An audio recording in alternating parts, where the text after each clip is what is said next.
Morning, everybody. Get started in 1 minute. Just need to send out notifications. You guys are having a good day. Make sure you guys smash that like button on YouTube. It definitely helps get the stream out to more people.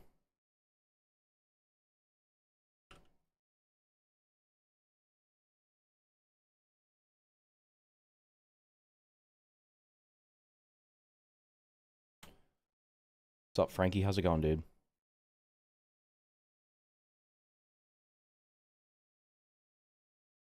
What's up, Marty? Marty, do you sleep, bro? You're in see-through stream last night at like 1 a.m. Now you're here. I think you were in there last night at 1 a.m. I saw you. You were definitely in there towards the end. What's up, brother?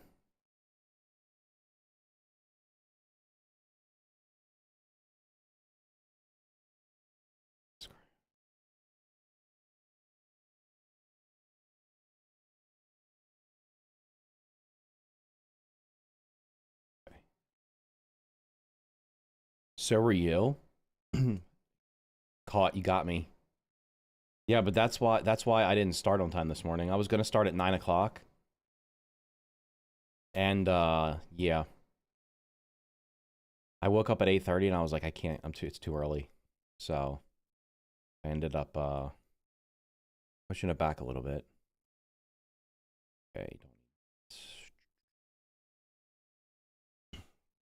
How am I? I'm doing good, dude. You just pop out the chats real quick. These are things I should do ahead of time, but I don't.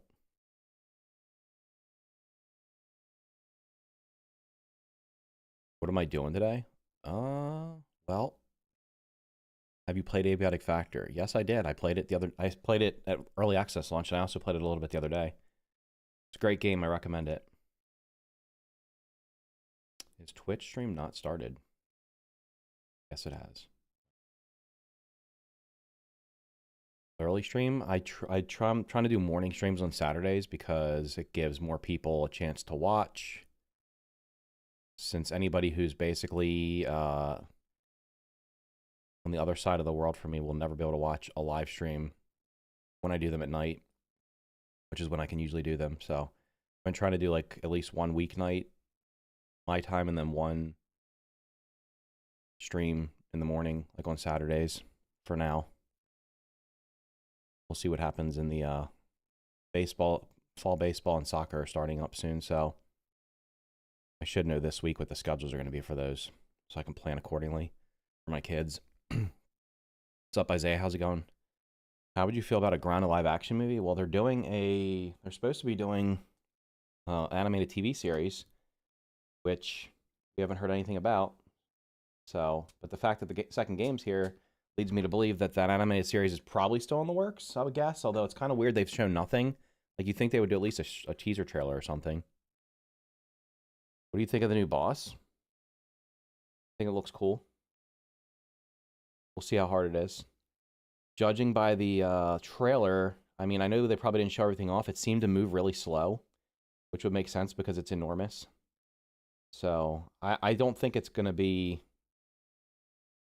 With it being the first boss, right now I can't imagine they're going to make it being like super challenging because we can't get upgraded gear. We don't have an oven to make gloves, to upgrade our weapons. We only have a couple tier 3 pieces of gear.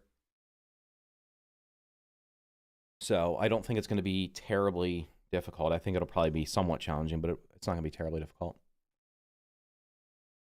But I don't know if they're going to do a movie. I don't know if a movie would make sense. Yeah, everybody should check out Abiotic Factor.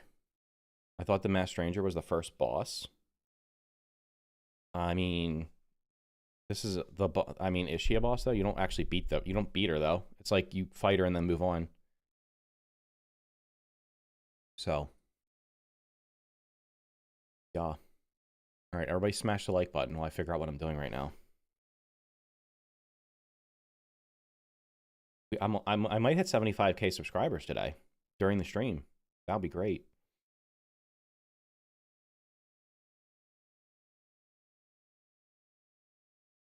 Check out something.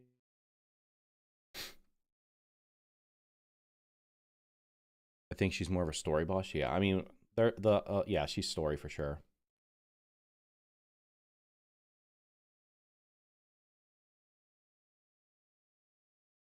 You should put up a sub count. I probably could. Well, I can't put that on. That'd be a pain for me to put on the screen because I do game capture. It won't show up. I could do it before I start streaming the game.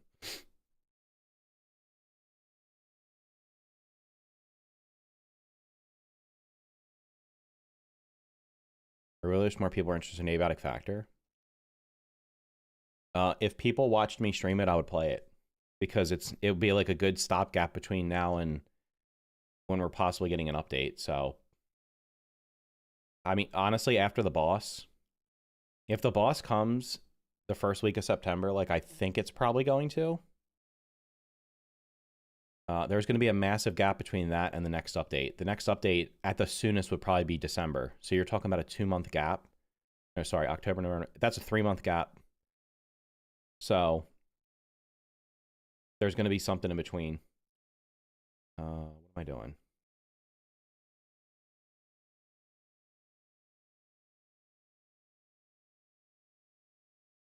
There we go. Wait, Gage coming in with another 5 gifted. Bro, you have been the king of support. You probably might be the top supporter of all time for any of my YouTube streams. It's insane, man. Thank you so much. I think YouTube's probably caught up to Twitch now in members versus subs, which has like never been the case. Usually Twitch was always like double, wait, more than double. Guys, make sure you thank Gage for the gifted subs. Sorry, gifted members. I'm going to look at some of the, let me see. It's all of them. I got to see if anybody responded to any of my comments. There was one thing I wanted to watch. I did want to watch, people were asking me what I thought about the interview that Obsidian did the other day, where they showed off the boss. I did want to watch the very, very, very beginning of it. So I don't want to watch the whole thing. I want to watch the part where they actually, the parts that I kind of said I don't think they were being 100% genuine on their responses. I think they were leaving some stuff out. Surely they have a video of it on their own channel, right? There's a teaser trailer. No, of course they don't. Is it on Xbox?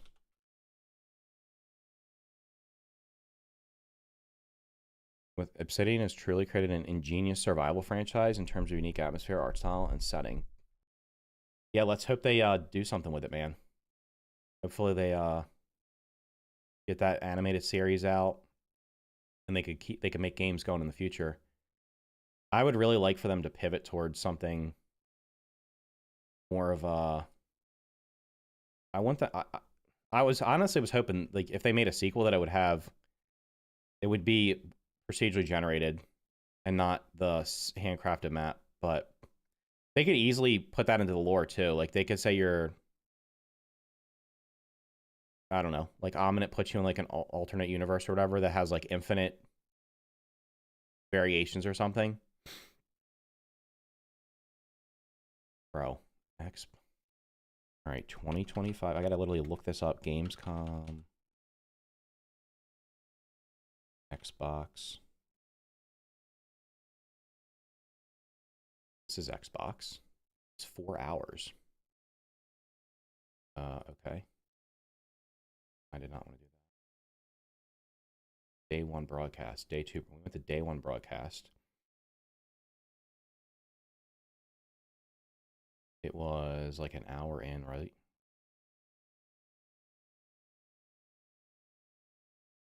Yeah, they showed at the beginning of that Gamescom thing, they showed the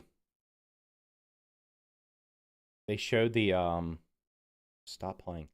The beginning of the Gamescom thing, they're like, here's what's coming up, and Grounded 2 was like the second thing on there, and I was like, what the? So I'm sitting there waiting. They didn't come on for like 40 minutes.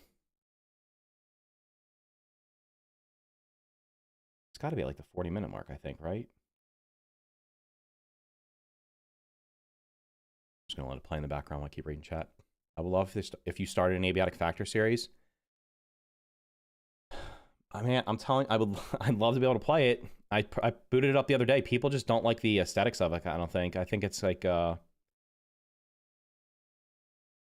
Okay, I think this is it. Yeah. They don't. It seems like I think it's like the graphics of it. I don't think people like it.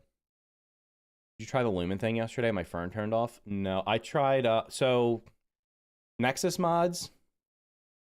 Nexus mods had a had a file you could just drop into a folder, and it increased FPS. And I've dropped it into my folder, and it gave me 160 FPS in Grounded 2. And then when I opened the game up, it was so bright. Like imagine if you set the gamma to 100, and then times that by like 2 or 3, that's what it looked like. It was insane. So then I went onto the Nexus mods page for it and found somebody was like, change these things and it'll fix the brightness. So I went in and did that, and it dropped the brightness. But at the same time, my FPS went from 160 to like 115, and it made the game, while it wasn't super bright, it looked terrible. So I just said, forget it. I'm going to leave it how it is, and whatever happens, happens. I'm wondering if the, I'm going to test some stuff out today. Because I know See-Through's in the chat now. Pull up the bug tracker, talk about what's being fixed so far in the next patch and what is missing. I was looking at it, and it's very meh. I could do that too. No, that maybe the whole okay. Anyway, yeah. So no, See-Through discovered on accident, because he was growing a lot of grass in his base, that when he had a lot of garden plots growing, it actually showed when his FPS would start dropping, and then when they stopped growing, the FPS would go back up, because the game's having to remember the timer on those garden plots, those garden patches, which the average person's probably going to place down a couple. So if you've placed down like 100, then it just starts killing your FPS. I think the same thing's happening with other things that don't necessarily have a timer, but I want to test it out. And I'm specifically talking about storage, because I have a sneaking suspicion that when we leave an area, what's happening is our building structures despawn, but anything that can have an item in it still remains there. So it doesn't, it's not like we're out of render distance. Like yesterday when I was testing the Weevil trap, when I walked away, the Weevils were just getting out. And I think what was happening was there's either two things happening. One, they're clipping through the terrain and just disappearing, or more likely, the walls actually despawn. They like unrender when I get out of render distance and I can't see them. And then, but the creatures don't. So the creatures just keep moving as if there's no wall. It's probably why the snail got into my house. Although it doesn't explain how the snail walked out of the wall of my house. So they might just be clipping through the walls anyway. I don't know. But I couldn't see it happening myself like I could with the snail. Have you had a flawless, no damage boss fight in any game? I'm sure I have, but I don't know. One of the last things I say about the anime series is your video in 2024. Yep. How would I feel about a rat or a mouse boss? I mean, a mouse probably wouldn't attack a person. They don't seem like they're just more interested in eating, so I don't know. But yeah, back to, like, I would, listen, if people wanted to watch me play Abiotic Factor, I would. Okay, I'm gonna bring up the, ground, where the hell is that? It's in their,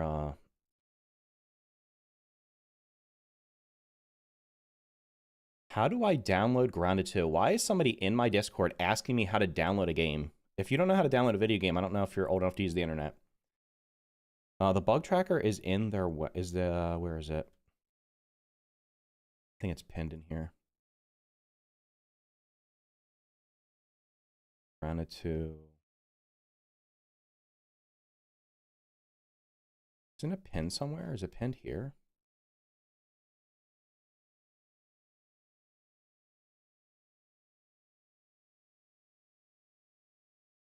Where is the... You got the link to the thing? See-through, where's the link to the bug tracker? I can't even find it. Like, why is this so hard? Is it pinned in their current known issues? Maybe that's it. I got it, never mind. And of course it opens up in the wrong thing.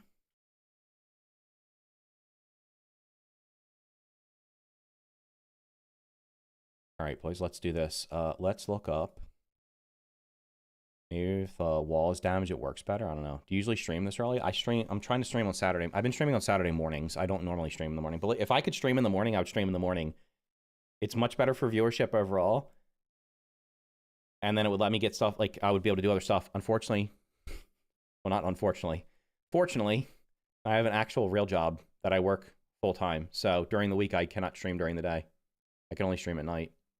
What if you eased your viewers into it and did abiotic factor times ground of similarity stream? Are you DMing me an image of what you were talking about? Wait, what were you talking about? Hold on, what did you say?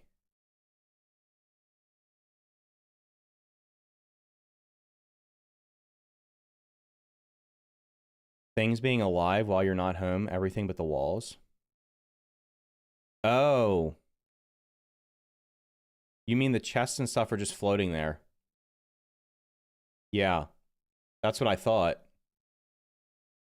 So what that would make me want to do, what that would make me want to do would be to use the mod that gives me, I think there's a mod that gives bigger, I'll look at the mod, hold on. There's a mod I think that gives you bigger stack sizes and bigger chest inventory. I'll literally download it to have like fewer chests if it improves my FPS. I was honestly thinking about doing a video 100 questions for the developers. Maybe get people in chat to give me some questions to put on there, and it'll literally just be a video of me reading the questions and hoping that I get answers to any of them. Bigger stacks, better storage. Bro, this one person has like 1 million mods. Increase the stack size to 999 or 100 or 2 times vanilla.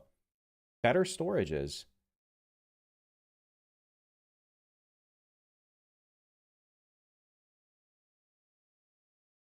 All right, let's look at this real quick.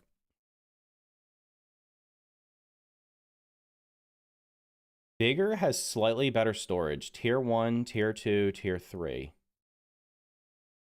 Huge, 20 to 50, 40 to 60, 60 to 70, 20 to 70. And optional module to increase pallet stack size by 10 times for Tier 1. Oh my god. Well, there's no, that's insane. I don't even have that many chests in my house, and I feel like it's causing FPS issues. Like, to me, storage should not be a hindrance in a game. It should be... I mean, I don't want to have, like, one chest that you put literally everything in, but at the same time, it's like... Can we be realistic here? If you have dozens and dozens and dozens of different resources in the game, can we not just have the chest have slightly larger... Either just double the stack size and double the number of slots in there. Increases all resource stacks to 999. Increases all resource stacks to 100. Increase stack size to 2 times vanilla.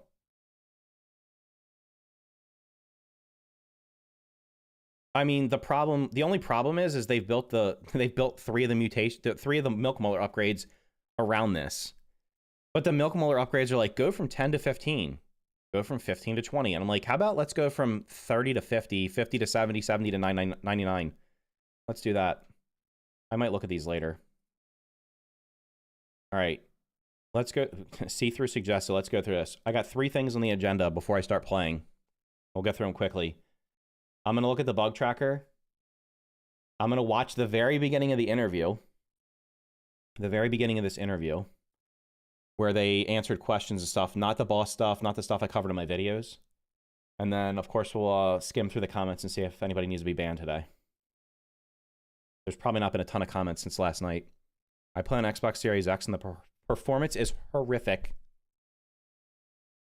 I feel like we would benefit from upgraded chests, but they're like, guys, we're adding a new boss, and the boss drops parts to make a better chest. No, that's not great. I want better chests from the beginning. Like, literally just give me the quality of life of hot depositing, crafting from storage. Literally just let me put everything in like 5 chests. I don't want to have 100 chests. There's too many resources in the game.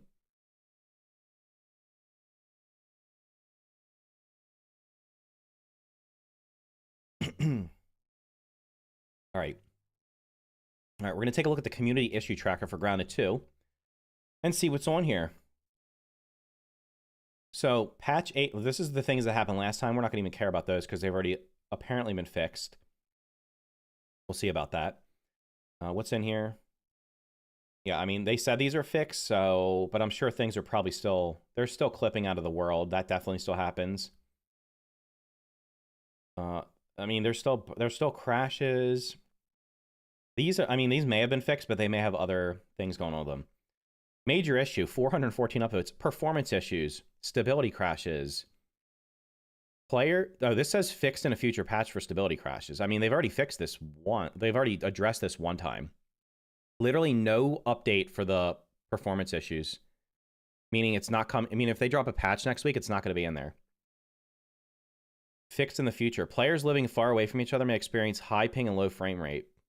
I think, well, that probably is explained by the fact that if you build, the more you build spread out around the world, and the bigger those builds are, and the more things they have in them, especially if there's chests or crafting machines, garden plots, any of that kind of stuff, it's going to kill your FPS. There's probably nothing they can do about that without figuring out how to de-render stuff and have it still have the clocks counting down on them. Fixed in a future up patch. During extended multiplayer sessions, the game may start to freeze or temporarily for the client. That's not just multiplayer. The game does that in single player. 100%. That's the memory leak thing. Fixed on live. Okay, it says they've already fixed crossplay crash on Steam. Okay. Fixed in the future. Opening storages greatly reduced performance. Oh, I remember seeing See-Through do this. He literally was opening chests, and every time he would put stuff in his chest, his FPS would tank. There's something going, like, yeah, they gotta have, this is another, like I'm saying, just make the chest have double the slots and stack up to 999. Like, just literally make it like Terraria, man. Make a huge chest that you can put 1,000 of everything in. Like, it's like, storage should not be a bane of people's existence, and it should certainly not ruin their experience by poor performance. Fixed in the future, fixed in the future, fixed on live investigating. Some players are unable to play multiplayer after logging into their Microsoft account. Game crashes when player tries to run from the orc wave. Fixed in a future patch. Game crashes while fighting near the redacted milk molar stash. I don't even know what that means. That must be like one of the quest things that I did really early on, because I don't even remember it. All right, we got progression now. Tablet Foundation needs to be purchased again after load save. Fixed. Awesome. Player has one attempt at fighting redacted. I mean, what are we talking about? Is that the mixer? Is that the orc cockroach queen? Is that the mysterious stranger? I don't even know what that relates to. Like, this redacted crap. Like, can we just make it where you click on it and it shows what it is if you want to say it? Players stuck in the tutorial area. I've never heard that one, but okay. That's imagine you start the game up and you can't get out of the tutorial area. Mysterious stranger. Why is that? Player has one attempt. Oh, you mean like if they die, they literally can't repeat it? That's crazy. All right. Fixing a future patch. Objective to defeat the orc wave is blocked if mixer is completed. Yeah, they didn't think about that. They didn't think if people did. The game is like really designed with a like go to A, B, C, D, E, F, like go in these specific orders.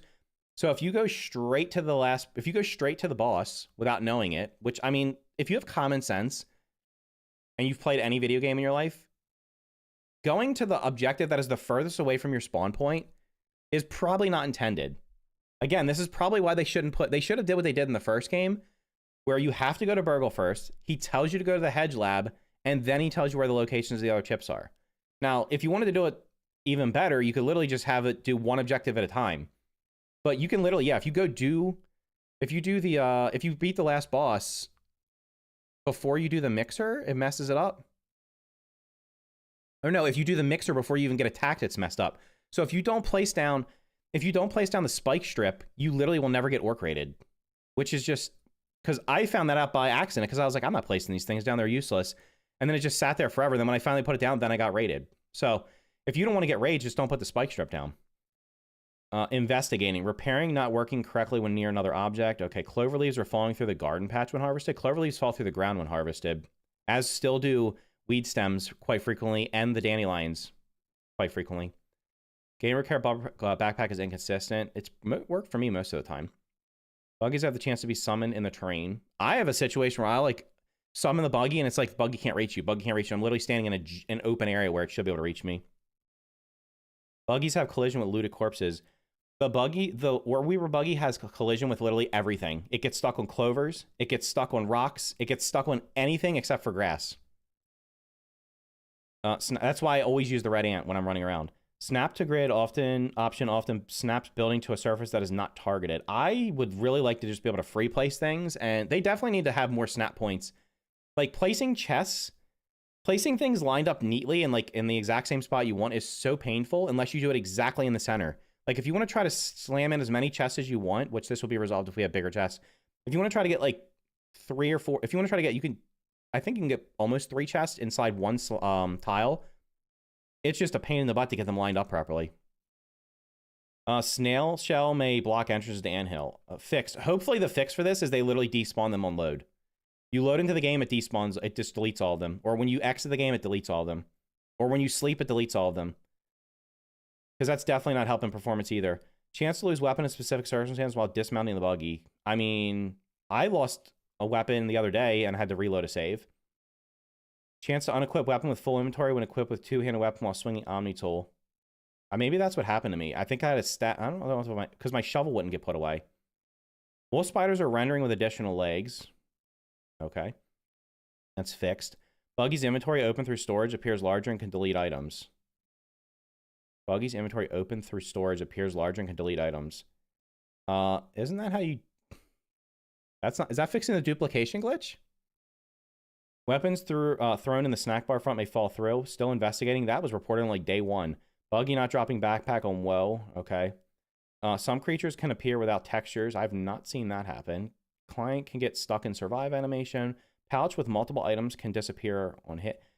Geez, look at all these things. Quick charge bonus from grub armor set disappears after switching a weapon. Who even finds these things? Players can lose shield if 2 are equipped and die.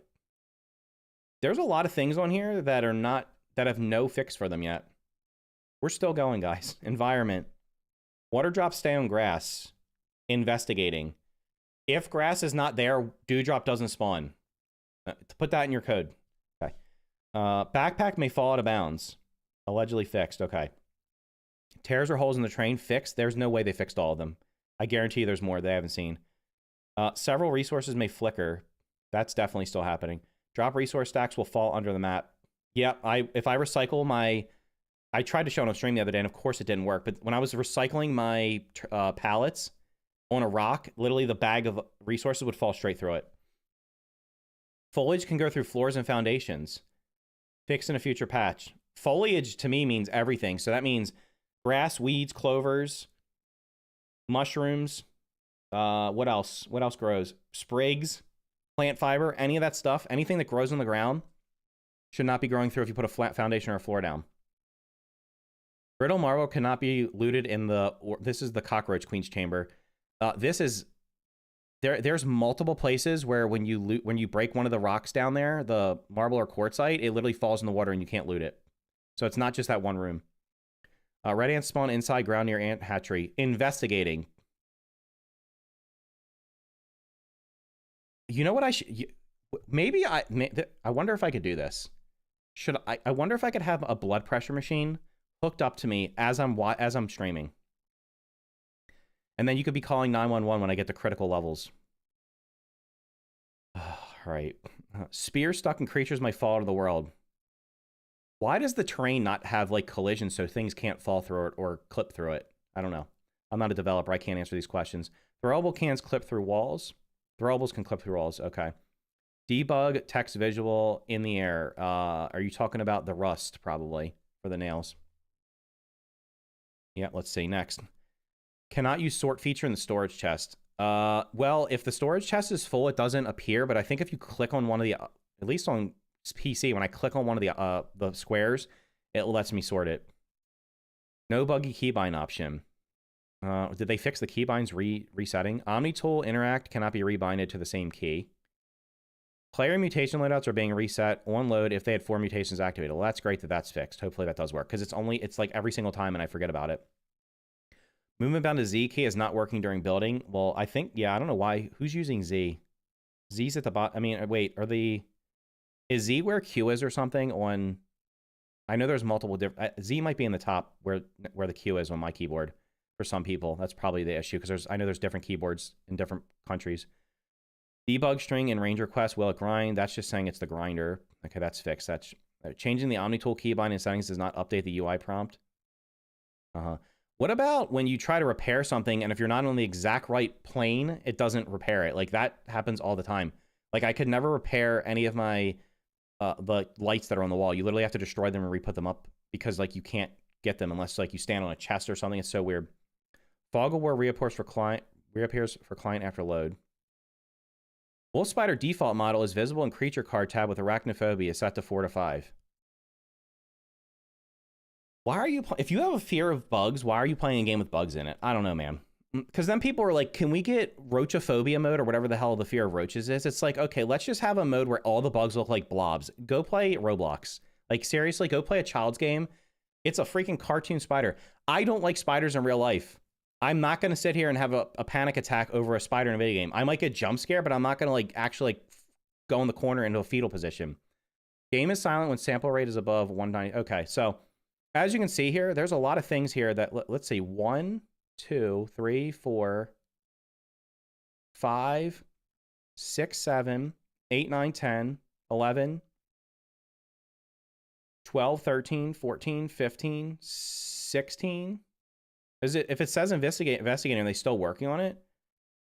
18, 19, 20, 21, 22, 23, 24. I don't know. Wait, let me go back to the beginning. I want to see how many are actually... If it says... I don't understand why it says fixed in a patch, but still investigating. Does that mean, like... The bottom line is here, there's a lot of things being reported, and they're still all being investigated. So, I mean, I'm hoping... Hopefully they put a patch out next week. I know everybody's probably been wondering, why has there been no patch for 2 weeks? The only logical explanation is because they're trying to do one patch that fixes a lot of stuff and be able to drop it on console and PC. Because I can tell you for a fact right now, if this game was only on Steam, or if they could update the Steam version and the Xbox version separately, there would be a lot of patches that would have happened over the last 2 weeks, because Steam doesn't have the silly certification process that consoles have, where you have to go through this whole rigmarole of getting every single patch put through. And I think they have a little bit of leniency on early access games, but at the same time, it's still like, they can't just push patches through. So there's probably been a bunch of stuff piling up, and they're just waiting to do one big patch instead of doing putting a patch in, and then it gets into the game, and then if they find out there's something wrong with it, then they got to take it. I mean, it's just, on Steam, it's so easy. You just push the update, and it's good to go. It's not that easy, but you basically, it's a lot easier. There's no hurdles to jump through. So I don't know. All I know is player retention is very poor right now. People are leaving at alarming rates, and it's just going to keep happening if they don't fix things. So I really hope they fix a lot of these issues really soon. It's kind of surprising. I understand with an early access game, you're going to have issues at launch. You're going to have bugs. You're going to have technical issues. That even if you gave like 100 people a chance to test the game in a beta, you wouldn't have found. But you know, I mean, I hate to say this because it seems kind of really silly. Maybe they should be doing betas before early access, honestly. Maybe they should do alpha tests before early access. Other games are doing it. A lot of times they do it under NDA because they don't want things to be leaked.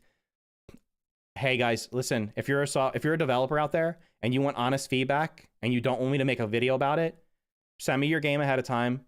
Tell me what you want me to test, and I'll test it, and I'll give you feedback, and you can fix it before I have to make a video about how things are broken and stuff like that, right? Because a lot of these things could have been found if you gave a large enough group of people things to test ahead of time. If they would have did like a 1 month, honestly, I don't know why they just didn't do an open beta. You can do a closed beta and then an open beta, or a closed alpha and open alpha.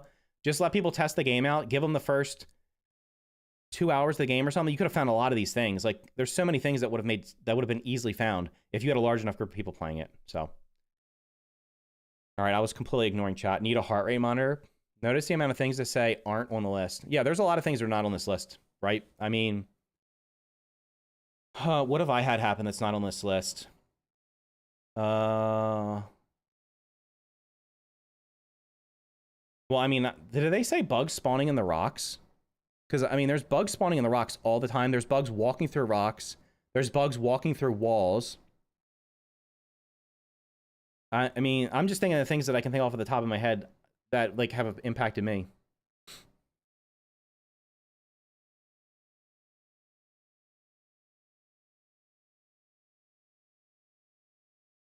Look. Isn't early access essentially an open beta? Well, the thing is, like, you can do an alpha or a beta before the early access period. Like, why not just do that?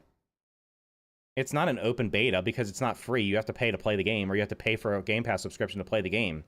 So we're essentially paying to test. I'm suggesting an actual free testing period. The last game, no, Battlefield, I think. Didn't Battlefield, the new Battlefield game, just do something like this? I don't play that kind of game, so I don't really know. Diablo 4 before launch had a closed beta test, and then they had an open beta test. And that game launched.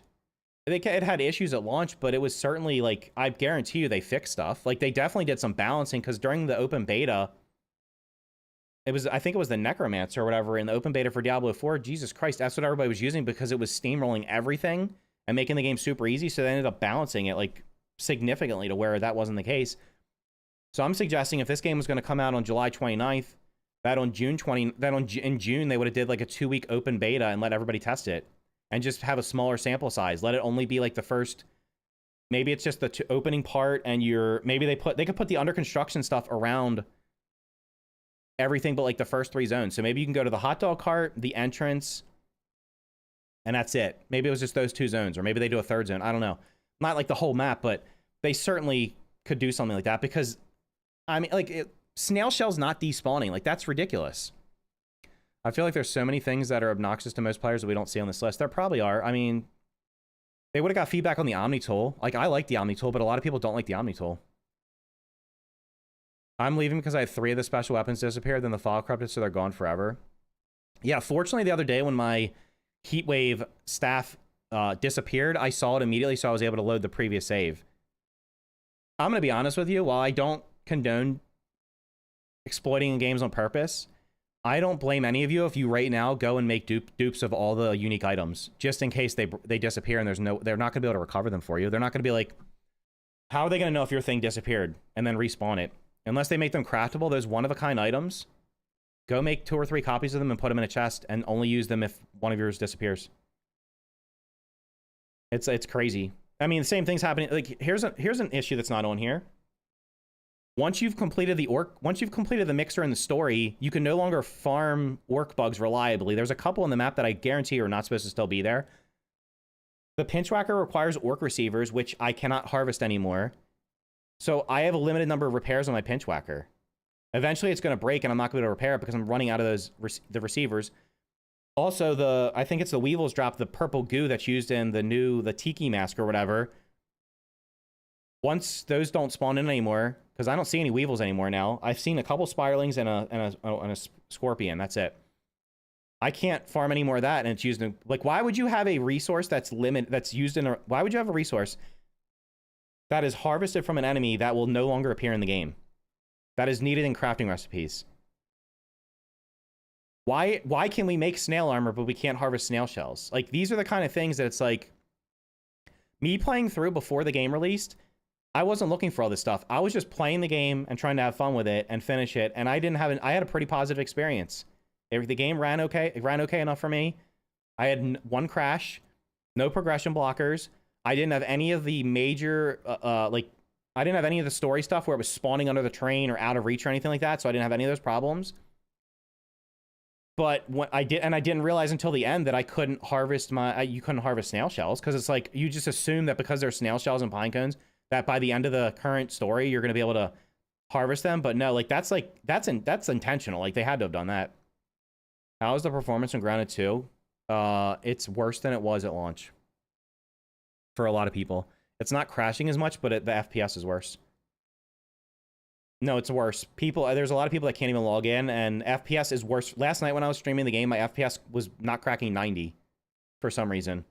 And I was usually getting over 100, so it seems to be slowly degrading over time. So as you can see, we have a lot of there's a lot of issues on here. There's a lot of issues not on here, and it isn't early. Like, I know the game's in early access, and that's a thing.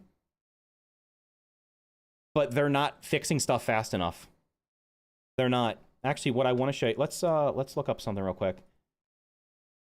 Why are you opening over here? I don't like when Steam does this.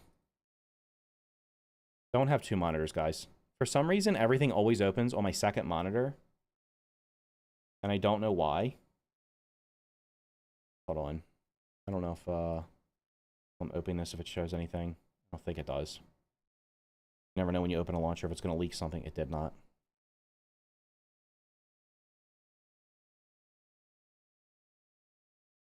All right, I'm going to go to my library. All right, so just to be clear, if See-Through's playing this game right now,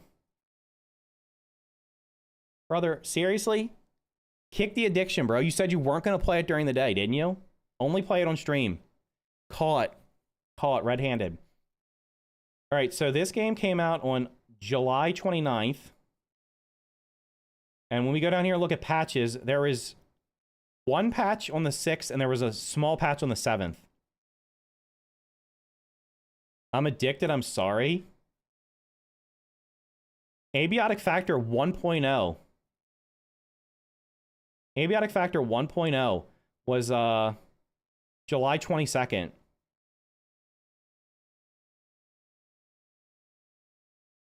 Let's go back to July 20. Let's go back. We're only going to go back to July 29th. Is this the 1.0? No, this is not.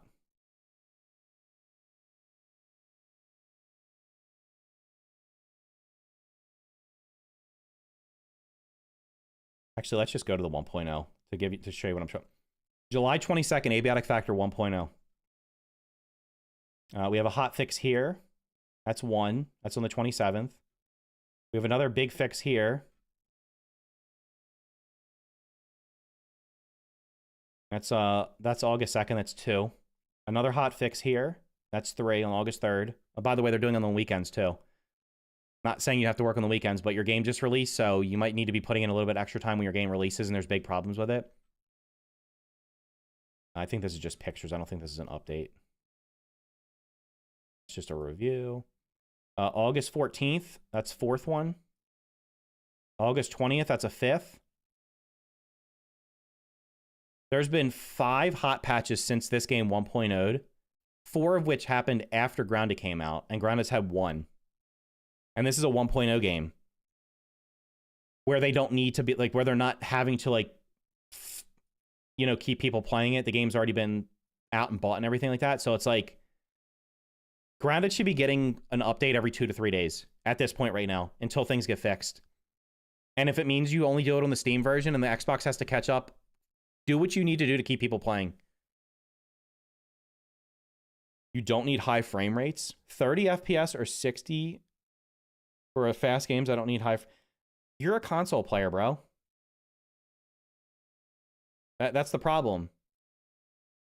Go, if you know somebody who has a gaming PC, go play a game on it that you're used to playing at 30 FPS and play it on there at 200 FPS and do that for a couple hours and then immediately go play it on your console at 30 FPS and tell me you don't need a bucket next to you to throw up in it. You will notice a difference when you see it. If you haven't seen it, you won't notice it. When you see it, you'll notice it. Like, it's crazy how bad a game is in 30 or 60 FPS when you've been playing it at 120, 200, 400 FPS. Abiotic Factor was consistently, what was it, like 150 FPS, 160 FPS the other day when I was playing it? Yeah, once you experience more, you can't go back. It's like, you know, if you're used to riding a bicycle and that's how you've gotten around, whoop-de-freaking-do. When you actually get old enough to drive a car and now you can go everywhere in a fraction of the time, you never want to ride a bicycle again, right? I mean, you might want to ride it for exercise, but if you can drive a car to get where you want to go, or you can drive a bike and the car's going to get you there 100 times faster, you're going to drive the damn car. Same thing with a FPS in a video game. Once you've played at a higher FPS, you don't ever want to go back. Like, you just don't. I'm yapping and crying if I only get 100. Exactly. It's like driving a car normally and then driving with beer goggles on. I have a 4090 but play on Xbox. Oh my god. That's crazy, dude. All right, next up. What do you want to do next? You want me to watch this, like, first 5? I think it's like probably like 5 or 10 minutes of this interview. I'm not watching the whole interview. I think the whole interview was 26 minutes. I don't want to watch like the first 5 to 10 minutes of it. Or should I do comments first? We doing comment review? Which there's probably not. Let's do comments first because there's probably not that many. Yeah, I don't think there's that many that came through since last night. Oh, Jesus Christ. Boys, we're going to have one. We're going to be one for. This is my last video. Guys, comment on my videos. You might be featured on a future live stream where I either agree with you and glaze you and make you look really smart, or and tell you you're really smart, or I just ban you. So it's like, it's either a win-lose situation here. There's usually not much in the middle. Although I do like, if I skip over it, it just means it's in the middle. They're moving from Unreal 4 to 5. Literally all this should be expected. Small brain mindset. That was a developer choice. Lots of games have moved from Unreal 4 to 5 and don't have all these problems.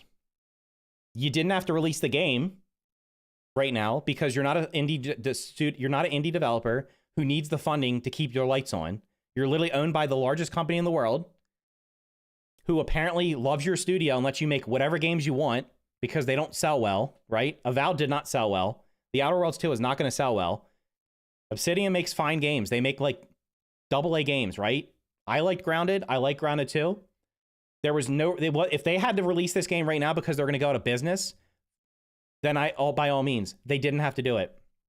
You're an idiot. One ban. Actually, though, Obsidian not dropping this game with an upscaler is a pain in the ass. That's true. Why does it not have DLSS or FSR or whatever the other ones are that people could use to actually make the game look better? Although I think that's a crutch too. I'm going to be honest with you. When games launch and you have to turn on the AI frame gen to make it look playable, that's just literally a crutch. You should be able to make a game that doesn't need that crap to actually run well. Stop making your games try to look ultra realistic. Stop trying to go for like, oh, you need to see every little grain of sand or dirt. Just make a game fun to play. Like, Abiotic Factor looks like it was made... It looks like Half-Life, right? It looks like it was made 20 years ago, and it's a fantastic game. Terraria looks like it was made 20 years ago. Stardew Valley. These are games that people still are playing. Valheim looks like it was made 20 years ago. All these games have more players right now than this brand new early access game, which should have far more people right now, and it's because of the performance and stuff like that. Fortnite didn't have this many issues when they moved from Unreal 4 to 5. That comment is dumb. Well, to be fair, Epic Games is the creator of Unreal Engine, so they're going to probably iron things out. But it's the exact same point, though. Me playing, I can boot up Fortnite right now, and I'm getting 150 FPS minimum on Epic settings for everything. So it's BS. And Fortnite's on a much larger scale with many more things to remember. Wait, is this actually a real comment? I hate Apex Predator. He is so cringe and the biggest hater I've ever seen. I don't know if that's a joke or not. Let's see what this comment is. He might get banned for insulting the data miner. And by data miner, I mean the person that gives like actual numbers, not leaks all the unreleased stuff. We're not starting off good here with the wait, how do you like why would you do the E? Shouldn't be the that true E, bro. That what I hate with Grounded 2 and with people excusing every single issue with the it's early access. Spelled wrong. If the issues were related to news things that were exclusive to Grounded 2, they okay. Maybe this person, I don't know. I'm not gonna anyway. This is most things doesn't work properly or even at all, or 95% of things that were in the Grounded 1 and worked well. That a shame that should be perfect working in Grounded 2, not a step back. They copy pasted the code from Grounded 1, we all know. Okay, they didn't just do Control-A, Control-C, Control-V, and just port all of the code over. That's not how that works. But I noticed they're using really early copy-pasted code of Grounded 1 build because a lot of the issues existing in Grounded 1 and were fixed with time are back, and that not normal. Like the fact that resources fly everywhere when harvested, that existed in Grounded 1 and they fixed it later on so they fall in one spot, in one same spot and stack. But in Grounded 2, they fly around again. That's not even on the list. That was not on that list we looked at a minute ago. You break a clay node, you get one piece of your foot, the other 5 pieces go in random directions. I saw See-Through last night harvesting a grass stem, and the plant fiber was flying so high up in the air that he couldn't even get to it with his camera. That's how high it was going. Why is it when you... Let's just make it simple. I harvest a resource that I can collect in my inventory. It should get sucked in my inventory like a vacuum, unless I don't have room. If I don't have room, it should be sucked to me and dropped right to my feet. And then it's right there in a pile. It should not be exploding everywhere. But that's a shame. It's like every time they fixed a thing during Grounded 1, early access, or even 1.0, they already worked on Grounded 2, but didn't fix the same things. It's the same people defending them are clowns. I forget people are paying for this game since I already have Game Pass. You're paying for Game Pass though, so you're paying for it as well. You're still paying for it. You're not playing it for free. Unless you're getting Game Pass for free, like you work for Microsoft and getting comped. Fortnite didn't have this many issues when they moved from 4 to 5. Oh wait, I already read that one. Hating for an entire paragraph followed by biggest hater I've ever seen. Yeah, whatever. Early access is a one-time opportunity to disappoint players of a finished polished product. How many people play early access are utterly underwhelmed and never come back to a finished version that they would have loved? If early access is a mess, people remember that game X is a mess. They will have low motivation to revisit it. What's worse is people may try early access on something like on Game Pass and get disappointed. Therefore, free in quotation marks. They will never ever consider buying a copy for themselves after that. They may not even install the free Game Pass version later because why bother? I'm solidly disappointed by the technical issues I faced. I have low hopes those will get resolved. I had the same experience with Avowed. I did in fact re-download it just a week ago and still isn't functional. That's the previous Obsidian game. Basically reinforcing that revisiting games is a fruitless endeavor. Worse, revisiting games from that company specifically is fruitless. I'm just really disappointed by it all. Grounded was a game I played late, a couple months before its last update, and it was phenomenal. One of the best games I've ever played in my life. I tried to play Grounded 2 for a couple hours, and I'm absolutely done with. Who knows? I might revisit in a few years, but honestly, how can I possibly predict what happens in a few years? Odds are I won't come back because life took me some different path, and the idea of Grounded 2 being a good thing, has long died. You have one chance in life. You have one chance at a first impression in life for anything. Meeting somebody, making a game, writing a book, whatever you do, painting a painting, cooking a meal for somebody, you have literally one chance. If that first impression flops, a lot of people aren't going to give you a second chance. This is why a lot of people have quit this game already, more so than the first game, like I said. And who knows what's going to happen in the future?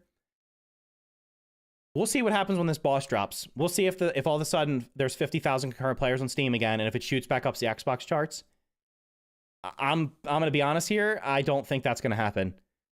I don't think there's going to be another massive spike in players that we can confirm because it'll be on the Steam charts unless they do a free weekend, which they like to do because then that boosts the numbers periodically. But again, when they do the free weekends, it doesn't retain players. If you look at the chart for the first game, I'll bring it up real quick. When they did free weekends for the first game, the player retention it's not like they maintained the player retention. The people just dipped out. So like we look at the max chart here for Grounded. You'll notice here that these most of these are free weekends. And what do you see after the free weekends?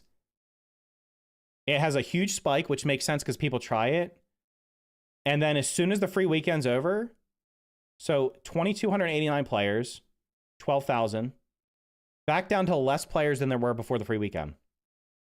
2,200 players, free weekend, and this bled over because this was at the very end of the month into the first. I think this was like this was the very end of the month into the first weekend.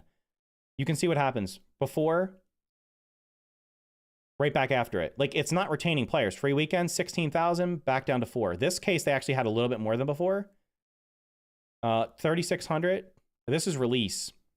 But even here, after release, after all the good stuff's in the game, 6,000 before, free weekend to 18,000, and then it just slowly falls right back off. Like what you would ideally want to say is, oh, you do a free weekend, and then these dips are not as far. Like maybe it's half each time. So like up here, it goes down to half. So that means it's not retaining players. By the way, this game has 9,579 right now. Are we going to live on stream see if this has does this have less than 9,000? What did I say the number was? Right now the first round has 9,579. Oh, it's okay. It's still above it by 900. We're getting the normal week. We're getting the weekend spike. Every weekend it spikes and then it goes back down. Like this is another thing you'll notice here on this chart. It spikes on the weekend, it plummets, which makes sense. There's gonna be less people during the week, but each time it plummets, it's plummeting further and further and further. So last week's Sunday peak was 16,000. This one's will probably be like 11 or 12, which means next week this game's under 10,000. I mean, it was under 10,000 this week, wasn't it? It was under 10,000 on Wednesday and Thursday and even Friday. So that's not boding well for the long term. I think people are going back to Grounded after Grounded 2 experience. I don't, because it's not like there's 100,000 people playing. 50,000 people play Grounded 2 and 40,000 of them quit on Steam in concurrent, right? There's obviously more players than that, but like the peak, if the peak between, if when the first game and the second game released, there was 50,000 on Steam for one game and the other one probably had like 10. So that's 60,000 total people. It's not like all those people went back to play the first game, because if that was the case, the first game would have 20 or 30,000 people playing right now. No, they just stopped playing. Sure, some people probably went back to the first game, but a lot of them just said, I'm out, and they went on to something else. This is actually a pretty good comment.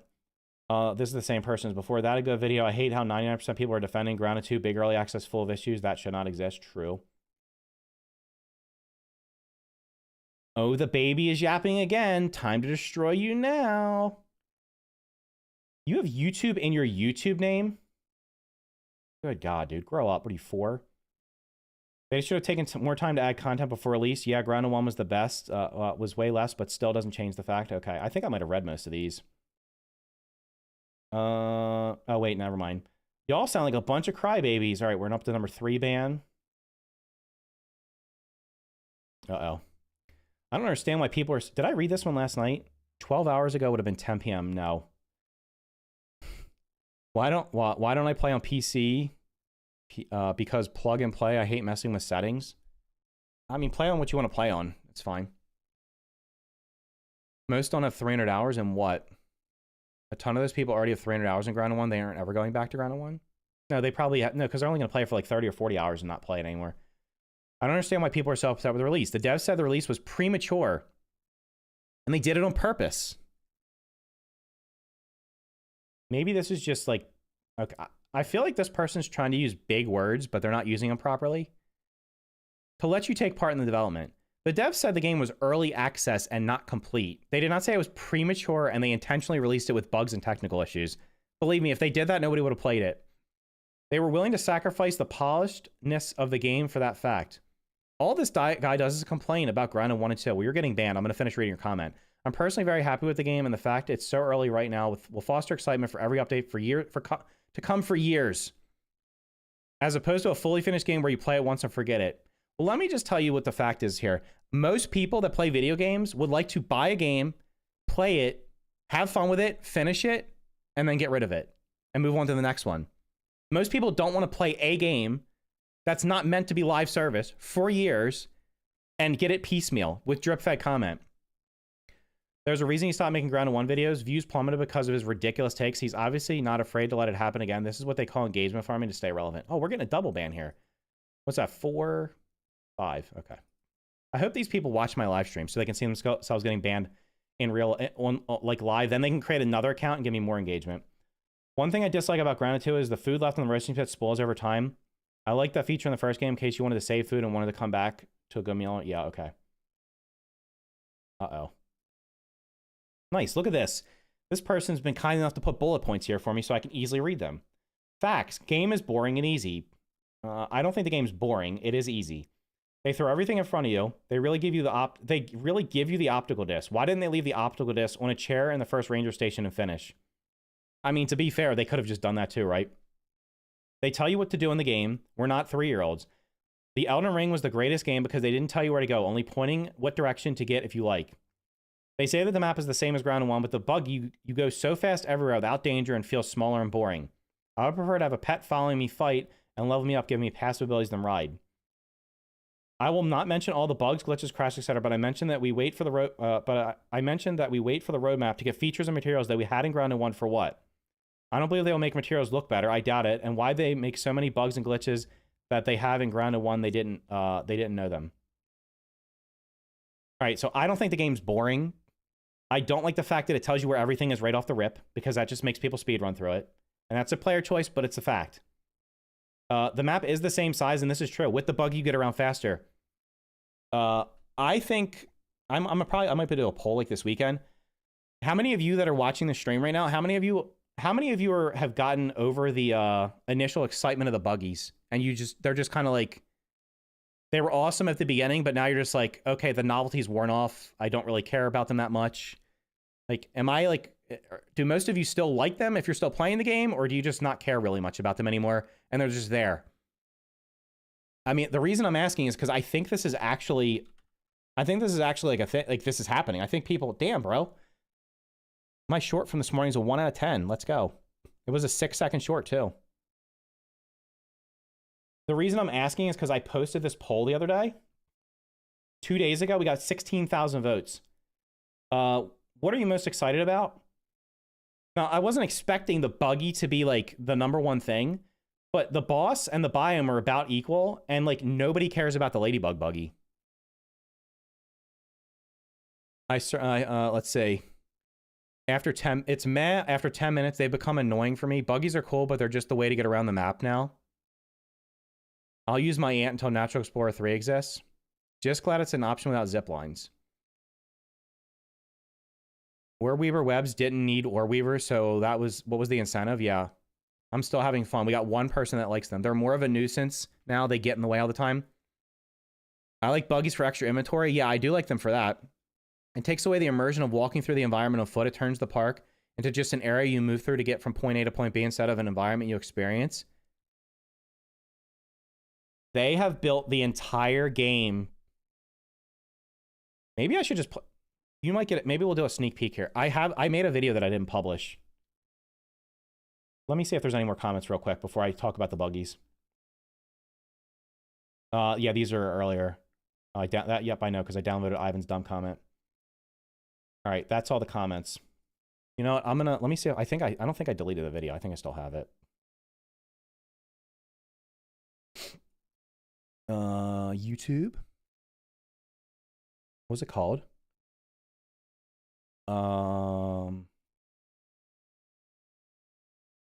I deleted. I didn't upload it. It's called.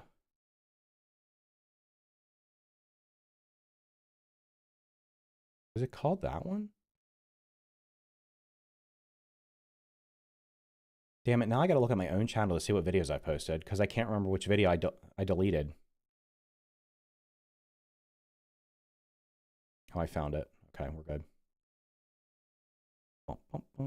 Let's see. I think it's this one. Do I have the sound on? Oh. I figured out why the map in Grounded 2 is designed the way it is. This is a follow-up video to... Yeah, this is the one I did not post. This is not going to get posted on my channel. So the people watching live, you get to see this. Nobody else is going to see this. I don't know if it's loud enough or not, though. Where the hell's the volume? It's at max volume. Hopefully that's loud enough. Let me see what it looks like on OBS. The one I did a couple days ago where I talked about the map design. The reason I'm making this video is because of one comment that I read on that video. That video generated a lot of conversation. There were tons of comments. And just to let you know, I usually read all the comments, or try to read all the comments made on my channel. If I agree with you or disagree with you, it doesn't matter. I'm going to read the comments. As long as you're civil in the comment section, you can say whatever you want. If you agree with me, great. If you disagree with me and provide reasons why you disagree with me, you know, it might make me change my mind or see things a different way. In this case, this comment actually, I agreed with it. And after reading it, I went and did some testing in the game, which I'm going to show you in just a second. So what I want you to do right now is think about, is there one thing in Grounded 2 that you can think of that would the entire game would revolve around it? Like essentially one flagpole. So I'm not going to watch the whole video because the second part of this video is probably going to be another video. Why does this keep minimizing? This actually is going to be a good transition because the interview I want to watch at the beginning, the first 5-6 minutes of that interview, literally, I didn't post this because they talked about the tarantula. But also after watching that interview, it literally just reiterated my point for this beginning of this video. Or one tent pole, and everything around in the game is designed around this one thing. Because I believe that that is the case. I believe that's why the map is laid out the way it is. I believe that's why the map is much bigger. I believe it's why the map's going to be, the final map is going to look the way it's going to look. So while you're thinking about that, make sure to hit the like button and consider subscribing if you haven't done so. So here's the comment, or a segment of the comment that I was talking about. This is from JakeStorm395. It says, "Hey, how's it going? I think it's more spread out because of the new mount system. The ant is fast and new. It's not made to run around on foot." This is one of the smartest comments I've ever seen on my channel. And what it did was provoke me to go test a bunch of things out. Because after reading this, after discussing with a couple of other friends who I trust their opinions, they agreed with me as well. I believe the entire game is designed around the buggy system. And I'm going to show you why. Now, I'm not saying this is good or bad. I like the buggies. I think they're pretty cool. It was a cool addition to the game. It was one of the features that most of us wanted in the first game, and they unfortunately couldn't get it in there. So what I think they've done is they've taken the second game and built the entire thing around the buggy system. I did a lot of testing. I'm going to show you the roadmap as well and just kind of lay out why I think this is the case. And like I said, I'm not saying this is good or bad. I'm just saying this is the case. So I like to test things myself when possible. So what I did to I'm going to skip through this part because this is literally just me testing stuff. The short end of it was I tested the buggy versus us on foot with a bunch of different scenarios. And the conclusion was that the red ant is 2 times faster than us, and the orb weaver is 2.25 times faster than us. All right, now this part. Roadmap, which I've showed in a couple of other videos before. But I want to point out here how common the buggy is on the roadmap. Specifically, if you look at the key at the top, the legend at the top, buggies are its own category. We have platforms, park, features, buggies, creatures, progression, building, language support, community asks. Buggies could have easily been lumped under features because they're a feature of the game, right? They're like zip lines, they're like they're like coziness, they're like the crafting system, but they've been given their own category. And if we look at each of the updates, you're going to notice buggies are in there in one way or another. In the upcoming update, the fall update, hot pouch on buggies. So I think that what that means is we're going to have access to our hot pouch while we're on the buggies. Right now, when you hop on the buggy, you can't switch weapons. You can't do kind of anything while you're on your buggy other than just run around. Winter update, adding a new buggy. So the Ladybug buggy's coming. We're going to be able to peep on our buggies, which is kind of huge because right now you have to hop off them to do it. And then it says quality of life interactions improvements while on the buggy. What I think their long-term goal is going to be, especially because it seems like a lot of people are giving this feedback, is that everybody wants to do everything you can do on foot on the buggy. Peep creatures, eat food, drink water, craft bandages. There's my garden snail. I got it while I was recording B-roll. Like everything that you could do on the buggy, like you could do on foot, people want to be able to do it while you're on the buggy, which makes sense. If we look at the summer update, it says watery buggies. It doesn't say one, it says buggies, which means it sounds like there's going to be at least 2 because it's plural right there. And then future plans. I think the watery buggies, honestly, is going to possibly be like a water strider or something that's in the water. And I think of course, it's been leaked. There's a mosquito buggy coming probably in the future. It would make sense for a mosquito buggy to be a watery one because it'll be around the pond. It might not come till later, but it would make sense because mosquitoes are always near water. So that could be one of them. But there's definitely going to be at least one in the water, if not 2, and maybe one that flies around the water. More new buggies, buggy mutations. The war turtle is incoming. Buggy progression. They were asked I remember during one of the live streams, there was questions about the buggies, and they started talking about the progression and stuff like that. And what I think is going to happen in the long run is it sounds like we're going to be able to level up our buggies. And I think the one thing that Milkweed through the floor, at least every time. I know I want, and I know probably most of you want, is going to like be specifically like the red worker ant, or sorry, the red soldier ant, to be able to cut down. I think the rest the rest of this is just me kind of hammering that point down. So like that was part of the video, but it kind of leads into this other one. That's not it. This is it. Can you please open? Thank you. I'm going to watch the beginning of this interview. This is the interview they did the other day at Gamescom. I'm only going to watch the first couple of minutes. As soon as they stop talking about the buggies, I'm going to turn it off. So it's probably like 5 or 6 minutes, I think. They literally said everything I said in that video. They've done it. They've reiterated here. They're so excited about how they design the game around the buggies. But if the novelty starts wearing off, then what happens? Snurf says I could see them slowing down buggies that now that everyone likes them to slow down progression. Valheim background, yeah. Hey guys, never mind. No. I don't want to spoil somebody else's plans. Valheim could be in the future. They got an update coming out, so we'll see what happens. Because one, like what all right, let me just stay on track. I always get diverted and start talking about 9 different things. If the novelty of buggies wears off and people don't want to use them anymore, their entire game is flawed. And then what happens? What happens? Nobody's going to want to play your game. You've designed an entire game around one feature, and if people get bored of that one feature, what's going to happen? Because I think most people are going to get, they're going to get, the mounts are like fun, but they're not like, I don't want the whole game designed around them. You watched my stream last night. I was not using the mount hardly at all. I was mostly running around on foot because I don't want to be on the mount. fighting from the mounts don't do any damage. They literally tickle enemies. Even the Orb Weaver does no damage. It's better to jump off of them and just fight. So it's almost like have them follow you like a pet. And then like the Orb Weaver, I would only use for, honestly, probably I used it during the mixer because it was like it was tankier, so it could like draw aggro. And I'll probably use it against the Tarantula boss because it'll hopefully take aggro. But like, when else am I going to use it? I can walk across the spider webs without it. There's multiple ways to get across it fast. It gets stuck on everything. I just think it's, I don't know. I don't, when the Ladybug comes out, the Ladybug might be more useful, but I think people would rather have the mount be like their companion.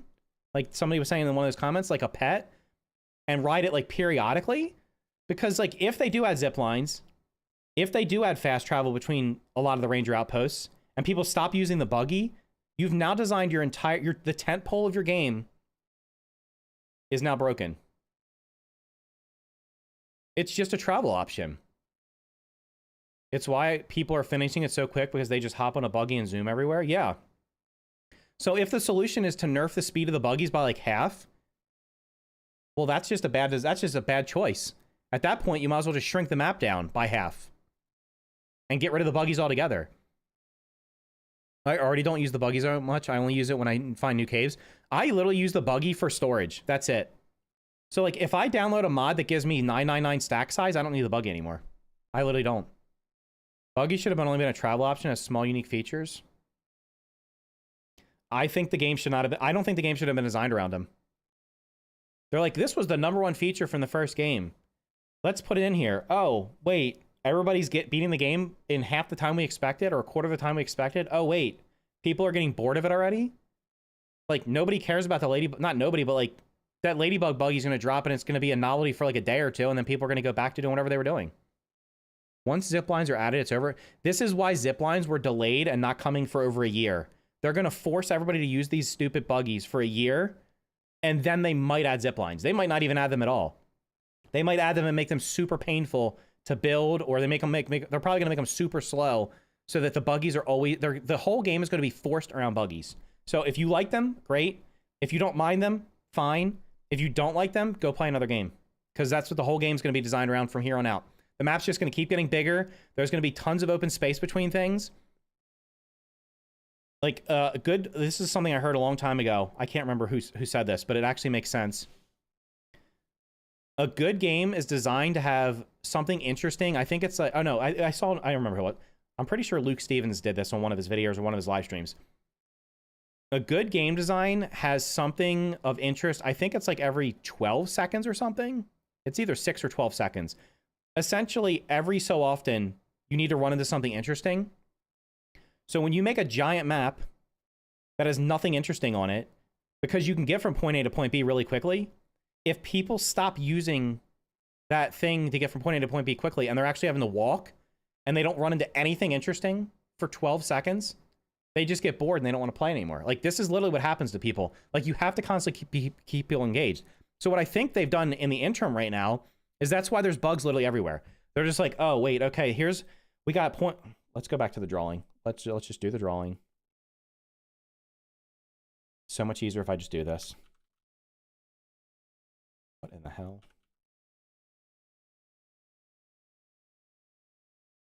All right, here's our nice little, this actually looked like a face from the other day. So we're just going to make a map here. Here's our map. This is not any kind of, this is no map in general, this is just a map. If we have so we're in this area, and ideally what you would like to see, copy, paste, paste, paste, paste, paste. So it's like you're traversing through this map, like you're going this way. You're gonna want to run into something every so often. And I think what happened with Grounded is, okay, so we're gonna have major points of interest. Get rid of that. Get rid of that. Get rid of it. Here's a major POI. We'll just put a major POI up here. And this is obviously not to scale. We have 2 POIs. And this is let's say it takes you on foot 1 minute to get between here. So we got 1 minute on foot. Go from here to here. And there's nothing in between, right? So what they did was they're like, oh, okay, well, let's put, we'll put a couple lawn lights here. Right, we're just going to spam lawn lights here. Okay, so you run into them. Oh, what do we need? Oh, let's put some larvae here. Oops. Put some larvae behind them. We'll copy those over here and put a couple of those there. Oh, there's nothing else. Okay, well, let's do, let's put some scorpions here. This is literally what they've done. That's why you'll notice that there's literally the same bugs between every point. Almost every point of interest has the same thing. Scorpions, lawn lights, spiderlings, larvae. They've just they built the point of interest first, and then they just plugged a bunch of crap in the middle to fill it up without any really, I don't want to say no thought involved, but like it's like they did what they wanted to do, and then they're like, they probably came to the realization like, okay, well, we can't just have people running. It can't be a running simulator. So they just throw these things in the way. Now, if you're on foot, they filled the void with mice, spiralings, or juniors. Yeah. So if you're on foot and it takes you a minute to get over here, well, now it's going to take you 5 minutes because you're going to have to either fight these things or run around them. If you're on the mount, guess what happens? If I'm on the mount, here's me on my mount. Okay, I'm on my little red worker ant mount, and I'm going from here. Oh, I just run past you guys, and I get there. And I'm there in like 10 seconds. And I don't fight any of this stuff. And then the map becomes like devoid of anything interesting, right? Like, I don't care about this stuff. Once I've gotten all the parts from these things and I don't care about them, I just don't fight them anymore. If they put nothing there, people complain about it. Well, they shouldn't have designed the point. No, you know what they should have put in there is they should have done, how do I, let's just do back. Here's what they should have done. Here's the 2 major points of interest. In between, you got like your little terrarium thing. You can do like something else. Whoops. We'll do like, there's like another little minor POI over here. Like there should have been more points of interest in between. So and having a reason to stop at them. If you look at the map, there's like each zone has like one big point of interest. I think what's the terrariums in the one with, is that where the podium is? No. Is it? Most of each one of them had like one big point of interest, and then they might have 1 or 2 little tiny ones. Instead of having more. Or just shrink the damn map down, man. I don't know. Like, the map doesn't really have much to do in it. You literally just run around. People are running around not doing anything. They're running from point of interest to point of interest. It's why people aren't playing. It just is. And the other problem is, because it's a static map, you know where to go. I know how to get from... I can literally go from anywhere I want on the map to another part of the map, just like I could in the first game, and avoid most confrontations. I don't have to fight anything if I don't want to. Like, I intentionally avoid fighting certain things because I don't want to fight them anymore because I don't need their parts. It's a waste of my time. So I just zoom past them, especially on now that you have the mount can outrun everything in the game. You just zoom past everything. Our minor PIs is caves with upgrade rocks, creatures, candy, and some of them don't have any. Yeah, but some of them... I've already upgraded everything in the game, I think, to level 3 that I wanted to upgrade, and I have a chest full of rocks. Grind one's goaded. Did you go to the hedge if you didn't need berries? Did you go into the pond after the story? Sandbox the same? No, you didn't. You didn't go to those places. I mean, you have no, because they put berries in the upper yard, honestly. But no, that's the point. Like, you should have to go to points of interest. Like, that's why I think blueberries should be in one place. The pine needle should only be around. There should be one pine tree that has pine needles around it. The icicle should only be in one place because there's icicles. Where were there? There was icicles somewhere else. Oh yeah, there's icicles up on the picnic table. Literally has blueberries, pine needles, flower petals, icicles. It has all these things that you should have to find somewhere else. The Ground One map had a cliff split everything up to slow down progression and get people wondering what was up there. I think the map is too big. That's why I wish there was more interactive things like the briefcase. Yeah. The map has points of interest. Ice cream, hot. The map is full of open space, which is grass. What can they do? Put points of interest every inch? No, they don't have to do that. But I mean, number one, the points of interest are the points of interest are too small. The way the ice cream cart is designed, you can literally walk in, accidentally find the chip, and get out in like 2 minutes. It's literally like in one of the first rooms, you can find the little disc that's in there. If you know exactly where to go, you can go and get the disc. The key is literally next to the guy that has the disc. for the special chest, go open the special chest, do the event, and get out. And then the only reason to ever go back to the ice cream cart is to get chocolate, which they'll probably add somewhere else in the map anyway. I'm sure they'll add chocolate somewhere else. They'll probably be like, who knows? They'll put an ice cream cone somewhere else that has chocolate around, so you never have to go back there. But it's a bigger map. It's a park. We'll get different biomes. Some races are in set locations. Bro, you're not going to win this fight, dude. The map is poorly designed. It's boring. It's uninteresting, and that's why people stop playing the game so fast. Oh, we have a live ban here from DC Retard 57. Okay, you're banned. See ya. Keep chatting. Nobody will see you ever again, brother. I love the separation, the upper yard and the lower yard. Yeah. Took me longer to farm bees for the fluffy armor than finding the disc. Actually, the only reason it took me so long to finish the game, I didn't even think about this. I would have finished the game in probably half the time. I couldn't go on the ice cream cart because I couldn't find enough bees to kill them to get the fuzz. I couldn't make the fuzzy armor. So once I was able to do that, I just blew through the rest of the content without even trying to. Now I know where the bees are. I can see why people can do the whole thing pretty quickly. Like if you know where the bees spawn now, because there's videos on it and everything, and you just go look on a map, then guess what? Oh, Jesus Christ. Okay, hold on. The retards are coming out. Go on next. Once you know where the bees are, you farm their parts. Okay, great. Now you can just go do everything really quickly. I don't know. Listen, I don't have an answer to how to fix this. I'm just giving my feedback. I'm not trying to tell them what to do. I'm just saying the map feels uninteresting. It feels boring. A lot of people are saying this, and then because you can speed around it on the buggy, like I always thought with the first game, why are we using zip lines? Doesn't that defeat the purpose of the game? But then once the map got fully opened up, I was like, I don't feel like running all the way across this map. There's nothing to do in it. I think we're going a bit over the top here. We have 10 plus more separate biomes. This all changes. It's the same thing's going to happen in the next. I'm afraid to give comments because I don't know what gets you banned anymore. I'm not going to ban you. You can disagree with me. I'm not going to ban you for disagreeing. If your comment is stop complaining, it's early access, or some bullshit like that, then I'm just going to instantly ban you. If you write something I did that's completely contrary to what I'm saying, I'm not going to ban you for saying something I don't agree with. Since the park is closed due to the explosion, imagining normal-sized humans getting in the park to investigate, like cops or whatever, that could be cool. I don't know if that's going to happen. They do need to do map-changing events. Seems like the first part is supposed to be the grasslands from the last game, but it's bigger scale. Okay, so the grasslands in the first game was boring because you did everything in 2 hours, and that's why nobody played the game after launch until like a year later when they actually started adding content. The same thing's happening now, except the grasslands is just bigger, but you can still, but the problem is it's what? I think it said it was like 5 to 10 times bigger, but because you can run around it on a buggy at least 2 times faster, the map now becomes only 2 times bigger. Right? I mean, it's like the map is boring. I'm sorry. They should have learned from the map should have launched, and people are like, it's a park. What do you expect? You expect there to be 100 different biomes? Well, I don't expect in a backyard that's tiny to have 100 different biomes, but they somehow managed to do it. They should have launched it with the ice cream cart should have been an entire zone. It should have been like at a minimum, the entire zone that it's in should have been frozen, if not double that size.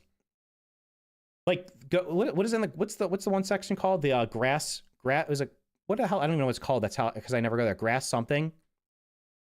There's nothing in there to go to. There's no reason to ever go there.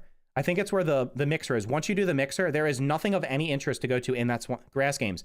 Once you do the mixer, you have no reason to ever return to that zone. There is nothing in it. Why not make the ice cream? Why not make like 3 zones instead of 9? 3 sections of it are ice cream and frozen. 3 sections of it are frozen. They could have did 3 sections of it are like the haze area, except make it, instead of being the haze area, it's like the toxic area. And then the other 3 zones are the safe area. So you have 12 zones instead of 9 in the same size map. And you just make more, make more of it different. It's certainly plausible that ice cream cart could have spilled further out than it did. It's certainly plausible that instead of having 1 fire pit, they could have did 3 or 2, or they could have had it be much bigger.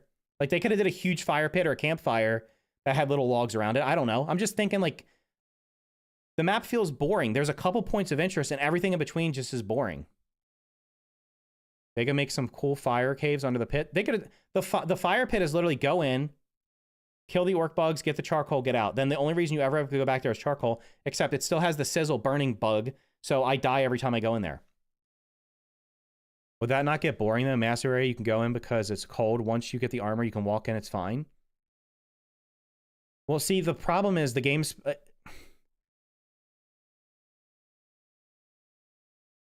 I should just stop. It doesn't... All this stuff... nothing I'm saying is going to change anything. It doesn't matter. They already know what the final map's going to look like. If you want the honest truth, when they sit here and say we want to work with the community, they're going to listen to what you say. They're going to have a spreadsheet of suggestions, and 99.9% of them have no chance of ever being in the game, no matter how cool they sound. They already know what the final product's going to be, and there's a little tiny bit of wiggle room in there where they might throw stuff in there. Because if you look at... Do they still have the roadmap from the first game? They had something for the first game where they had the... Let me see if they still have it, because I'm genuinely curious.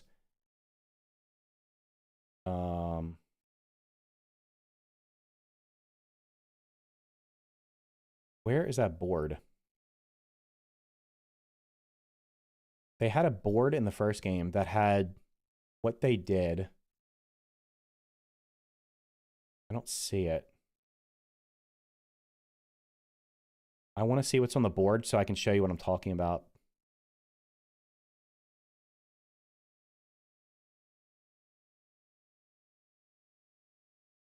They basically showed where... They showed all the things that were community stuff that was added. None of which, in my opinion, was like... There's just some... Like, there was lots of great suggestions the first time around, and they were not incorporated because they didn't want to put them in the game. So they already have probably 2,000 suggestions right now. You're wasting your breath. They're not going to get in the game. You think they should just wait to release the game until it's completed? I'm happy to get to play. I'm happy to get to play it early. I think they should have waited. I think they should have waited much longer. It's really hard to incorporate player ideas. They would have to plan around them. Then why even take suggestions? Why say you're going to... Why does every early access... You know what early access, when they say we want to work with the community, you know what that actually means? I'm going to give you a spoiler here. When a game says we want to work with the community to help design our game, what they really mean is we want you guys to pay us to play test our game so that when the game's finished, it has less bugs and less technical issues. And they can balance the game. They don't want you to tell them how to make their game because nobody wants to be told how to do their job. Right? That's the facts. I don't know if I could see them. I made suggestions for the first game. I think you needed like 35 upvotes to be considered.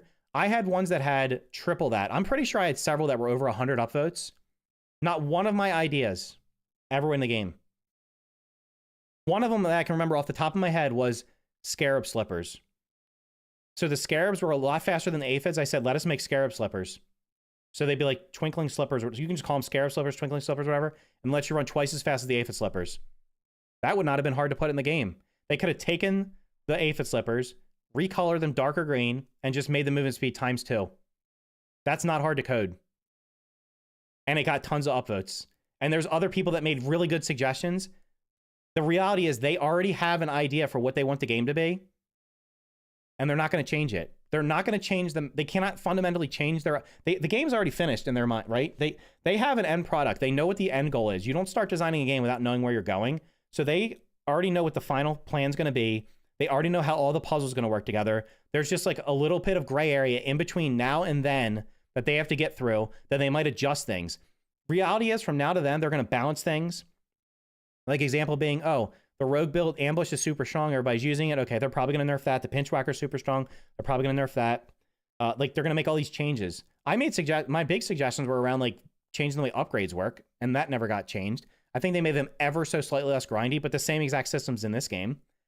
Give me 3 upgrades, and that's it. I don't want 9 upgrades. I don't want 15. I don't feel like grinding. Nobody's going to do it, except for the 1%ers. Like, nobody's going to do it. The map should be cut in half. POIs made more sense in the first game. The progression is weird in 2. The community added a lot in Ground 1 surely. Hot Deposit. Hot Deposit is in other games, though. Craft from Storage is in other games. This isn't the first game to do that. Every game should be doing it. Why? Okay, so okay, what about hot swapping mutations? Who decided that? Was that a community thing? Why is that not in the game? They have all the content ready for the whole game. They put it in piece by piece to hold the game new so long they can only work on the game bugs. I was a developer for 4 years and every game is like that. The game, they already know what the final product is. I mean, for Christ's sakes, they're already, like, you can already get outside the map and see stuff that's coming in the future, which is mind-blowing to me. I don't know why you wouldn't. There should be a dev build that has the stuff outside. When you look outside the map right now, what's in the outside zones that you're not supposed to be able to get to, it should literally be empty. It should be a flat surface with nothing. Do not do anything in that area until thought you can hot swap AB. You cannot hot swap in the second game. They removed it for some reason. So yeah, quality of life, hot deposit, craft from storage, great. Those are basic things that should be, they're in this game, right? Can't hot swap mutations. What are the other ones? I can't even remember now because I get so frustrated. The picnic table area has pretty much everything you need under it and on top of it. Yeah. Oh, there's also acorns by the picnic table too. I forgot about those. They could have put up a police crime scene tarp to block the other areas. They could have done anything. But now people already know what's coming. You probably know more than I do because I don't watch any of that stuff. I found a Google Doc. Are you talking about the spreadsheet? The Google Sheet? I already have that. If you're talking about the one that has all the bug stats and armor stats, I already have that. Unless you have something else. In the top right, the mutation is there. Click B and pick another 4. Yes, but you cannot hot swap. Hot swap means that I press one button and can switch between them. Go watch when I play this game later. Tell me count how many times I go into my inventory because I need to switch weapons because there's no hot pouches. There's supposed to be 3 hot pouches. They took that out for some unknown reason. I should be able to, with one click, get to my second hot pouch like I could in the first game, and with one click swap mutations. Instead, I see this bug. Okay, I have to go in my inventory. I now have to move my gas mask over to fight the stink bug. Change my mutations. Oh, now I'm fighting a spider. Okay, now I gotta go switch to this thing so I can put this mutation on. It becomes an absolute, it's like literally going into the menus. It's ridiculous. And it was, in the first game, solved all these, and they didn't solve them going in this game. Think about the way Ground 1 was set up. The edges of the map had the POIs. The tree was the main one for the story. It was spread out perfectly. No filler and bug spawns made sense. Point of interest everyone can get to within 2 minutes. The wall, create the mystery of what's up there. And you get up there and way too and you're under leveled, and then leave with the goal. I need to go gain power for the upper yard plus the POI closest to the middle map. Had to farm water things first. None of these things are in 2 right now. They stayed from the biggest things that made the Ground 1 so nice. Yeah. My game keeps unassigning my mutations. That's supposed to be fixed eventually. 6 months to a year of development would change all of this. I'll die in that hill. Absolutely. Well, yeah. I mean, yes and no. Yes, it would have been more content, so there would have been like the water biome and the garden. Like the garden looks really cool. I really want to get into the garden. I'm sure the water biome will be really cool. But right now it just feels like we have one big giant grasslands area that has grass and dead grass in it. Games being grindy ain't always a bad thing to keep people playing. It is if there's no end goal. What is the goal right now in this game? What's the goal right now? Before I watch this video, I said I was going to watch it. I keep saying I'm going to watch it. If this boss drops, I can keep myself playing Grounded 2 right now for another week or so. If on September 1st, they don't tell me the boss is dropping that day or when it's dropping, and it's not in the first half of September, I will not be streaming this game. I will not be making videos on it unless there's news. I have a couple more video ideas I want to put out that I think are worthwhile. Beyond that, I'm literally now just waiting for news to come out like I was with the first game. So we're back to the same old story. And I'm not going to sit there and stream for 3 hours farming parts to put in chests that I'm never going to use. Like, I have enough Scorpion parts now for 25 game playthroughs. Duping items and getting ready to ready for the actual game, only things left to do to making a base. So here's what's going to happen. If people keep playing the game, when the updates come out, when the boss comes out, that's whatever. You're probably going to... Most people will probably be ready for that if they've been playing. If that winter update doesn't come... Let's do this timeline. September 1st, they say the boss is releasing either that day or shortly thereafter. Awesome. I'll keep playing the game, and then I'll beat the boss, probably get the parts to make all the stuff from it, try it out a little bit. Then the next update, at best case scenario, Best case scenario, they do something for Halloween. So maybe there's a reason to play it for like a couple hours to farm candy corn or whatever else they might add. Now, because they're doing a pumpkin patch area in the garden, that might not even happen anyway. They might just put, right? Because that garden thing seems like it should have released around Halloween, because pumpkins releasing in a fall update would make more sense than pumpkins releasing in a winter update. Best case scenario is they do some kind of mini event for like Halloween. If they don't do that and the winter event happens in December, I have nothing to do from like mid-September until December. I'm not going to sit here and keep playing this game and streaming it. I'm not going to keep making videos on it for the sake of making videos. And most other people aren't as well. It's not going to happen. I can already tell you that there's other games coming out between Voyagers and Era. Early access is the middle of September. I'm going to play that.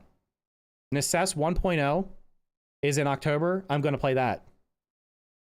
So, you haven't seen the video yet for what?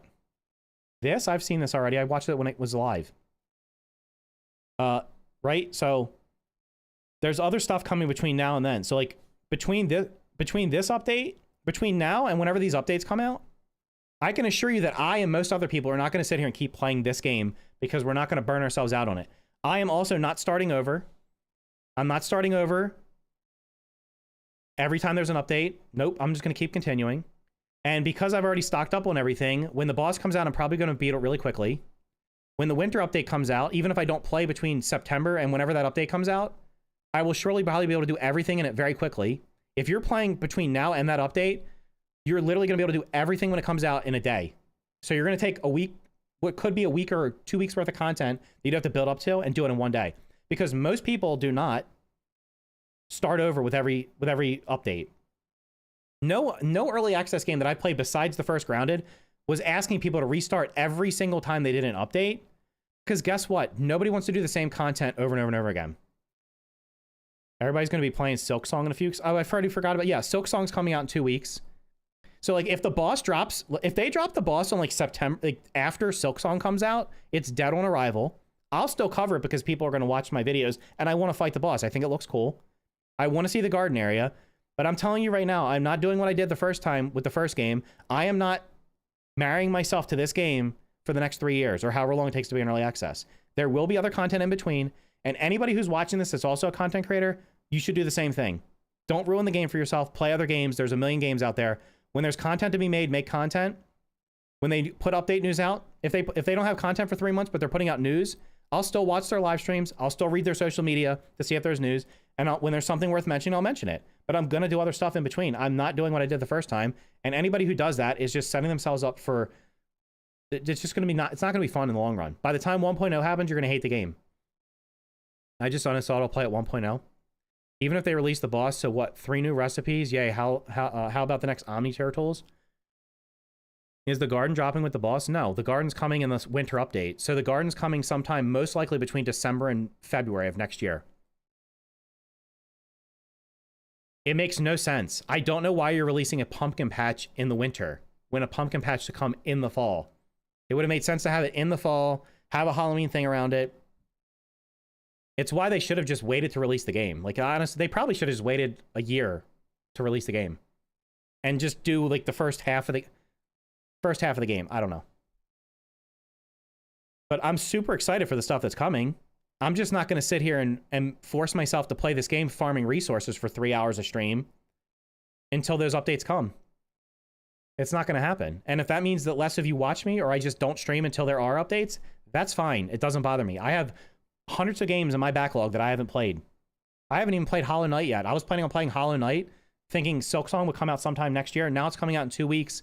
Not that I'm going to play it on launch, because everybody else is going to be. But I still want to play it. I feel attacked. You know the same as I...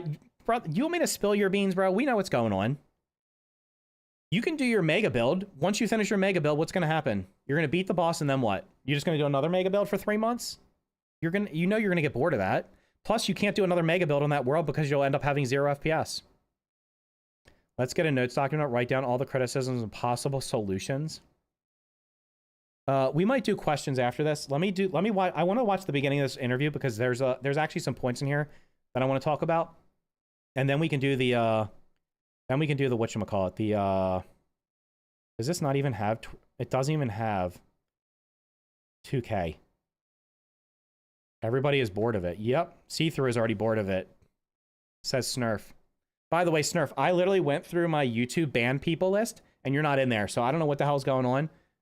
I don't know why it says you're banned. If you're banned, I guess I've banned so many people that I can't even unban them. Building is also boring. It takes way too long. Resources to respawn. There's not enough decorations. I don't know.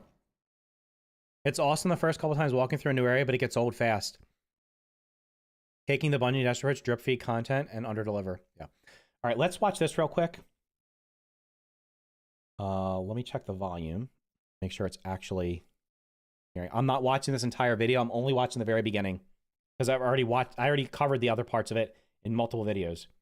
Final Fantasy Tactics and Indiana Jones and the Great Circle Order of Giants, which we'll be taking an even closer look at in a little bit of time.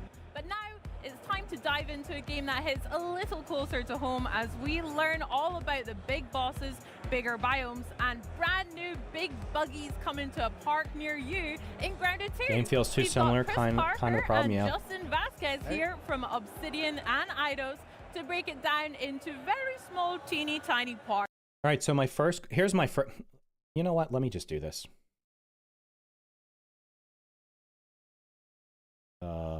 Questions?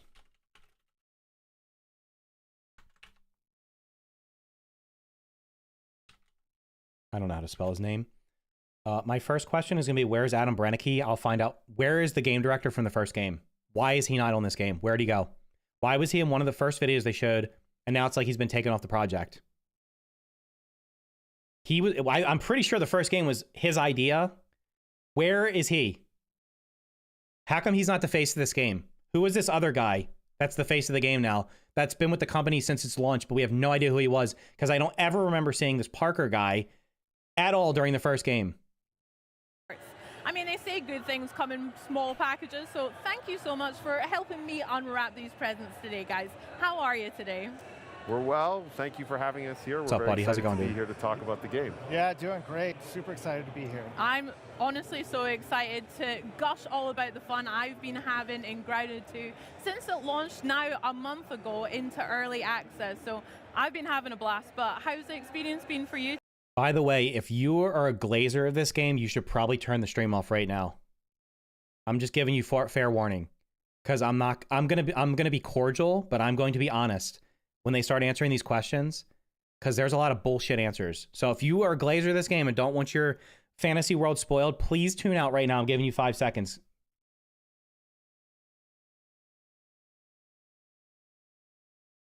You guys all gone? Okay. It's been an incredible experience. We're so blessed to have such an amazing community around Grounded 2. Everyone just reacted so well to the announcement and the fact that the game was coming to them so quickly. And seeing the game in players' hands now, everything that they're doing with it, all the fun they're having with buggies, all the fun they're having in the park, all the different... Okay, it only took him, what, 30 seconds to mention buggies? Let's talk about how many people... let me show you something. Let's say here.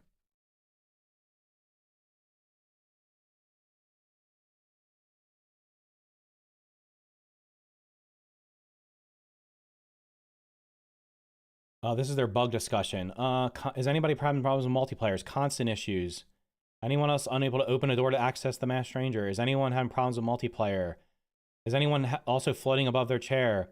Blah blah. You can literally go through this. It's the same. There's non-stop every day, all day, hundreds and hundreds, if not thousands of people, probably thousands of people, but they're not in the Discord. Non-stop problems. I don't remember this the first time. I know it's an early access game and there's going to be issues. They are not, I'm going to tell you right now, I'm going to spoil this for you. They're not going to own up to the fact that there's been so many problems in this interview. They're going to make it sound like if you didn't play the game or know anything about it and you watch this interview, you're going to think, oh my God, this was the greatest early access release of a game ever. It's just perfect. Different builds that they're making and breaking, and all the great feedback we're getting. It's just getting us super excited, and really focus on how we can make the best Grounded 2 possible with our community. I love that. Chris? Bullshit. You're not going to change anything substantial. I've already said this. No game does. It's not unique to this game. Early access games, they already know what the final plan is going to be. And they have no 95% of them. They have a 95% roadmap to the finish of what they want to do. And there's a little bit of wiggle room in between for maybe some quality of life stuff. They are not going to substantially change anything. If you want feedback and you want to make your game better, you need to redesign the entire existing map. Fix that. Maybe more people will stay around. There's my feedback. Let's see if it happens. Have you been having a good time with it as well? Yeah, I'm just so excited about how well it's been received because, you know,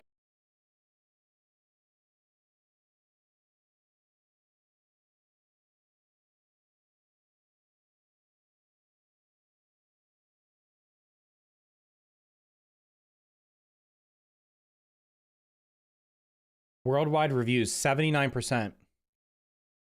This was in the 60s on day one. So worldwide, 79%.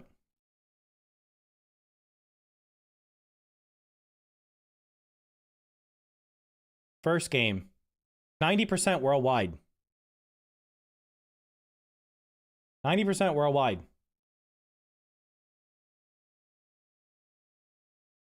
There are people who actually cannot even play the game 2 weeks after launch because of how bad it was optimized. I'm not going to personally attack anybody. I'm going to be very nice here. The old me would be laying in right now. I'm just being honest. This is unfair to say this. when you're making a game, you have this passion, you have this joy, you really want it to be something that the community is going to love, and they already love. Well, that's funny. Where's the guy who came up with the idea for the first game? Why is he not involved in it? Why are you the face of this game now all of a sudden? Where's Adam? Where is Adam Brennicky right now? Yeah, let's get a hashtag free Adam Brennicky. Where is Adam? I want to see Adam on an interview. I want to see Adam on these panels here. I don't know who this guy is. I know he's been with us. I think he's one of the people that's been with Citium since the beginning. I never saw this man's face for the first game. Does anybody remember ever seeing this guy on any of the live streams, any of the marketing or anything for the first game? If he was, and maybe I missed it, let me know. Has anybody seen this man? Was this guy around for the first game? Where is he? Nobody remembers this man. I think it's Chris Parker. Nobody remembers this guy involved in the first game. So what happened? Oh, the first game had a lot of players. So this guy was like, I'm going to go work on the second game. We're going to kick out the guy. This is like what happens when, let's see what happens with Subnautica 2. Since all the founders of that company got kicked out. Let's see what happens with it. What happens when what happens when the founders of a company are kicked out of their own company? What happens when their games in the future? You know what normally happens? They're usually not as good as the old ones were. Grounded 1, right? I'm not saying he was kicked out of the company. Like, he could be working on another project. I just think it's odd that the guy who came up with the idea of the first game is not working on the sequel to it. So much passion. Or is not, maybe he's working on it, he's not the face of it like he was the first time. And so until you get that into the players' hands and the community's hands. Yeah, this is an Obsidian guy. This is the guy from Eidos Montreal. I don't know anything about this guy. I'm just saying this guy was never involved in anything. Maybe Madden was against making a Grounded 2. Then they shouldn't have made it. If Picasso didn't want to paint another painting, you're going to say, oh, I'll paint it for you? Come on. Just don't know exactly. You know, you can hope, but until they've actually sort of tasted that meal, you don't know how it's going to go. And so it went out there. People are super excited about it. They have tons of stuff to say and tons of great ideas, and we love that. And what about the bad things they have to say? What about that day one? The game had like 60% positive. I think it might have been below. I can't remember. It was around 60% positive reviews the first day. What about that? What about that, Chris? What about all the people who are in your Discord telling you they literally can't log into the game? That multiplayer still doesn't work for them? That their save has been corrupted? That they put tons of time into the game and their one-of-a-kind weapons have fallen through the map and now they can't recover them? Are we going to talk about those people during this interview, Chris? it's just or do they not matter? exciting. Amazing. Well, I've tasted it and I've really enjoyed it as well. We've been digging in a lot. It's been so much fun. And obviously you mentioned buggies, one of the big new additions in Grounded 2. And how has community feedback helped improve and expand that kind of area of the game for you guys? That's a really good question. For us, the buggies were such an important feature to bring to life because the whole game is designed around buggies.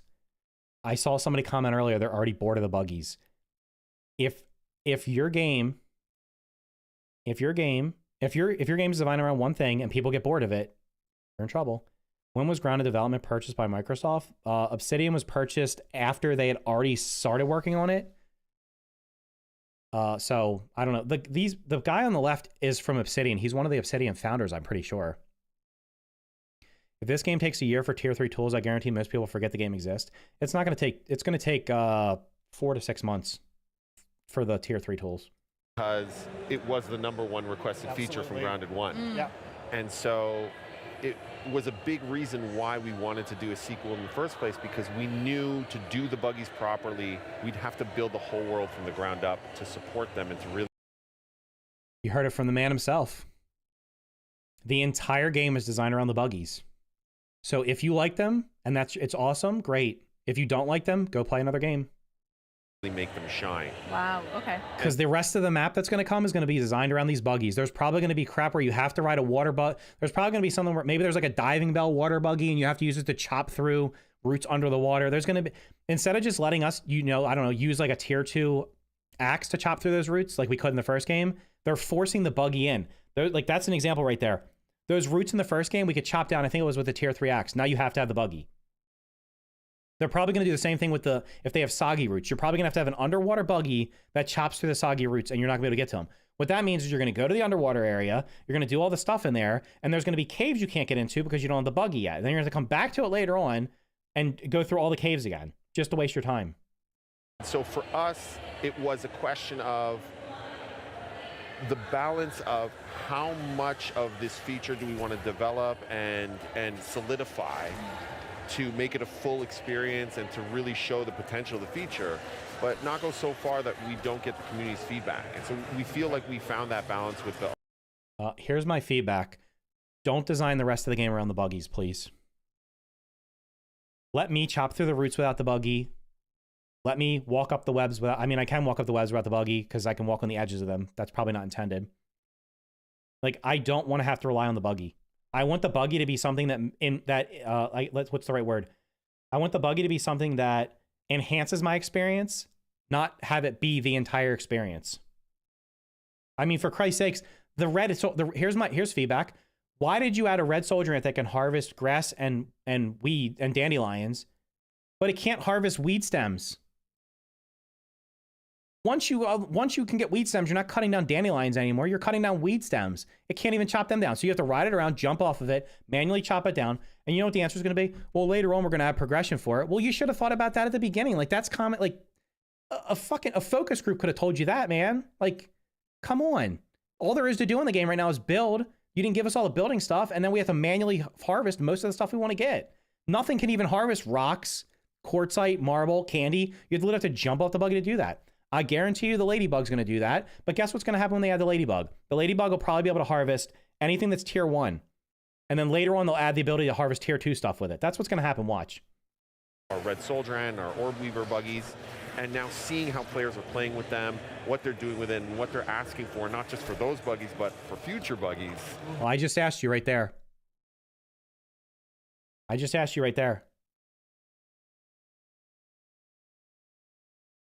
I mean, I don't know. Like, you give me a buggy that can cut down grass, and then it can't cut down the next level of grass.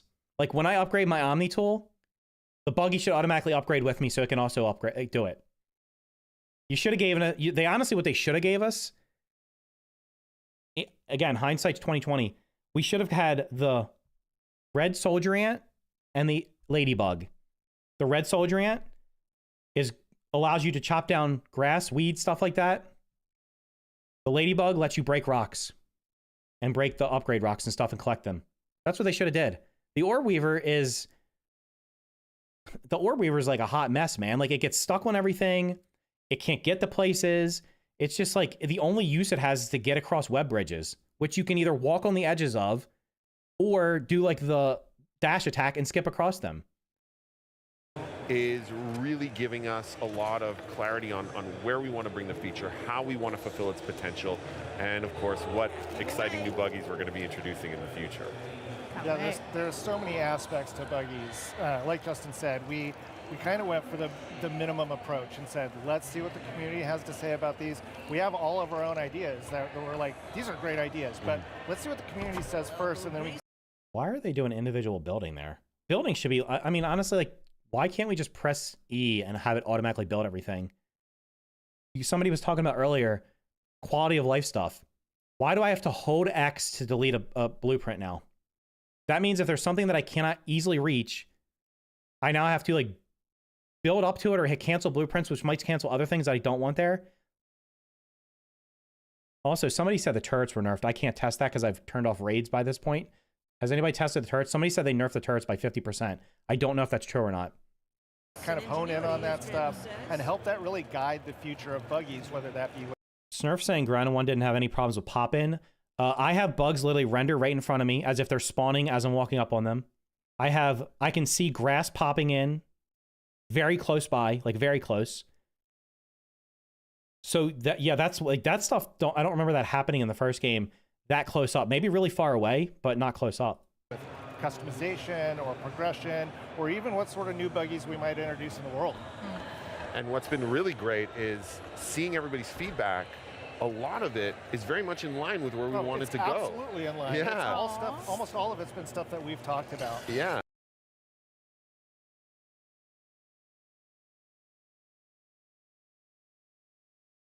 I should have had a lie counter up here. I should have literally had a little lie counter.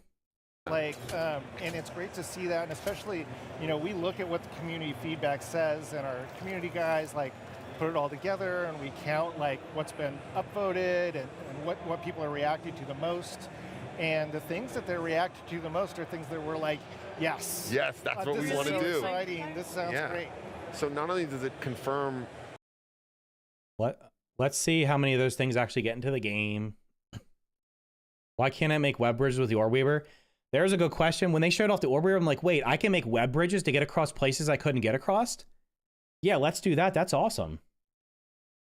Our belief that this feature has so much potential, it's really nice to see how aligned we are with our community. Yeah. And it really feels like we're all one big team trying to make the best Grounded 2 together. One big colony. That's so cute. I totally missed Sorry. that. Well Don't worry, I got you. My buggy is called Ant McPartlin. It's a red soldier ant. I haven't got to the Orb Weaver just yet. We're taking our time. Which is a very UK insular joke, but that is fine for you. But have you guys got any buggy names that you're particularly proud of? Any good puns that you've heard? I've or got from one up my team? sleeve. You, Chris? Well, no, the favorite one that we always fight around the studio right now is Stinky. I don't know why. But yeah, when we start up a co-op game for the first time, yeah, everybody goes and like makes their buggy real quick together, and then whoever names their buggy Stinky first is the one that wins, basically. I always call my aunt Antonio Banteras because you get the double ant pun there. Double ant pun. And also just because I like to think of my red ant as this like charming, roguish ally that I'm like going on an adventure with. So Love Antonio that. Banteras. That's beautiful. He's your own very real sidekick. That's beautiful. Yeah. We have another first in Grounded 2 with our classes. So, I mean, we were chatting a little bit behind the There's classes in Grounded 2 that weren't in the first one? What do you mean? I could be a mage in the first game. I could be a fighter. I could be an archer. I think the only thing you couldn't be is a rogue. They're literally the same thing. It's the same thing. They've just slightly tweaked armor sets. I think it's odd they focus more on Discord-like system rather than looking at why players are quit playing. I don't know. I mean, people quit. There's nothing you can do about it. What are we going to do?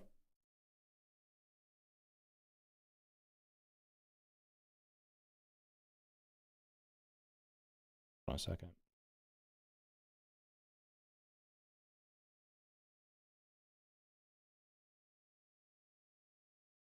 They're not going to, I need to do an interview with them. I can assure you they will never do an interview with me, and they will never invite me onto any of their stuff because they know that I will ask questions that they don't want to answer. I won't be ignorant. I'm not going to be ignorant to them. Again, I have no ill will towards either one of these people and either one of these guys on screen. I think they mean well, but at the same time, it's also, this comes off as like, if you've been in the real world, this is like a corporate, these are all canned questions these questions were predetermined. They already knew what was going to be asked. They already knew what they were going to say. And it feels very corporate. Like if this was a small indie team, they'd be like, you know what happened? We're disappointed with the launch of our game. We've had some things happen that we didn't expect. We're working hard to fix the performance. All these kind of things. Like, there's no way they didn't know. Like that list that I showed you earlier was only a fraction of the things broken in the game right now. They had to have known some of these things were broken. Like, did somebody internally tested the game? About I've been loving the mage class personally, but what has been the most exciting developments from either seeing a lot of players get to grips with these classes or from the team themselves? What's been most exciting? Let's see. I've already found out that the rogue assassin build is completely broken, so everybody uses that to beat the entire game. Even when it shouldn't be the most optimal way of killing things, it's still, you might as well just use it because it's best. I mean, when we set out developing archetypes, they were really about just helping players understand, how do I best equip my character for whatever it is I'm trying to do today, right? You're not locked into being a mage for the whole game. You could be a mage one night. And see, that right there, that's a design choice, and that's fine. They've made that choice. I think if you want to design a game around classes, the game should be designed so that you can play any class and be successful. Overall, in some situations, one might be better than in most situations, one's going to be better than the others. But each class should be viable in the whole. So maybe in one situation, one's like really good and kills everything. In another situation, it takes longer, it's tougher, and then vice versa. He's basically saying they want you to hot swap between classes because they've designed a game with all these strengths and weaknesses where you literally watched me play last night. I spent more time in the menu swapping between weapons and armors and mutations because every time I go to fight a different bug, there's a different setup that I'm supposed to use to fight it. There's no one setup that just like lets you do everything. Like, yeah, I can use the assassin build, but if I go to fight a stink bug, I'm gonna have to put the gas mask on to go fight it have the roach armor on, I guess, but then that kind of defeats the purpose of having the assassin armor as a set bonus or the rogue armor as a set bonus. So it's like they've designed it where it's like a half-baked class system that doesn't really, I don't know. I just think it could be better. I don't know. Let's see what they say about it. And then switch over to a ranger or a rogue or whatever. You want to be a sword and board fighter, do that. But let's have the interface help you out, help you sort of like min-max easily into that play style. And to be perfectly honest, I thought this was just like a kind of a nice little quality of life add to the game.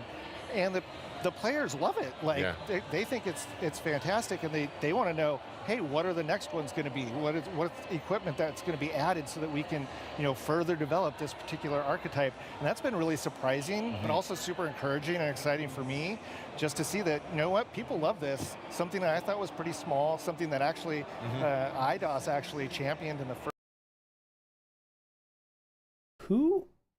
Who has there been? Am I missing something? Is like, who has been overwhelmingly excited about these classes? Huh? Who is like super like? It's literally the same system as the first game. What I think they should have did. They're almost finished here, and then I'll tell you what I think. And everybody loves it. It's great. It's been really positive reception. From our point. Why are you fighting an orb weaver with a mint staff? Aren't they resistant to fresh? You should be using a spicy weapon here. You're literally using the wrong setup. You could be a mage and at least use the spicy staff. Point of view, it felt like a natural extension of what Grounded was already doing, and what made Grounded special as a survival game was this really rich RPG fighting system. And hold on a second. I can get more of a class. Let me tell you some things here. I can get far more of a class build in Valheim because I can pick one weapon type and level it up by using it and be specialized in that one weapon type. RuneScape Dragon Wilds, as much as I didn't really care for that game, it has skill trees for all the different things that you have to level up. There's no skill trees in this. You literally just pick a mutation, pick an armor and a weapon and throw it together. That's it. Like the game just released, right? We haven't even gotten the first content update. I already maxed out every mutation I can max out. Kind of weird. I don't know. If you want to do a class system, normally you have to level things up. You're not leveling anything up. You're just killing stuff with a weapon, and then once you get to a certain number of kills, it's maxed out forever. So I now have max level mutations for the rest of the game. Your armor and weapons only get upgraded by applying a rock to them, not by actually using them. Like, why not have you want to use the this staff here? Okay, well, every time you use it, you get XP on just that staff. So that 20 hours from now, that staff's doing a mega amount of damage. And to speak to what Chris is saying, that's also the shared DNA between Obsidian and Eidos Montreal. And the worst part is Obsidian makes RPGs with with skill trees in them and XP. And it's like they half put it into here. You just mentioned he thought it was going to be a small part of it. If you're going to put something in, all in or nothing. Don't put like a half-baked like you're good at making RPGs. That's what you've done for your entire existence of your studio. You want to put that in your survival game? Fine. Get the RPG guy that knows how to make the systems. Give us skill trees. Give us the ability to upgrade our gear and weapons by just using them and not by just going around and breaking a bunch of rocks and applying them to them. Is that love for both RPG mechanics and progression and player choice. And so this felt like a natural extension of us working together, of us collaborating. And to see it in players' hands, not only them finding really cool ways to break the builds and push them to really cool limits, like... All right, well, hold on, he's going to say it. The dual wielding rogue that can, one-shot, even our biggest, toughest foes. Yeah. Should any build in the game right now currently be able to one-shot the toughest enemy in the game? No. I'm going to answer the question. It should not. And if it should, let's suppose that it should. If that's the case, then you also should be able to be one-shot by said foe.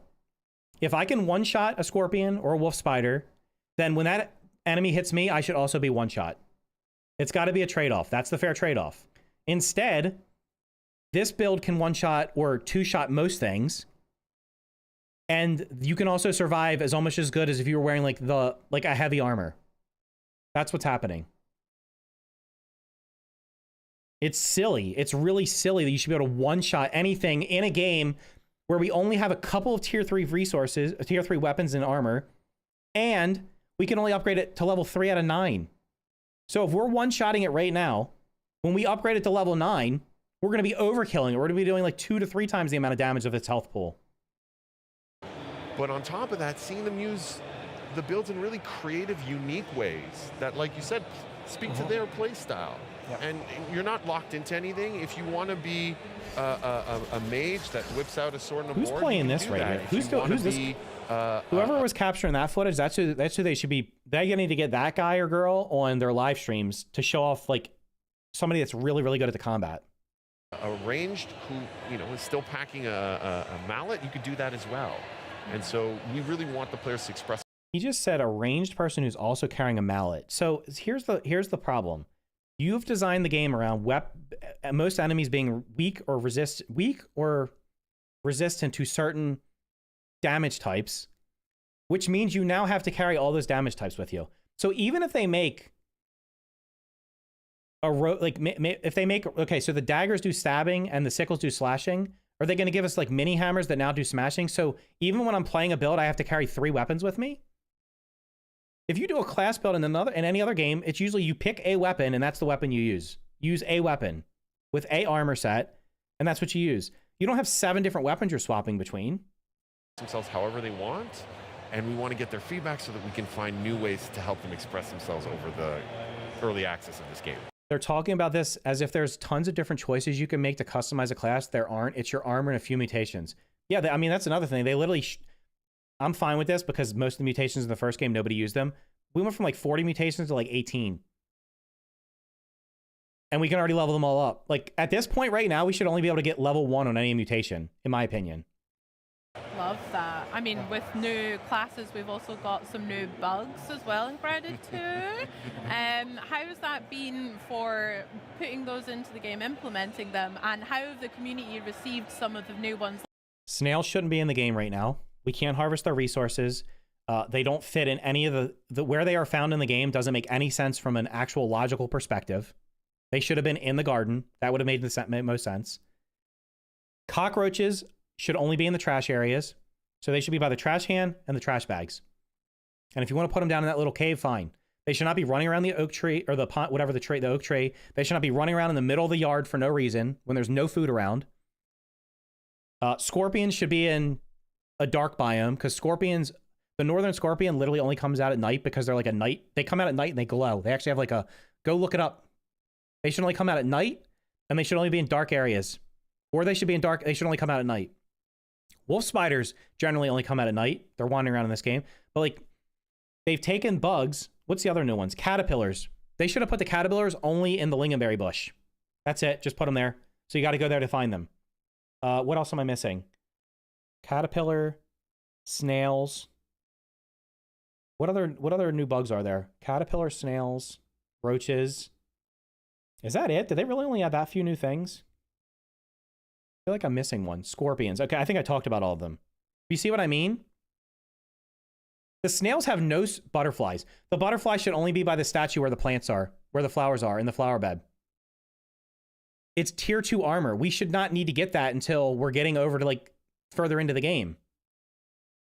Like, do you see how easy this is to discuss? I wouldn't even need to see the game. If they would have just shown me a picture of the game, and here's how we're laying out the mantises. Well, Mantis was a boss in the first game. The mantises are also spread out all over the place, which I think is possibly okay because mantises, you can generally find them anywhere, like in your yard. But if they would have said, hey, here's the map, here's how we're laying it out, here's the new bugs we're putting in, and they would have just showed me the distribution of bugs, I would have said, first of all, like, okay, well, wouldn't it be like cooler if we have to discover the new bugs, like, at some point in the future? Within the first couple minutes of playing the game, you're going to see a caterpillar, you're going to see the snail, you're going to see a butterfly, you might see a cockroach, and also a scorpion. You're going to see all the new stuff within 10 to 15 minutes of getting outside the tutorial. Like our new scorpions, our caterpillars, etc. Are there any fan favorites that you've seen emerge? I don't know about favorites, but I mean, I think all of them have been really well received, but like for different reasons, of course. So like, we've got a ton of feedback from folks who are like, man, the caterpillars are so sweet and they're beautiful, and I have to kill them. Why have you done that? Why have you ruined my life and blackened my soul with this? And then, you know, another example is this cockroaches, where they're like, I can't deal with cockroaches. Why have you put this in the game? This is, and we're like, oh, well, we put it in there to be gross. That's why it's there. It's serving its purpose. But the reception to those has been really fun, very exciting. And on the other side, what was nice for us is when we first started talking about, you know, what creatures we wanted to bring to Grounded. Okay, either they scripted these fight sequences or there's actually somebody at one of these studios that can play the game. Because I can assure you that if you watch their live streams, not one person that they've ever had on their live stream that works for their company blocks every single attack. They usually die. They would be dead in this fight already. I think it was Universal. Actually dashed away. Everyone was like, we need it's probably, something I don't know, maybe it's scripted. that is on the same level of terrifying as the wolf spider from Grounded 1. And the #1 contender was the scorpion. And it was a huge request from the community for a long time. And being able to bring that to life, but in a way that like does justice to it being this terrifying predator coming after you, and seeing all these reaction videos online of people in their camps being, you know, hunted by the scorpion and popping out, them freaking. Has anybody been hunted by a scorpion? I mean, I haven't. They're usually just sitting in the ground and you can see them. I don't see them walking around randomly burrowing and then popping out to hit you. That just doesn't normally happen. Oh, I'm yeah. trying to hide. Like, this thing Oh, is you see the coming up. cockroach right at the beginning too.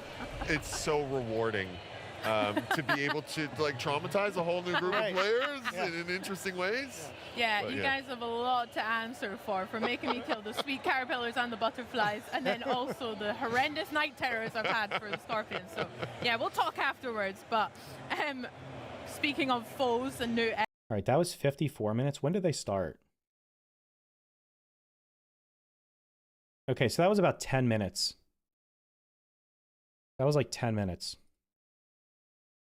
that they just talked there.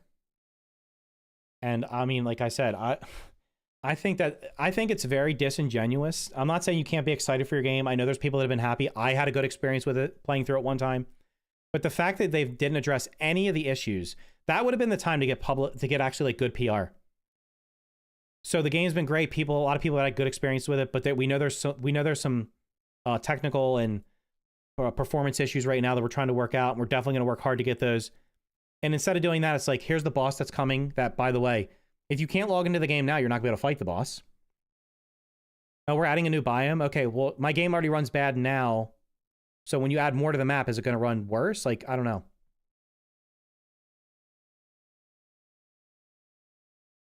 I don't know. The whole thing. I mean, these things are generally scripted. They give you they have the questions ahead of time. They know what they're saying. Here's what we're going to answer. Here's what we're not. That's just a bunch of corporate speak. That's why my videos, I didn't even talk about this crap. I just talked about the boss coming out and the biome. Because whatever. They do walk around more at night. What walks around more at night? They wanted to showcase the 5 new bugs they had. Great. Hey guys, let's blow our load in the first 2 seconds. We added all this new cool stuff. Surprise, here it is, all in one time. There's nothing for you to discover now. Does that make any sense? Well, here's the thing. I don't go out at nighttime because what reason is there for me to be out at nighttime in the game when there's no nighttime specific bugs that only come out at night? I literally, it gets dark, I go to sleep. Me personally, I'd rather do another ground 1 playthrough and play 2 right now. You can fight every creature with the first proper weapon you get. I should be a journalist, a blatant truth with manly milking media. Get out of here. It's also, yeah, I mean, I don't know why there's no nighttime creature. I don't know why somebody said it seems like it's nighttime half all the time. Like 16 hours of daylight, 8 hours of dark. Or 14 hours of daylight, 10 hours of dark. Right now, it's like 12 and 12. So, like, literally, you waste half of every day because you're like, oh, it's dark. I can't see anything, even with a torch. I'm going to sleep. I'm always building in the dark. I think you're one of few. There's literally no reason to play at night. There's just not.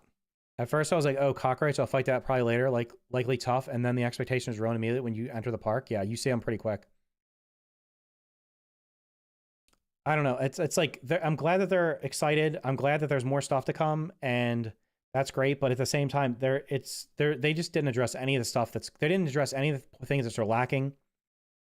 I know people have said this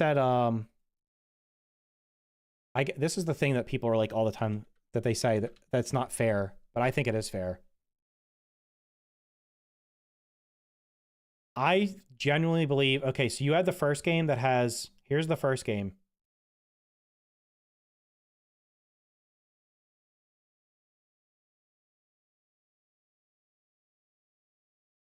This is the first game, complete. You're now making the second game.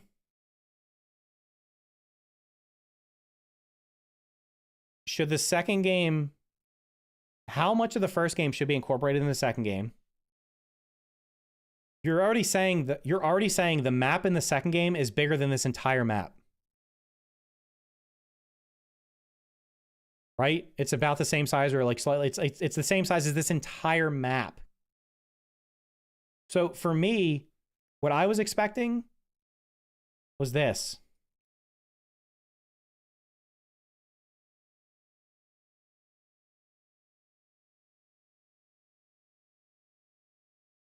This is what I was expecting. I want this over here.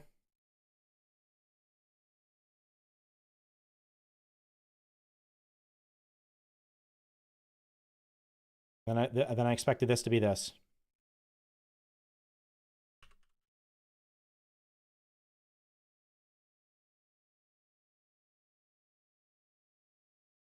And when people are like, well, this game had not, yeah, you're right. This game at launch literally had like this much, it had like not even this much content. It was like probably less than this. There's the first game's launch. We're talking about this little thing down here. You already have this game that's out that 90% positive reviews on Steam, has lots of good quality of life features that every game should have. And then you turn around and you release the second game. And instead of releasing the second game with all the good stuff from the first game, most, like, literally just, I don't want 100% of the content, but, like, they should have had the map be, like, most of the map is populated by bugs from the first game, which, like, I'm going to repeat, makes sense because you can literally see the house that the first game takes place in, catty corner to the park. It's literally right across the street from it. They could have most of the bugs from the first game up to maybe tier 2. No tier 3 stuff, just tier 2. And then you put the new bugs on top of it and you carefully place them around the map in the biomes that actually make sense. That's what I think they should have done. And that's not what's happened. What they've done is, like, this foundation here is, can I shrink this? Not gonna let me resize. Oh, you can, okay. What they've done is they've taken some of the stuff from the first game and then they put new stuff on top, but the new stuff on top is, like, it's not very much. So they've, like, this is what they've done. So now you have, like, something, a similar size map with, like, you have a similar size map with, like, half the actual content. And there's, like, a couple unique events that happen. That's it. That's it. How about, I don't know. Let's see. In the first game, you could plug the haze, which disabled here. In the first game, you plug the weed can, the weed, what is it? The poison stuff. You plug the canister in the first game, which then gets rid of the fog and the haze, and the infected bugs spread the yard. What if you could melt the ice cream in the ice cream cart, and now the scorpions go all over the yard?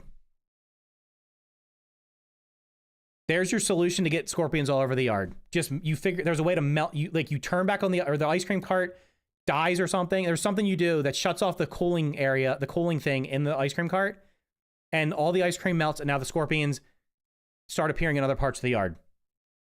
Now, how cool would that have been? You're over there fighting them, and then you feel, one of the switches at the top, it's like, you hit the switch, and bam, the ice cream cart, there's like a loud bang, the ice cream starts melting away in a cutscene, and then the next day you just see scorpions in places they weren't before. Come on. Like, why would we not have something like that? Like, that's crazy. That should be happening. There should be a situation where you, like, turn a sprinkler on and it turns a otherwise dry area into an area that now has a bunch of water on it. That's ridiculous. Like, it's so easy in hindsight. Right now, everything's everywhere, and I don't know. You literally have the first game to build from. You have so many good things in the first game that you're not taking advantage of. There needs to be things that change the back. Like, when I plugged the haze and that changed the whole yard, I was like, holy shit, I've never seen this in a game before. This is like, it was like a wow moment. It's like, oh wait, so now I can freely explore there? But there's like a plus and a minus. If you plug it, now you can freely explore that part of the map. But you also have to deal with the fact that now the creatures from it are spread out around the map in other places you might not want them. So you have player choice. Now, what would have been really cool in the first game is if you could have also removed the gum, which then like let the gas out again, so then it kind of recreated the biome and the bugs would have had to go back to it. That would have been really cool. But, like, those are the kind of things that, like, literally could change the game and make it stand out from other games and make people interested and actually make sense in how the bugs are getting places. Snails like to be in, like, damp areas. If they were only, they shouldn't have been in the game. Honestly, they shouldn't have been in the game right now. They should have been saved for the garden area. But if they were in only the garden area, and then there was a situation where you turned on one of the sprinklers and it now made that area wet, now there could be snails there.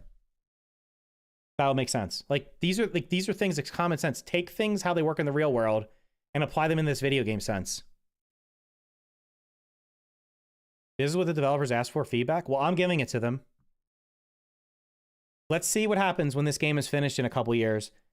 Let's see what happens if the area of the map right now that all these criticisms have been levied against, let's see how much of it actually changes. Let's see if they change the distribution of the bugs. Let's see what happens. I'm going to give them time. You're going to love Abiotic Factor. I've already played Abiotic Factor. I don't know why you guys don't. I've played Abiotic Factor.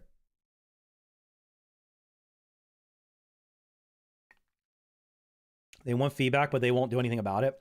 That's not fair to say. They're going to do... I mean, they're getting feedback on the performance, so they're fixing that.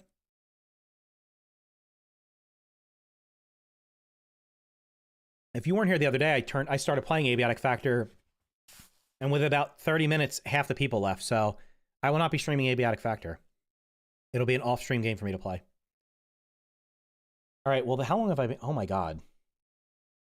No way. Have I been going this long and I haven't even booted up the game yet? It's been 2 hours, 20 minutes. I haven't even played the game yet.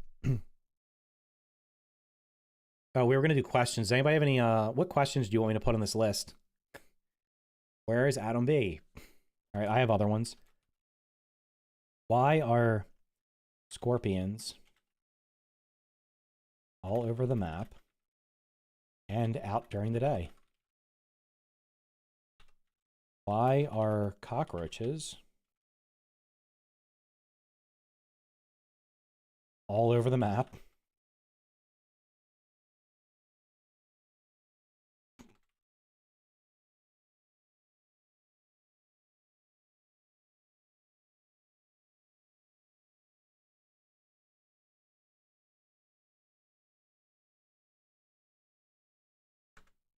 Hold on, I'm just going to go through my list first, then you can see what I missed.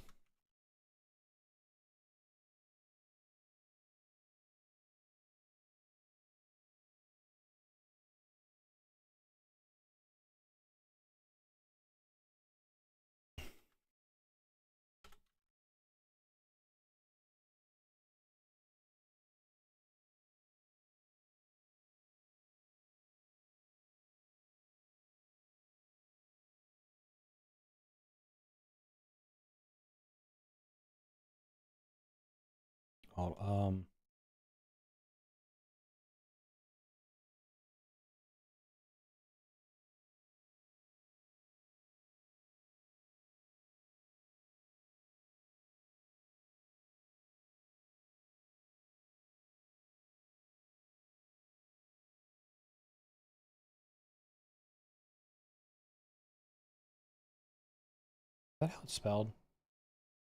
Not that spelled right. Is the pin tracker repaired with a resource?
Why are so many things in the first game is not in the second? Yeah.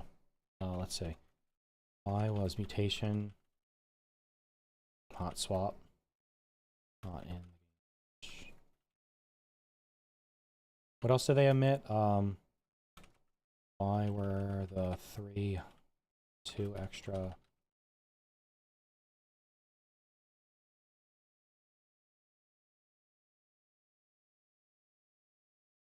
See, I could do like a 10-hour interview with these guys.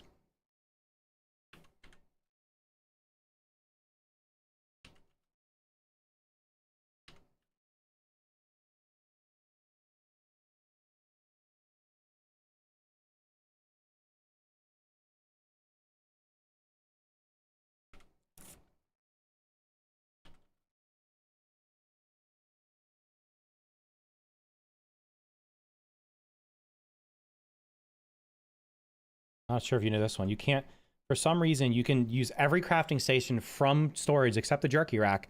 You can't take like berries and stuff from a chest and put them in a jerky rack.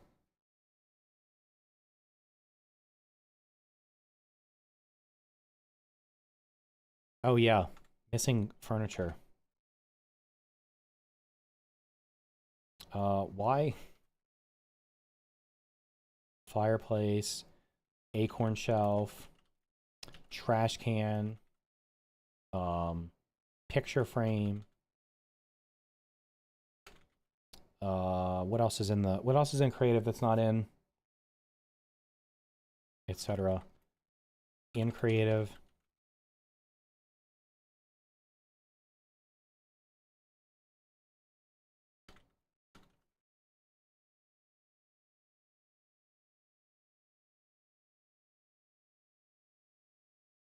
Yeah, there's a bunch of them. Picture frames, candles, pine cone roof pieces.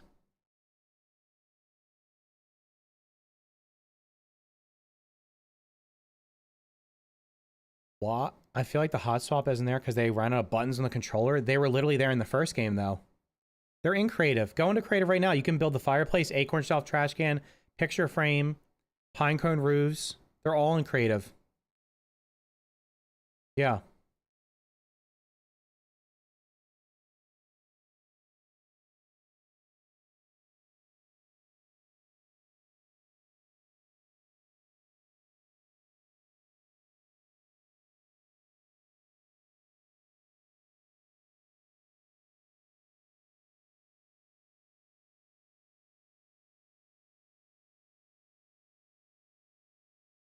One second.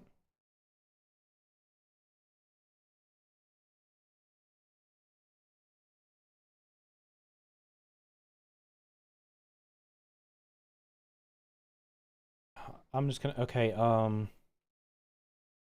why can we max most mutations already? I mean, it's like, we already can max out mutations.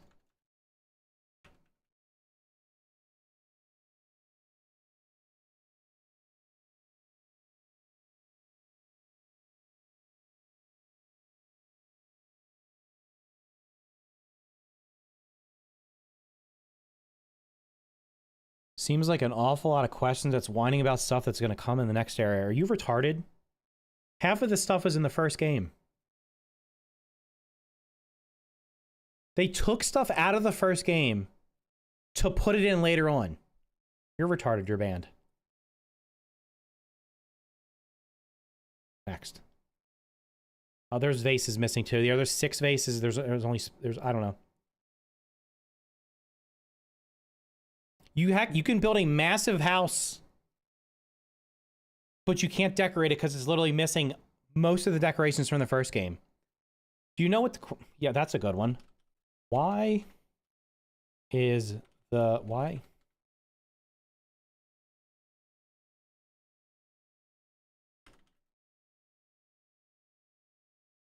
It's like they're 50-50 right now. Yeah, that's another one. Why add fast travel between only 2 outposts? Which literally nobody uses. Like, their outposts, the one outpost is on the side of them. I don't know. I don't know why you would ever use them. If they're going to do fast travel, it should be between, you go in any outpost and fast travel to another one. That's another one. Why is it so... Why it...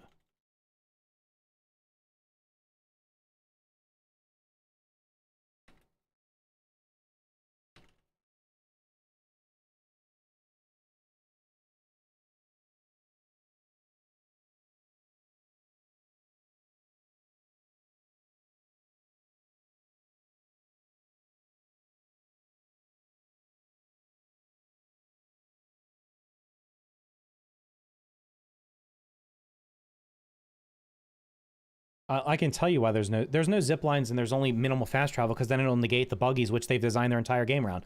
The game should be called Grounded 2. It's buggy time or something like that. That's what they should have called it. Grounded, but with buggies.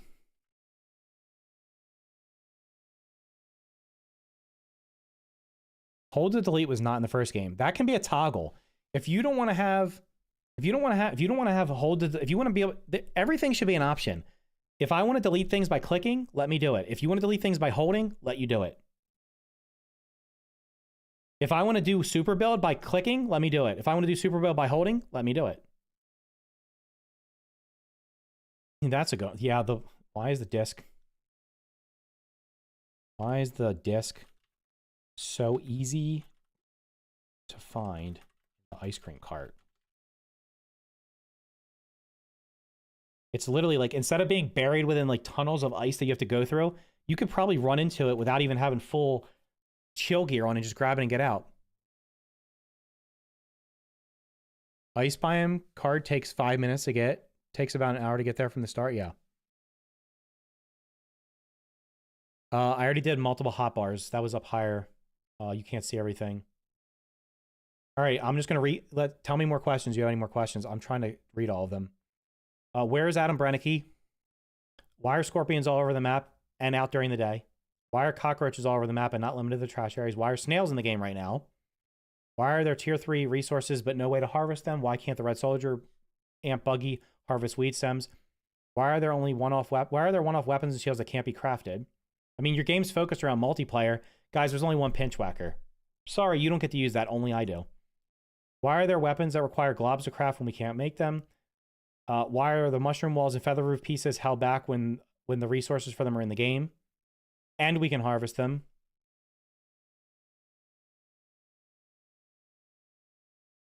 Why is snail armor in the game if we can't harvest snail shells or repair it? Why is the snail armor, which comes from a harmless creature, the strongest armor in the game? Why is there no hot swap for mutations? Why is there no extra hot pouches? Why is deleting a blueprint hold to delete instead of click? Why can't I add resources to the jerky rack from storage? Why is the fireplace, acorn shelf, trash can, blah, blah, blah, in creative but not survival? There's many more things. Why can we max most of the mutations already? Why is the day much longer than the night? Why is the day not much longer than the night? Why add fast travel between only 2 outposts? Why don't the lampposts light up more of the yard or park? Why are there no night-only creatures like fireflies? Why is the disc so easy to find in the ice cream cart? I mean, why show all disc locations so early? Like, why not just do them? You get one and then it tells you where the next one is. Even if it puts it on the map, which I hate, I'd rather it say, oh, you need to go to the pine area to get this one. And not just show me exactly where it is. Oh, yeah. That's another one. Why are the... I don't even know what they're called. Why are the tiki mask lights made of a resource that we can't obtain after completing...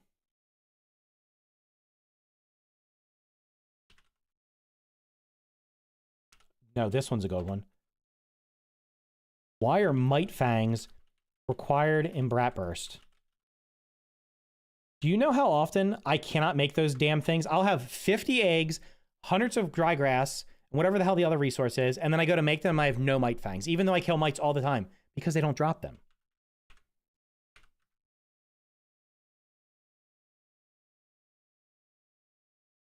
Why is the game so boring? It's fine to play through one time.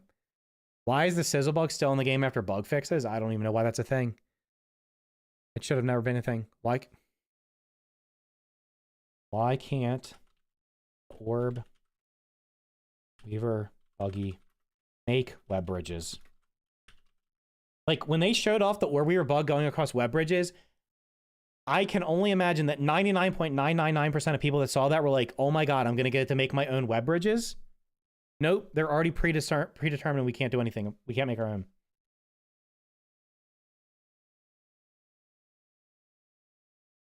Why? I mean, the boss fight is one time. That's like a story conclusion. So you're gonna be able to fight her again at some point.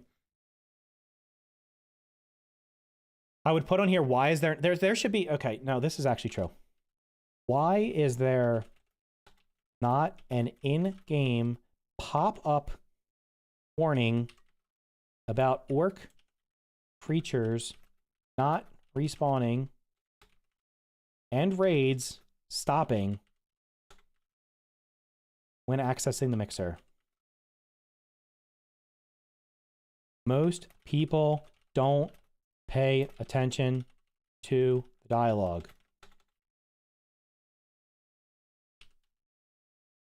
Not one person told me they remembered that from the dialogue when everybody was like, what the hell's going on? It wasn't until much later, and they're like, oh yeah, it meant it's like one sentence in the middle of some random conversation that happened 5 hours before you got to the mixer that you're supposed to remember. There's another good one. Why is the buggy the only way of chopping roots?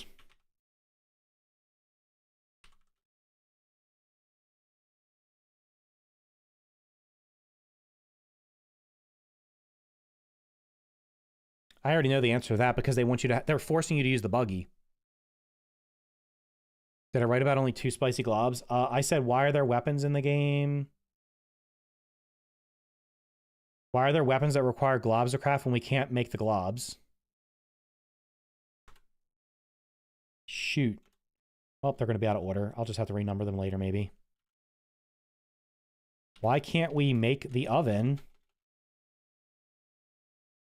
when all the required parts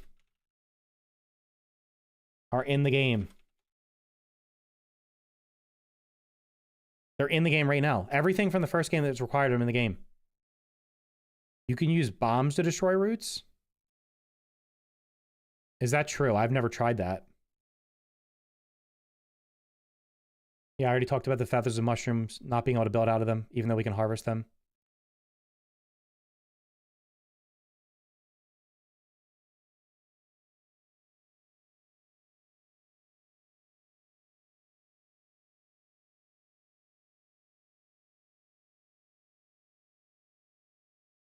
War creatures have their own cards. I brought up, yeah, action bars at the beginning. Why do we only have 1 hot pouch? Why do we not have the 2 extra hot pouches? That is already in there. Come on, there's got to be another 50 questions we got here. The bug's not walking up walls. That's intentional. They're not going to change that. That should have been in the first game. They should literally be able to get to you.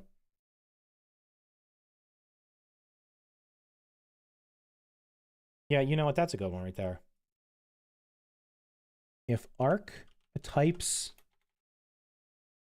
are going to exist, where are the skill trees? You want to have your RPG mechanics in the game? There should be skill trees. Don't give me the bullshit that you should be able to. The excuse that we want you to not be locked into a class. The only reason they don't want you to be locked into a class is because they've designed the game around not being a class. Right? They've intentionally designed the game so that if you're one class, you are putting yourself at a disadvantage of fighting most of the things in the game.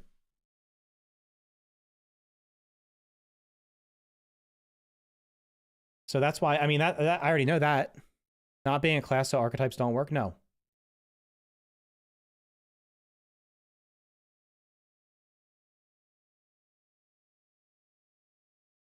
You know what? Here's another one. This one. Why do the light sources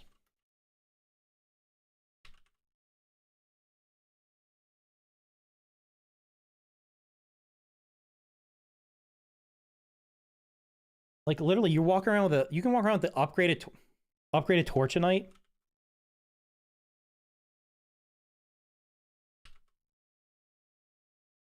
You can walk around with the upgraded torch at night. You can only see like 2 feet in front of you. Why can you get the better torch but not a better canteen? Because you're thirsty all the time. You're constantly thirsty in the damn game. Oh, yeah, that's another one. Why can you get the end game disc and recipe without fighting the boss?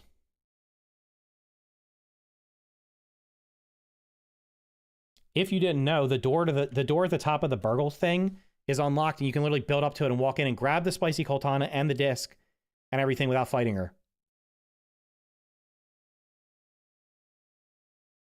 Why do we have to? I can't. That's actually a good one. Why is there a hunger trinket, but not a thirst trinket.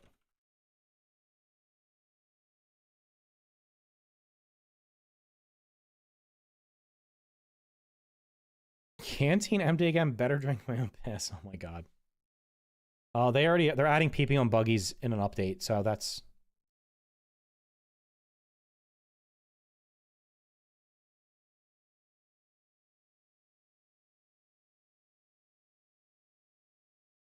What do you mean, no watery creatures? They could have literally just had. Okay, so like here's things. There's an acorn shell. There's an acorn trinket you can craft. They could have just made that where you have to break acorns to get it randomly. You break hot dogs to get the hot dog trinket. It could have been you have to break icicles to get the water trinket. Problem solved. Like, listen, I have an answer for every question. I have an answer to. Every question I have an answer to.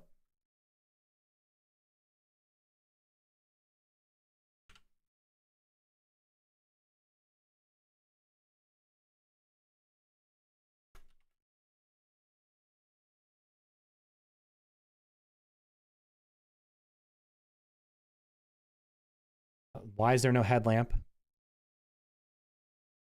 We're supposed to be adding a pond next summer. You'll get that in a year.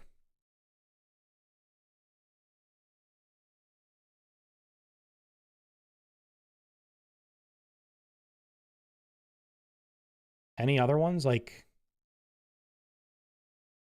surely I've missed something. I should just, hold on, let's go back through. These are things I drew earlier from other streams. Oh, these are the things that were missing.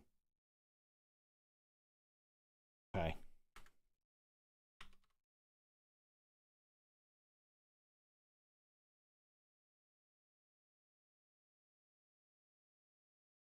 Why was coziness?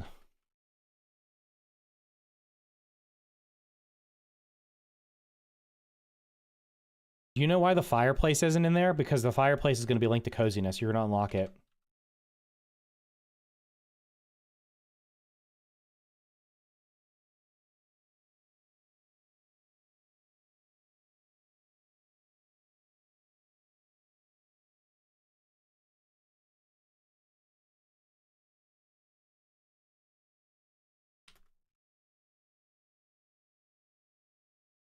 Now we're getting down into the weeds. Faction rate.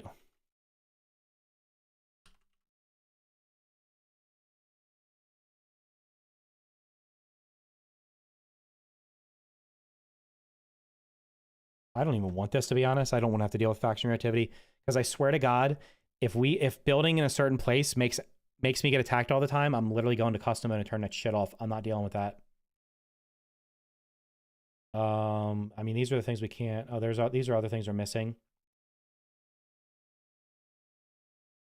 Oops. 42. What?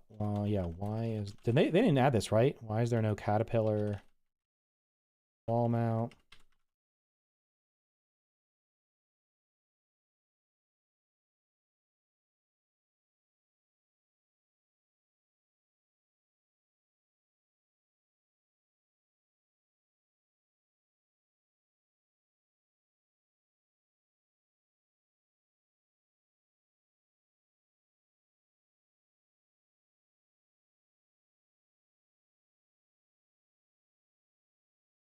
Yeah.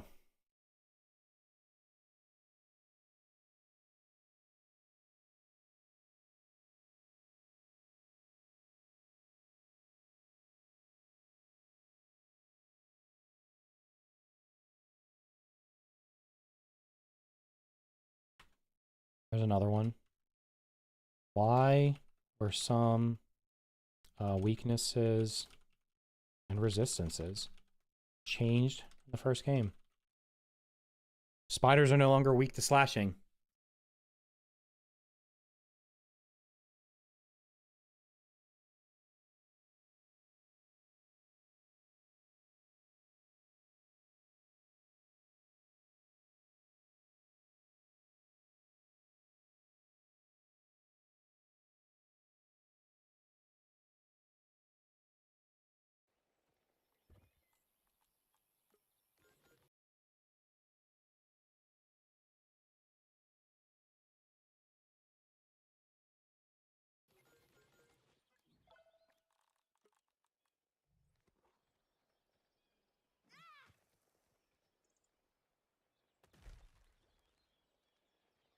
That's probably not intended. I bet you that's not intended. I still think we should just be able to chop through them. Oh, there's another. Yeah, hold on. Why is there no armor that lets us carry more grass/weeds?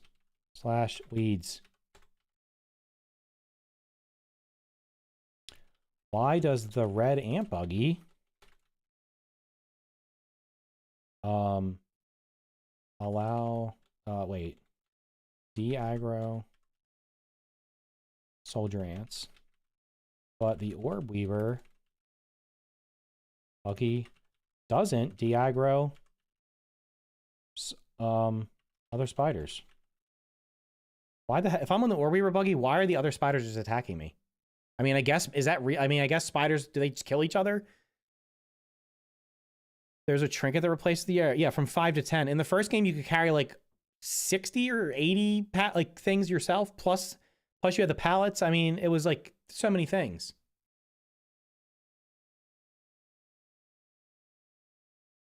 Yes, the thing that, yeah, you can, apparently, that wasn't me. That was somebody testing it. Yeah, you can break the roots with a rat burst. I guarantee you that's not supposed to be happening.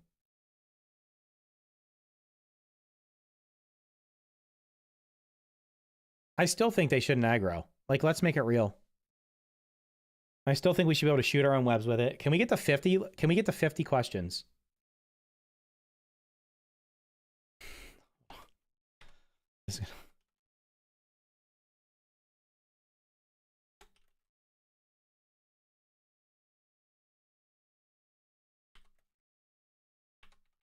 I'm going to put that one in there just to make people mad.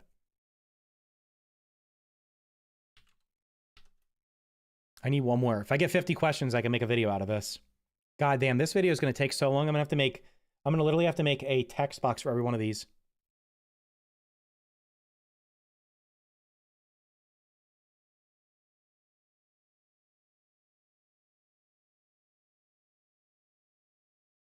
You cannot, I've tested the brat burst against snail shells and it did not break them.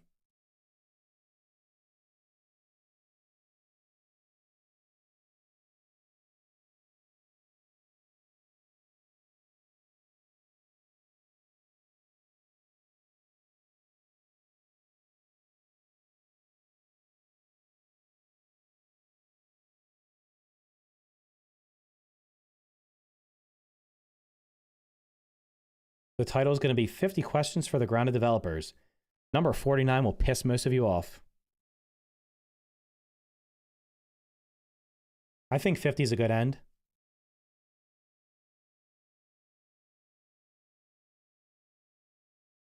The video is probably going to be me just reading the questions and not giving my own... I mean, do I give my own answers to them?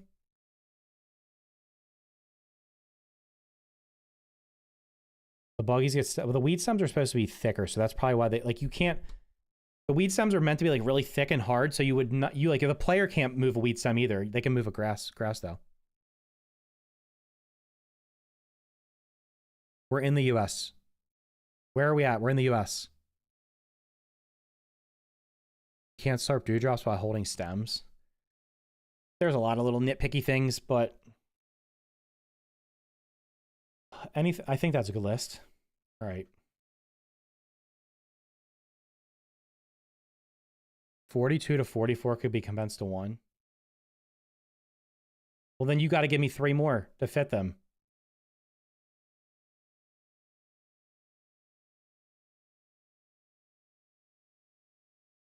I'll condense these 2.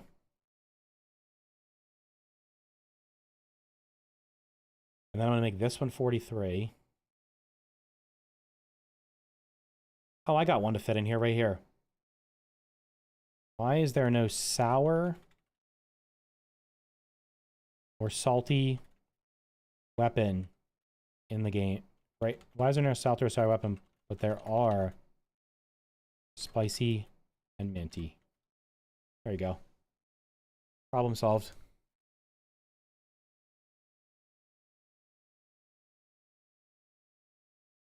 I don't think the art book's ever going to change. I think that art book was a one-time thing. I would not expect that to be changing over time. I'm just trying to think if there's anything egregious that I missed. This is my list of stuff from before. Here's the roadmap.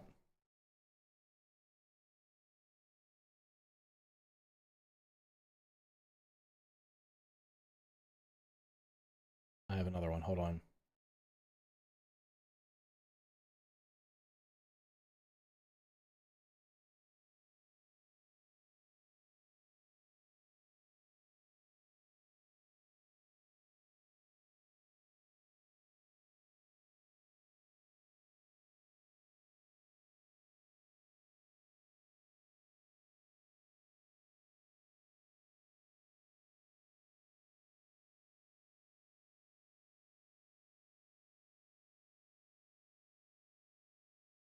I mean, I think Playground Mode would have kept more people playing.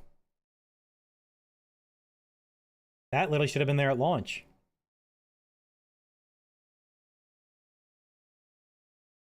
I mean, the other stuff is like, why? Like, I don't know. Let's see.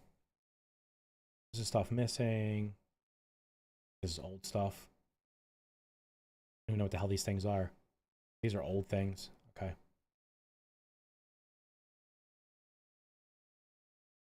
The custom mode is on the list already? Yeah.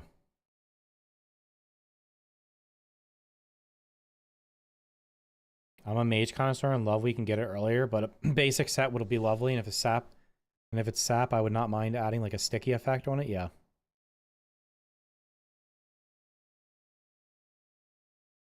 Yeah, I should. I'm going to read the question.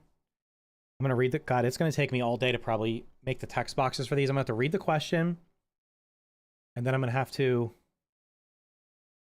give a brief answer. If it's 50 of them, that's only... I mean, it's only going to take me... I could probably do it in like 15 minutes.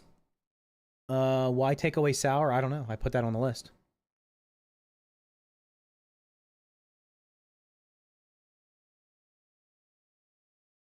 Trying to see if did I miss anything. I mean, why is there no sour?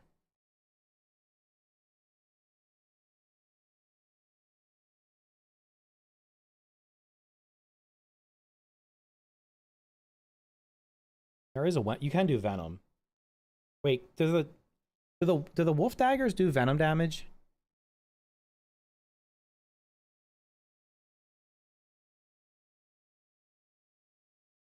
Yeah, I have no salt. Why is there no sour or salt? Okay, so they do venom.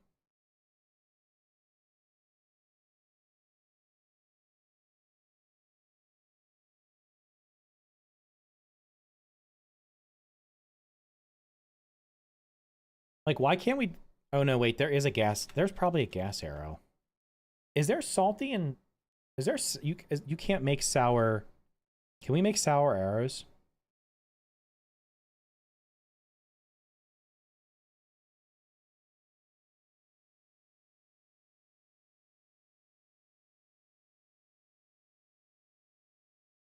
Why are you shooting yourselves in the foot by releasing the early access cross-platform when it only hinders the inevitable patching? Yeah, why not just release it on Steam? But they couldn't do that. God, if Xbox doesn't make consoles anymore, this could have just been released on Steam, and then we would have had a lot of these things fixed. There's no sour arrows and there's no salt arrows. Okay. The snails, I'm pretty sure, are weak to salt.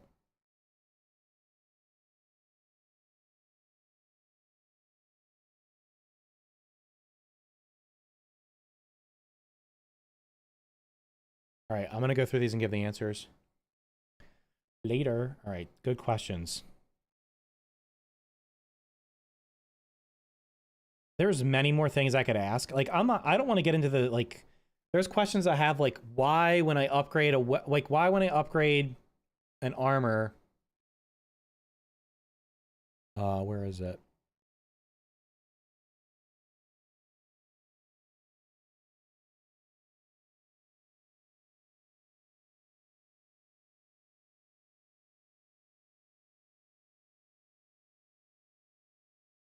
Here's the sheet that's got all the juicy info in it. So, like, I have questions like, okay, I have armor here. So, which one's a good example? All right, we got Grub Armor. Increases charge attack speed by 5%. How come when I upgrade this, this number doesn't go up ever? Weaver Hood. Increases dash strikes by 6.5%. Shouldn't a level 9 version of that do more damage than a level 0? The only thing the upgrades increase is the raw damage it does, or the raw defense it has. Like, if all these things actually went up as you leveled them, it would feel more like an RPG. Oh, he's got the actual bandage numbers in here. 50, 70, 90. Jesus Christ. It's actually probably only... These other ones are probably not worth using because they're so expensive to craft.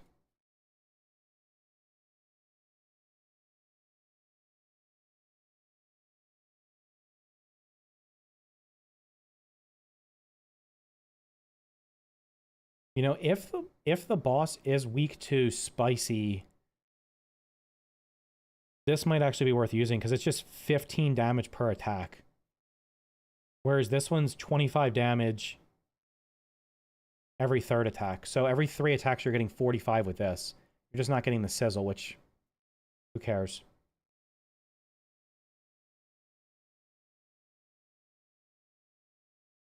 Everything is built around combos.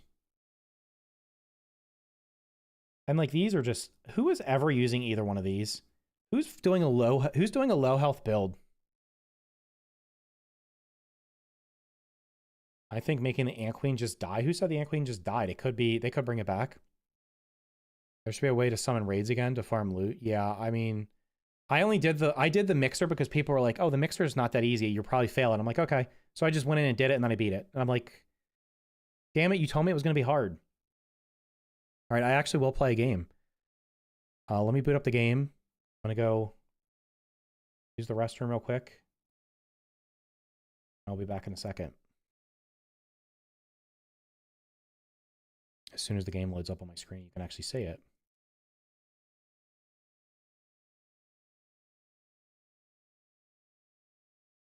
I was so excited to get the Mantis Trinket until I read it. Yeah, I'm like, the Mantis Trinket should literally just give you extra crit damage.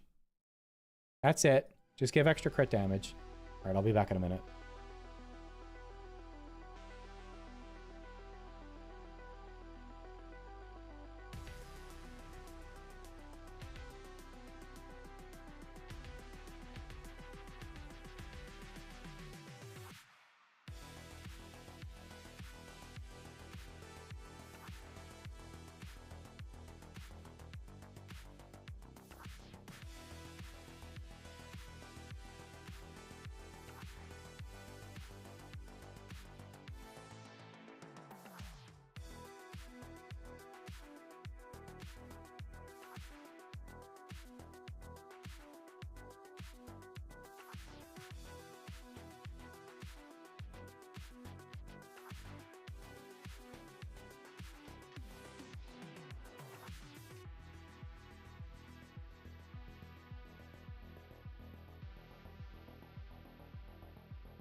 Bonus question. Why is the best part of the game the theme song?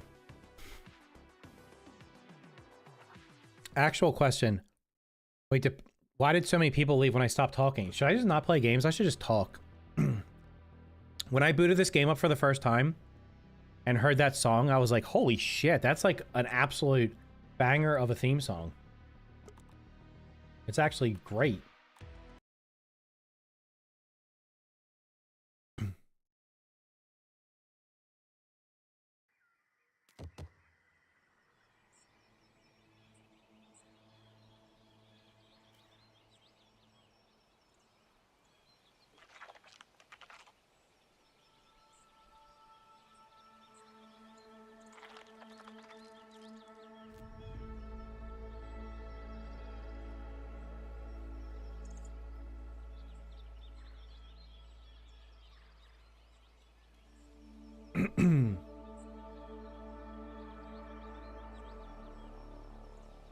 Certain song intros remind me of the Knight Rider.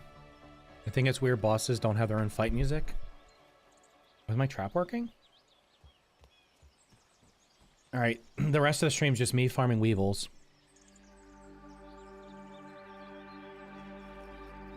Glad to say it's working. That's great. What was I actually doing in here? What should I do? Should I just short my inventory? I like the first theme and the second. I like the first theme and song better. Well, to each their own. I'm just saying the theme song for this game is really good. All right, let me see how many somebody said I can break snail shells with a grenade, so let's see how many I have.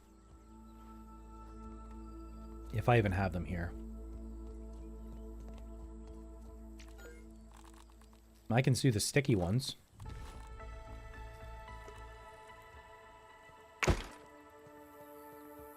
I'll just save right before actually, yeah, I'll just save right before I do it. So I can reload them. Let's do the small one. Maybe it has less health.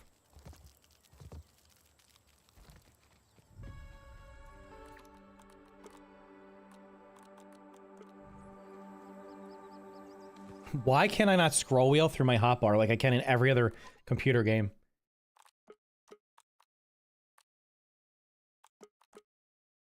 Right. Was it 12:58? Okay.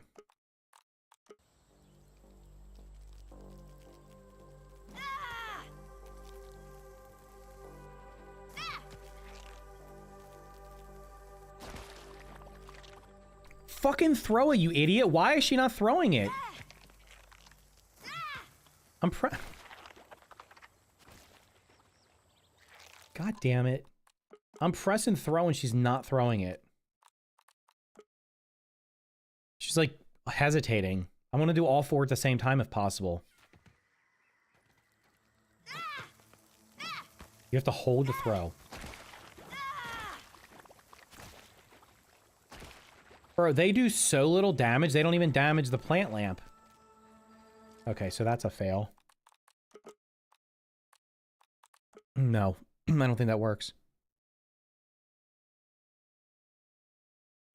You may need many of them. Okay, well, test it out in creative for me, because I'm not doing it. I'm not wasting my grenades. Those do not work. I've tried it before. I don't think they work. You would try the other ones? I don't have a lot of the other ones. I don't know where they are.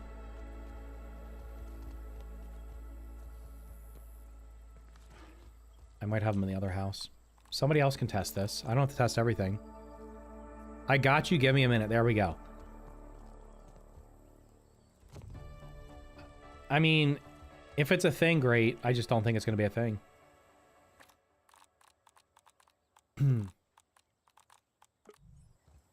I'm trying to think about what I need to do.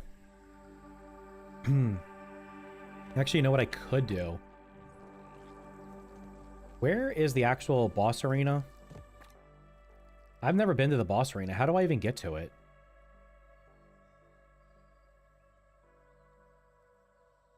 Where is it on the map? I should set up like an outpost over there. Although I guess I could just do that next time. I could watch a video to see where it is.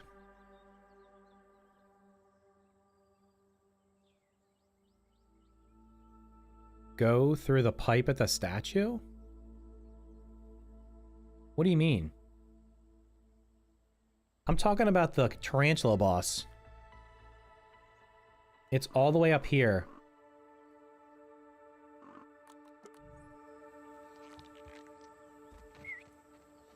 Come hither, idiot. Ah, trusty old ant. We could base a whole It's only sport on 1,400 this. centimeters away. How many... Hold on. How big is 1,400 centimeters? I'm instantly getting attacked. Centimeters to feet.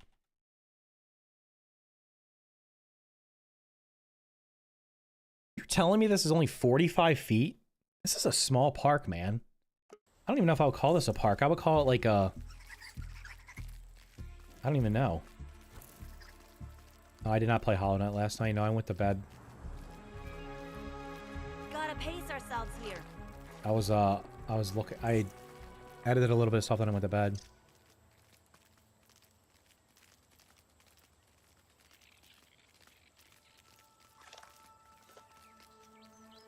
Yeah, that's right. Like, this is 10 meters is like 3 or 4 feet. Those guys just dropped out of the sky, by the way. Got flying ants. See, this is what I'm talking about. With this buggy, you literally don't have to fight anything. Because even the things that aggro on you, can just run past them. Probably gonna have to switch to the spider up here, aren't I? Why do you have no stamina, bro?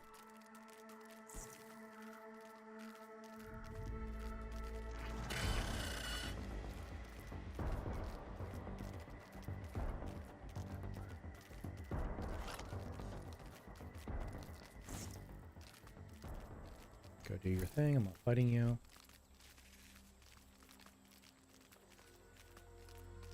Gotta hydrate to dominate.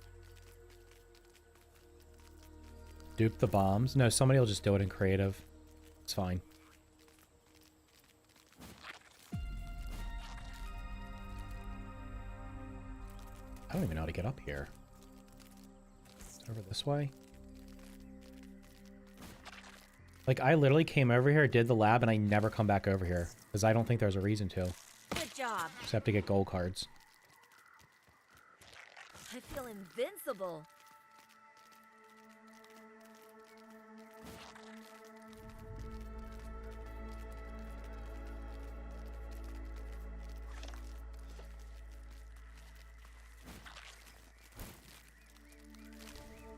I should be able to walk up that. My guy, okay. They make everything such an absolute freaking pain in the ass to get on top of. Just gonna start building clay bridges everywhere. We're trying to go this way, right? I don't even know what just happened. You can now run anything on foot too. Can you really? That's kind of silly.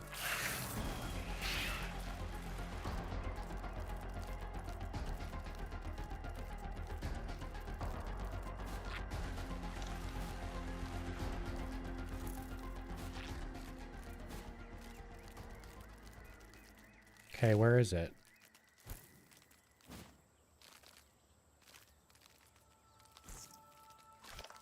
Can I get up this? But I got the Caterpillar gold car, right? Have I done volunteer work? Yeah. Check along the west side of on the ground. There is a leaf that you can sneak behind. Okay, where am I going? I'm not even close. I'm not even trying to get into it. I just want to know where it is so I can figure out where I'm going to build a little outpost. Community garden, yeah. I mean, 100%. Like, I've coached both of my kids playing sports. That is 100% volunteer. No pay for that.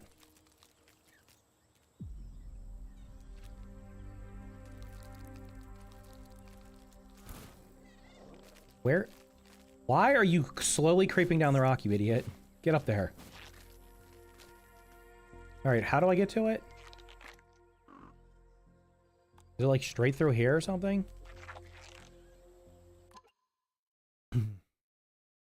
It's in the corner, built up to a branch with a toy soldier hanging off of it. Where is there? all the way up there? There's no way that's the way to get into it. Where's the actual way? Are we supposed to get into it through here? Is there something blocking it?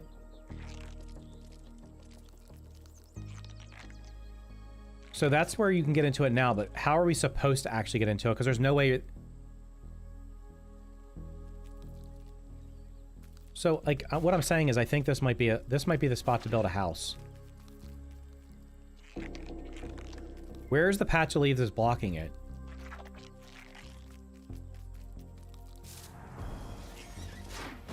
Whoa, bitch! Where'd you come from? That's not safe to build there. Sneaky little bitch.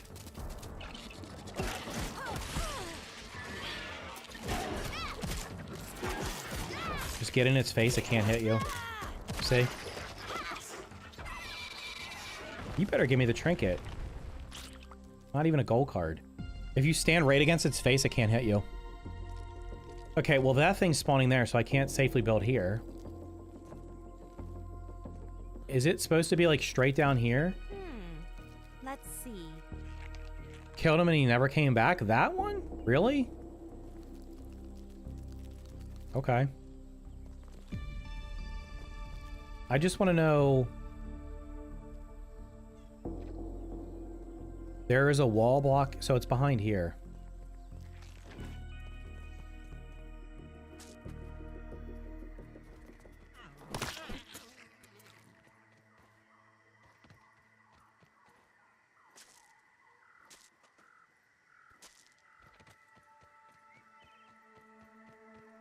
So you think it's going to be through here?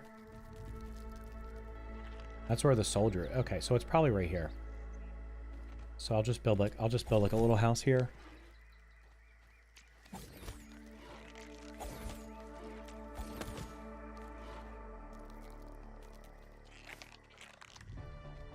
Let's go, soldier. All suited up and ready to go.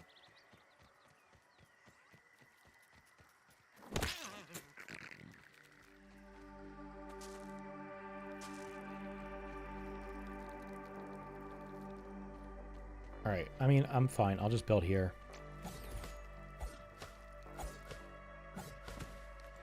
I just want to know if that mantis is going to come back. I got another feather trinket. Nice.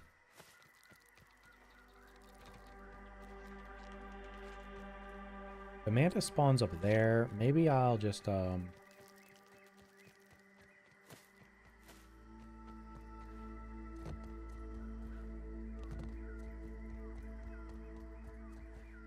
Holy shit, I don't feel like you should be able to walk up this. Alright, I think a safe place would be to build here.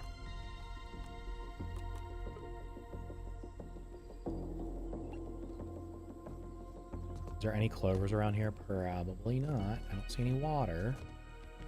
What do you have in your inventory? No clovers.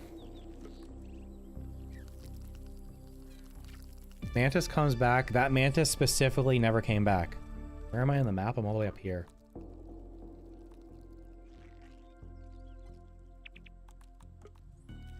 So I just need to put a map marker here.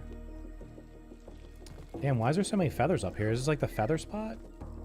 Wasn't a wolf spider patrol up here? Or am I misremembering?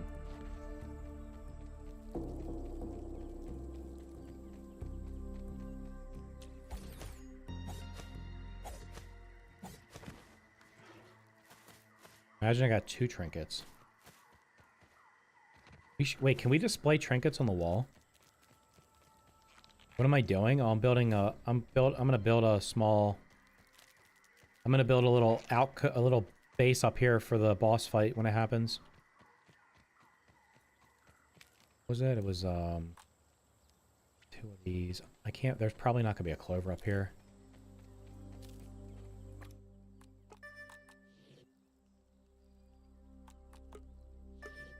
Nope.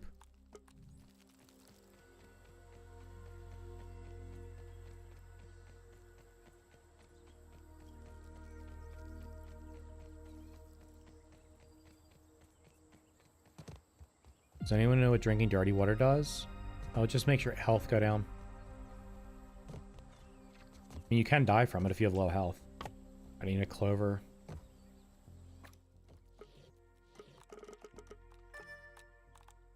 Straight ahead, apparently. Probably down the cliff, though. We'll see if the mantis comes back. I'll just stay here. I'll just build something up here for now. Are there anything? I'm gonna have to build like a grass house. There doesn't look like there's very many weeds or anything.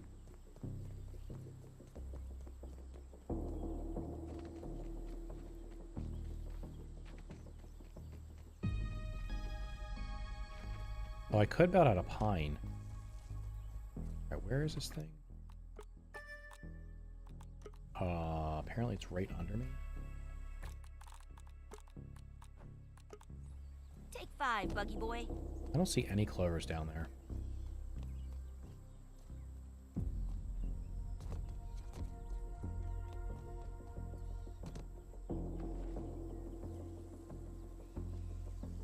The orc bugs respawn here. Oh, there's my gold card. It's waiting for me.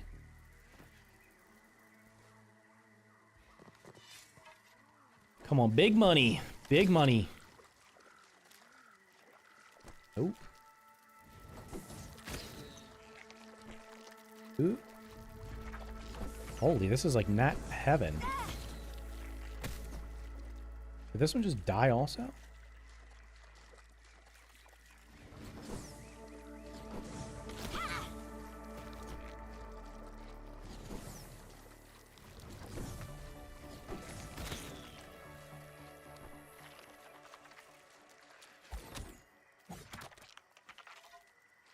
The explosives so far don't break it.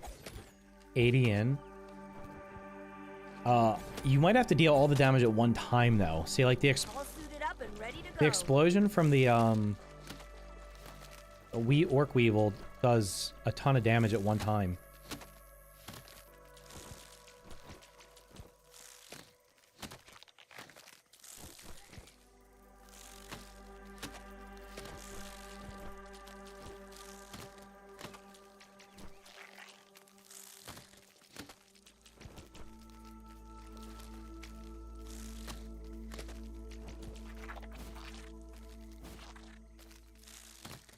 See that popping with the snail back there? I'm gonna build a minimal. We're doing a tiny house, tiny build house here. We could base a whole sport on this. All right, now I gotta get back up there. I think I can build the. I think the Let's go, soldier. unless they changed it, I think you can build the. Oh, Jesus Christ, brother! Okay, you're just stop getting my way, please. I think the quarter walls out of this only cost pine needles, so I can make a bunch of them.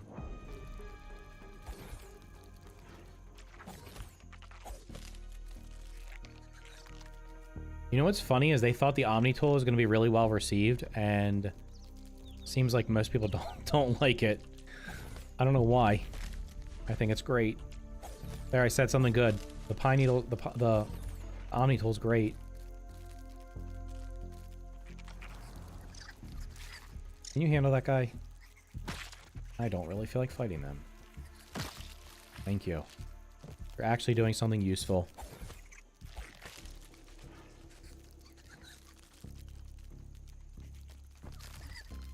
Alright, let's go, brother. We gotta go back up.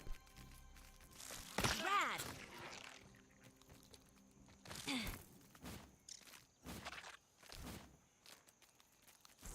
Oh wait, can I get up this way?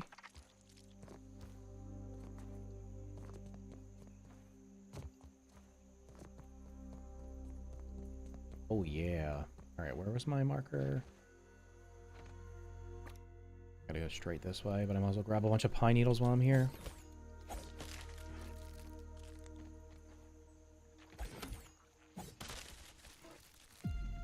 Yeah, I don't get, like, why do you put a resource in the... Why do you put a resource in the game that not only can you not collect, but then they start piling up? Like, at least the pine cones and the candies that we can't harvest, they just... They're there. But they're not piling up, causing... Like, just sitting everywhere. Why does this part of this... There feels like there's no bugs up here. For some reason.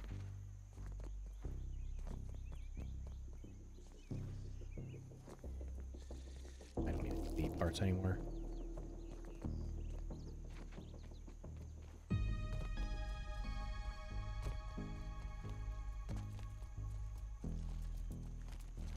Did you play in the Insomniac Spider-Man games? No, I did not.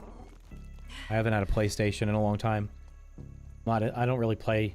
Not really a big superhero comic book fan. Done. That's got to be a new record for me. What color is the boss's legs? I mean, he's got like weird legs, so just make it that color.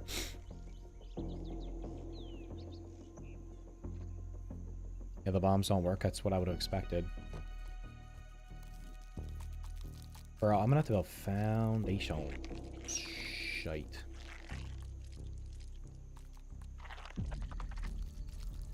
Are there any sticks around here? I don't see any weed stems. We're gonna have to... I don't... There's probably no clay either, is there?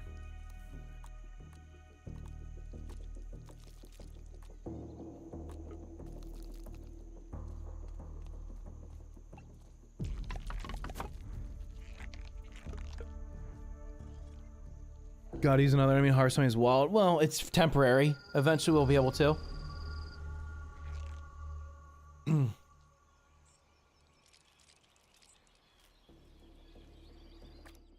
Oh, now I don't have water up here. F.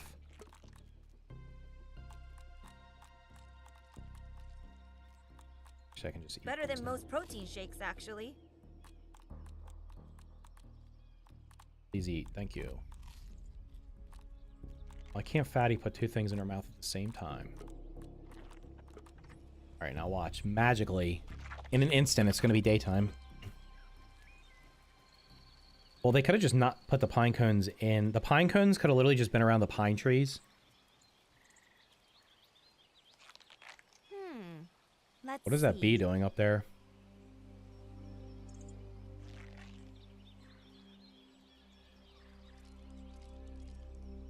No need to do it. There's a cap on how much can spawn on the ground. It doesn't matter. They just should not. They should just get rid of them.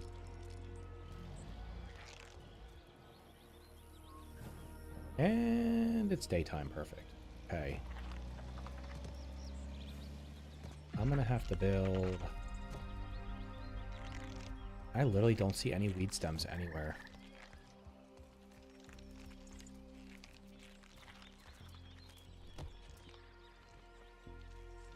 The question is, there gonna be clay? It's not what I wanted to do. I wanted to clear.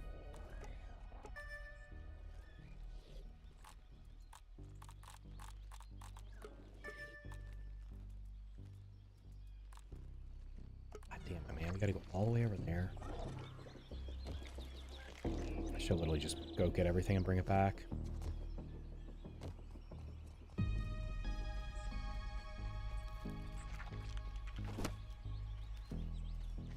Ready to break up a sweat.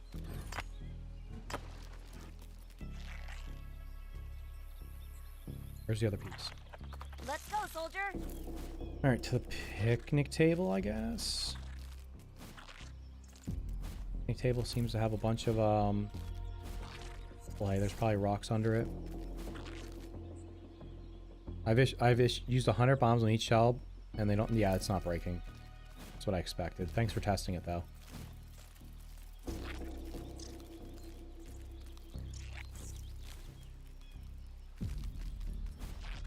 Did I put the right trinket on? Yes.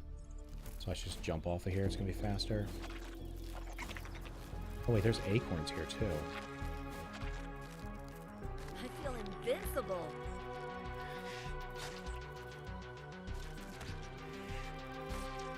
Can I land on this, or am I going to clip through it?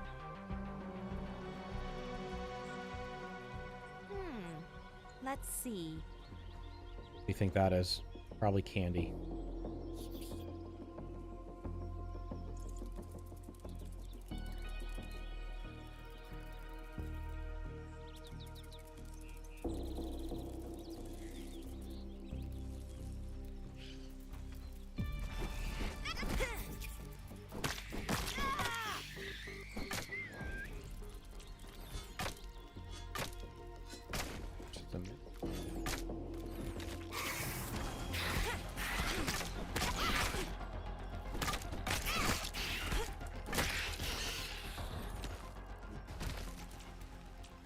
Wait, I'm gonna have to... God damn it, this food shit, dude. I'm just not killing... I'm not killing weevils or gnats anymore unless I burn them because... This is... Can you... You're stuck in a web, you clown.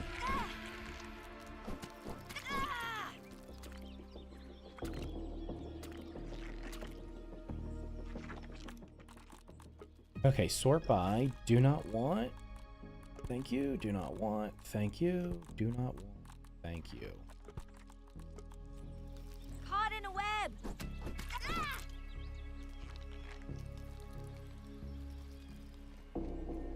There's no yeah, it's always candy. There's acorns in here. You stuck?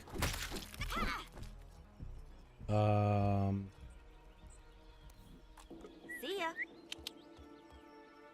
I'm just gonna walk up here with this because it's just gonna be faster. Because I don't know. I think you get stuck at the top.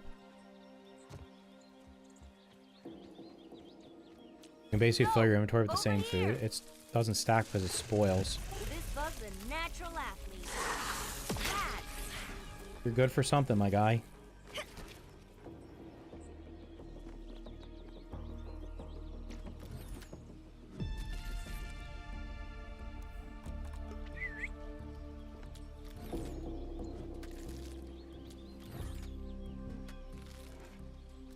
The bee is one of the grounded happy little mistakes.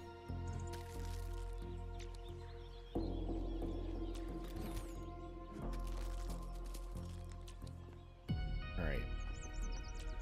I'll be able to make chests. I need to be able to make a dew collector though, so I probably need to take sticks with me.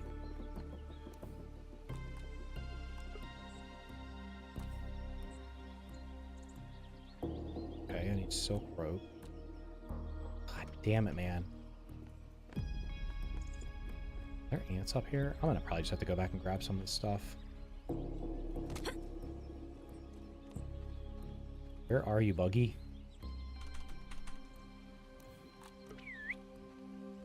It's 12 seconds away. What's he doing?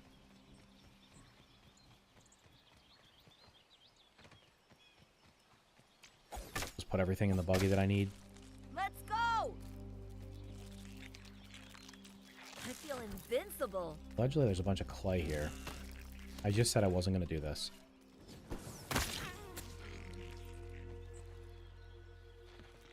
I don't want to fight that guy, because... parts?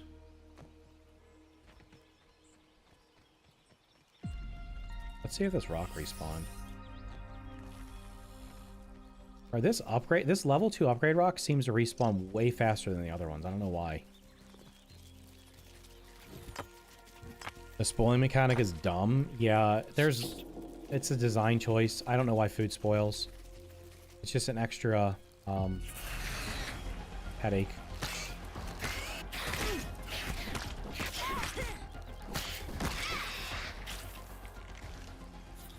I guess I'm gonna have to fight these guys, huh?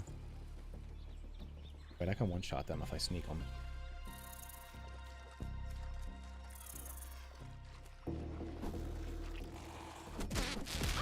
I literally switched weapons and still didn't switch them. It swapped back. Is it because my inventory's full again or something?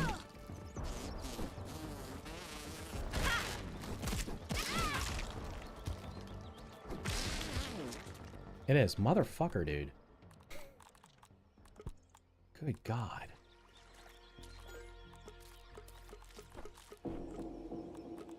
Too much shit. Look at this is what I'm talking about. Look at all these different resources. I've literally been looting for 5 minutes in one small area.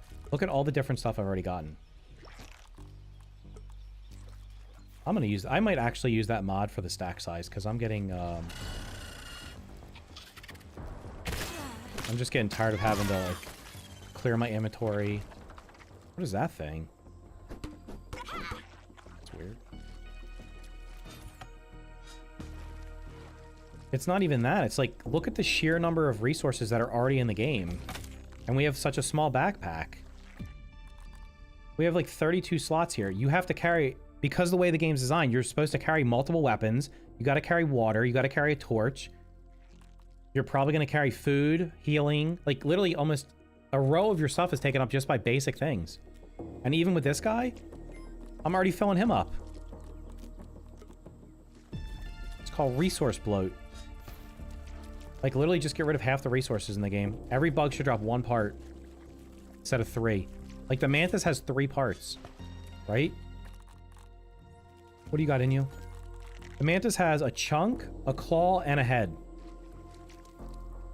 Wouldn't it be fine if it just had one of those parts and just make it cost a bunch of them to make the thing instead of... I'm gonna stop.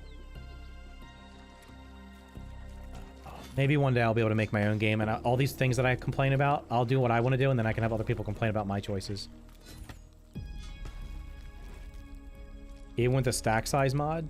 Well, there's one for an inventory size. I think there's one that increases your inventory also.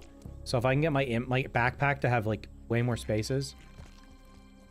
You're right, though, because even with these... The stack sizes right now are not that big of a deal, because I don't usually get more than 1 stack of something. It's the fact that there's, like, 100 different resources already in the game.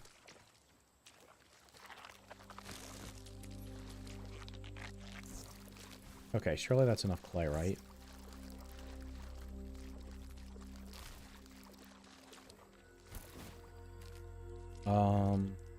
I'm gonna have to get silk rope anyway. I gotta go back to my house. I'll just make sure I put everything in the ant's butt inventory. That's interesting. There's no way that's supposed to look like that.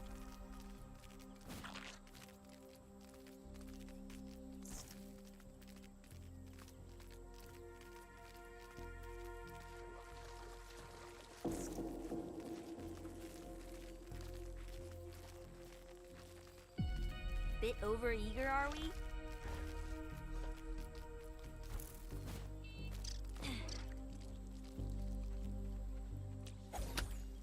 Make a competitor game? Who's gonna fund that? If I had infinite wealth, yeah, I'll be like, okay, I'll go hire a couple of developers and make my own game. Exactly how I want it.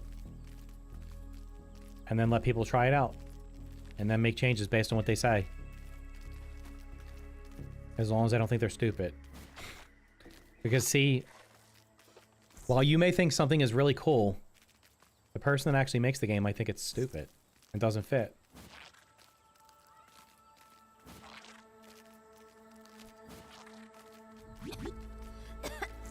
Where the fuck is our gas coming in my lungs.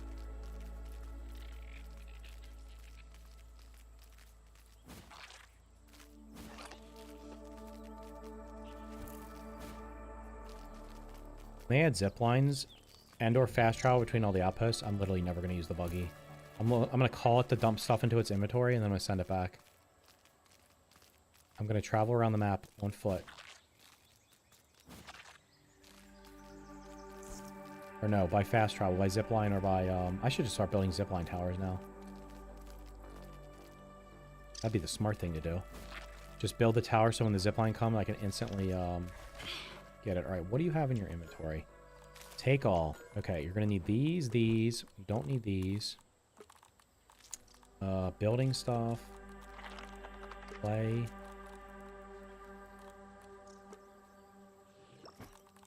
Give you some rocks, those.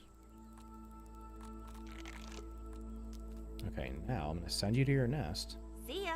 So that I don't hot deposit all your stuff.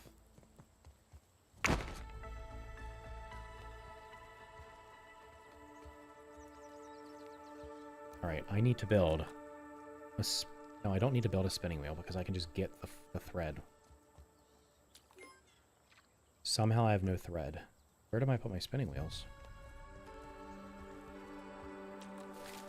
My god.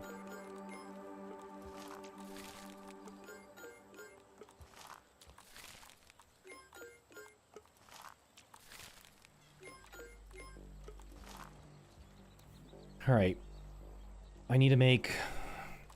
Everything for the workbench to be up there. I gotta take sap with me. Just go grab it while I'm thinking about it. Turn those into upgrade rocks.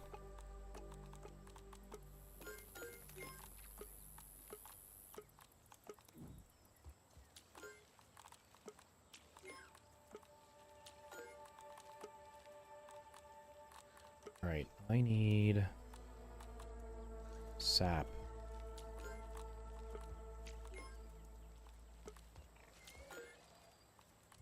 Definitely need red ant. Do I need red ant parts? There's no way. I know I have sap. Okay. There's probably sap up there, to be fair. Need those for foundations. Okay. Alright, I got everything for that, because there should be grass. I can just grab grass on the way up. The feather bed. I'm gonna have to get a pallet of weed stems.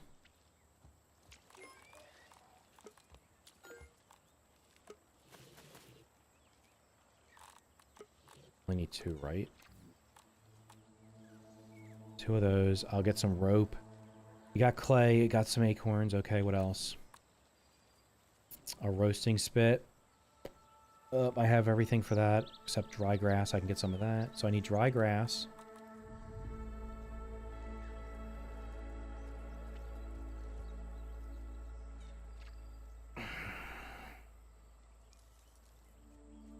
Only see the increase. Will the zip lines be added eventually? Yeah. I like getting lost in this row. You ain't getting lost. Everything tells you where it is. Kind of sort of boring. Yeah. Craftable backpack upgrade for the... Absolutely. Too bad it's not there now. Oops. I don't... Okay, let's just go through each chest, see what I might need. Alright, we'll take 1 stack of sprigs. Take 1 stack of dry grass.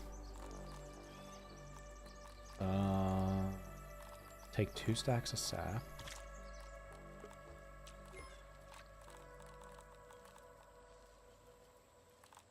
Need that for the cookery. Am I even gonna make the... I'm just gonna make a basic house there. It's gonna have a workbench, storage chest, and a bed. And a dew collector. And maybe a... Wait, what's the refrigerator cost? I could just take meals with me.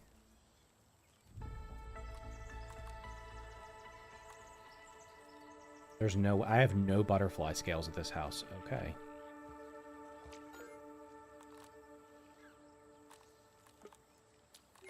Nothing in there. I don't think we need any of these things. You know what? Extra acorns can never hurt.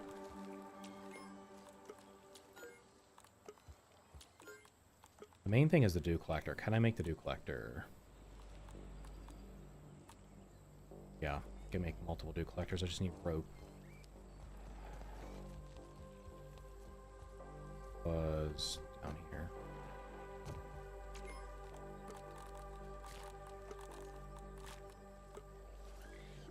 There's just randomly food in here. Okay.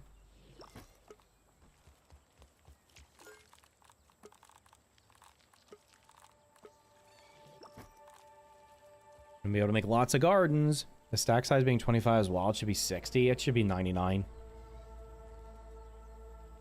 You have like, it's like you have a pendulum here where you have a scale here where it's like they have really good quality of life stuff, and then they have other things that kind of balances out that aggravates me. Craft from storage, hot deposit, awesome.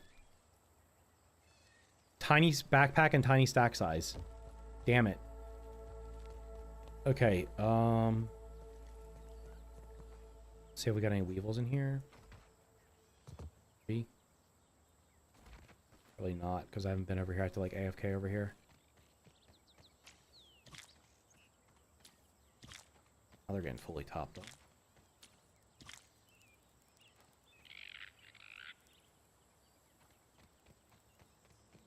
Oh, I forgot I got one over here.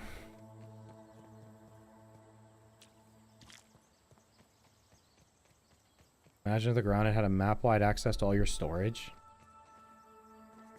That would be sensational. Okay, where's my buggy? Let's go. Yeah, get over here.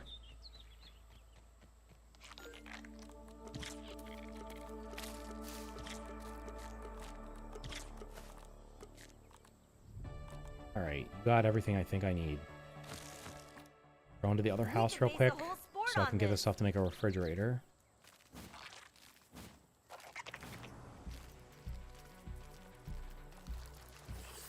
ride, buggy boy. There really should. I'm surprised there's no backpack upgrade. Like, there should be a backpack upgrade. You make one out of crude rope, one out of silk web, one out of the lint rope. Giving you, like... Whoa, that scared me. I thought I fell through the map. Or it basically just gives you, there should be, like, 4 upgrades. You get 4 slots. How much is our backpack? Well, no, see, now the way they have the UI set up, you can't really get everything underneath of here. They've kind of, like, overutilized this.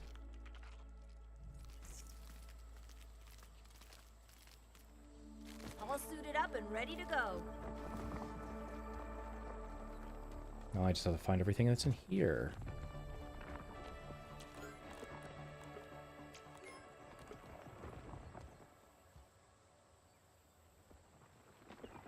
Why did I do this? Why did I place these chests so deep under here that I can't reach them? I do this every time I come in here.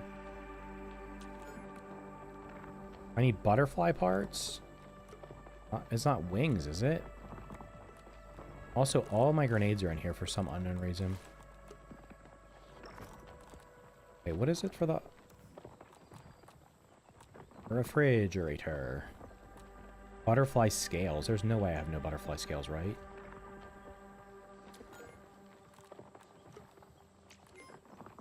Okay. 5 of those.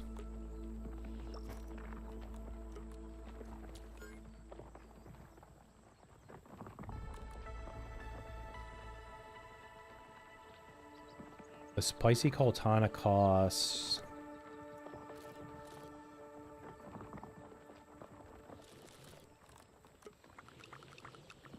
Is that what it costs to repair? Let me see.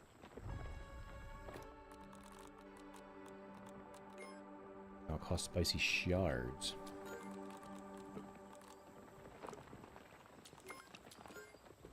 I did not mean to do that.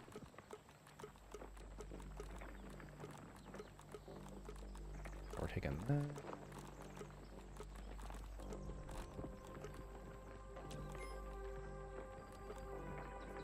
I feel like there's supposed to be more resources here. Where the hell's the rest of my stuff? I have food somewhere. Oh, this is it. I need minty shards. 5, I think. Right, for the... 5. Alright, I got everything for that.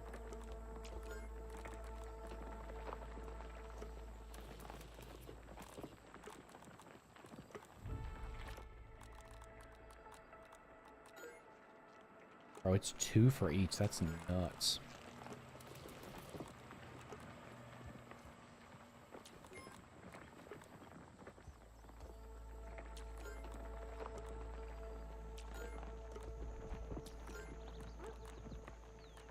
Where did I put the, Gives me 5 repairs. Alright, I'm gonna sleep here and then I'll go. Gotta have 20 sacks of the same item when you could be 2 or 3. What's for lunch today, brother? I don't know. I'm not even eating lunch. I'll probably just eat dinner. Why don't I put icons in the chest? Because then they're always visible and it's annoying. Like, you walk in here and you just see 50 names. If you turn on, like, if I turn on, like, the map marker, there'll be, like, 50 names all over the place.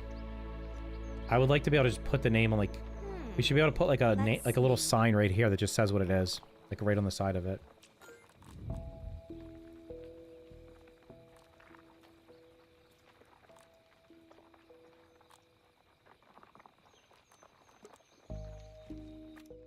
I'll just wait to sleep. The backpack needs that more rows for show.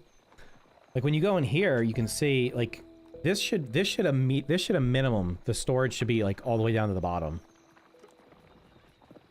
For all of them. The way they do slots is busted. It's why the dupe glitch exists. I don't even think they could increase backpack size without creating more problems.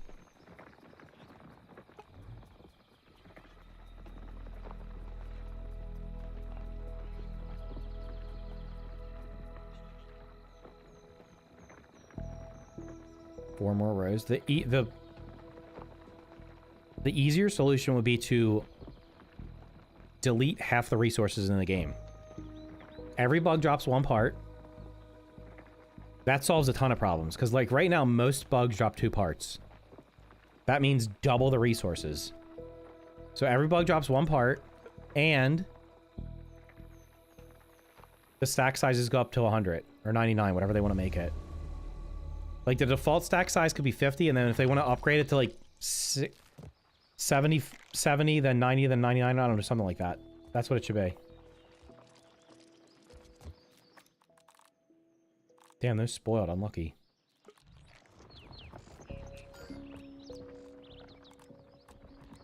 Need salt and chili oil.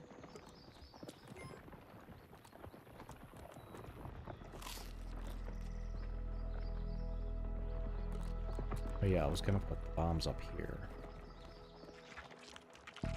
I didn't play Hollow Knight. We never got to it. Why do these only stack to 10? Why are they only stacked to 10? Why don't they stack to... What is the stack sizes? 20, 25, and 45. Yeah, like, these should be, by default, 50... the error is whatever. If you don't want us to carry a million errors, fine. But, like, these things should be, like, 50 and 50 by default. And then each one of these increases by, like, 20. Or maybe they go 40 and then it goes 60, 80, 100. I don't know. Like, just increase the stacks and look at the resource list. Where the hell's the resource list? Oh, if I just scan for it. Oops. Look how many resources there are in this game right now, and we only have 1/3 of the map.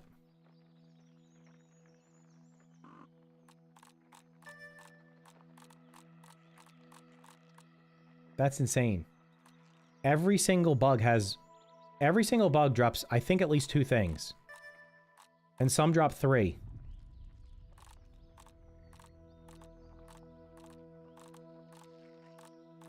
If every bug dropped 1 part, problem solved. There's your inventory management. Problem solved. Ready to break up a sweat. Maybe I should seek out... Maybe I should volunteer myself to be a paid consultant on games. Do you want a no nonsense, no BS? I just saw my gold card walk by. You want a no BS, straight to the point? Why was that raw? What? Is this thing not cooking the weevils?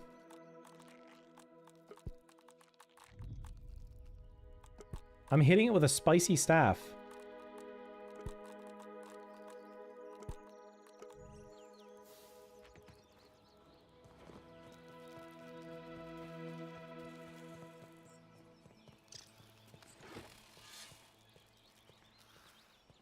Kill him with a splash damage?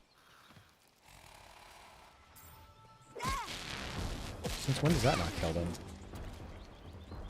So, like, these guys just die?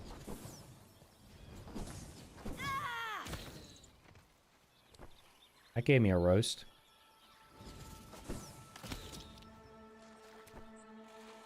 Take 5, buggy boy. Anyway. That'd be handy charging into the paint. To the outpost.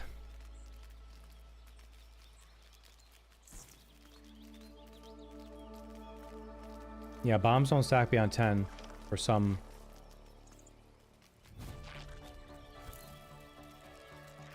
I mean, I would save people a lot of money, because, like, I'd be straight up, be like, they'd say, what do you think about this? And I would tell them, I'd be like, listen, here's the deal. I'm going to tell you what I think. I'm not going to sugarcoat it. I'm not trying to hurt your feelings. I have nothing against you. You're going to ask me what I think about something, and I'm going to tell you. As if I'm talking to an android that has no feelings. I'm just telling you what I think, and that's what you're going to get. And then you make a decision on it. You don't have to listen to me, but I'm going to tell you what I think. And you take with that what you will. Just give me my check. You make the game the way you want to make it. If you agree with me, great. If you don't, your choice.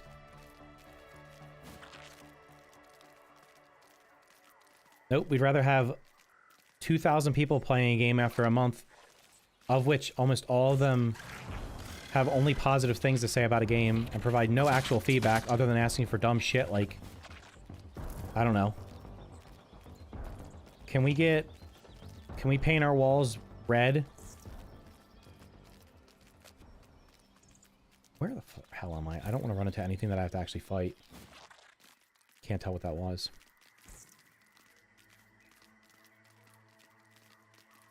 Would painting walls be cool? Yeah. But should it be a high priority? No.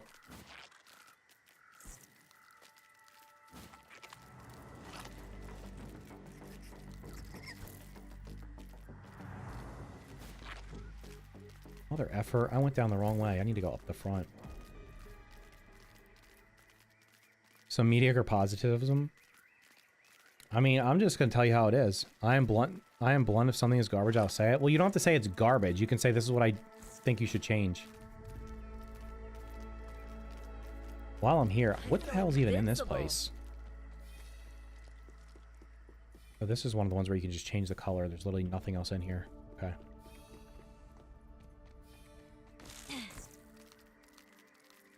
You can be blunt without being an asshole. You don't say this is trash, I don't like it. You say this is what I don't like about this. Here's some suggestions on what you could do that would make me like it. I was supposed to get effing weed stems. God damn it. Where are there weed stems around here? Wait, I'm under the picnic table. There's weed stems under here, right? I just need, like... I'll just carry as many as I can carry.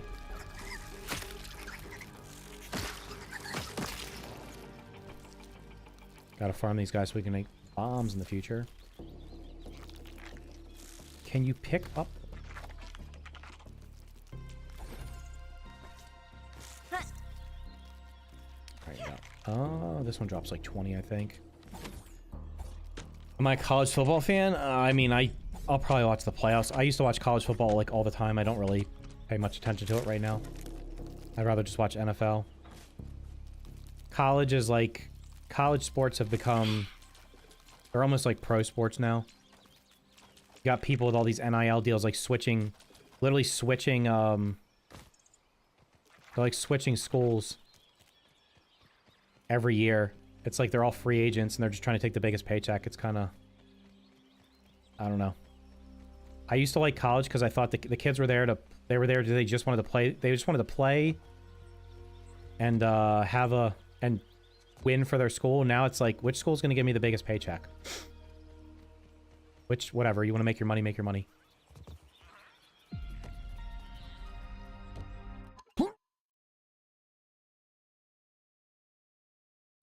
Sorry about that. Free agent facts, yeah.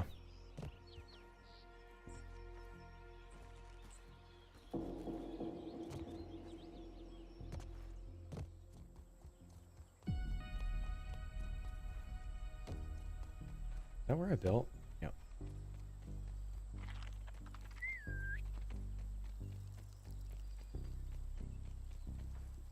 Can you actually fall down there?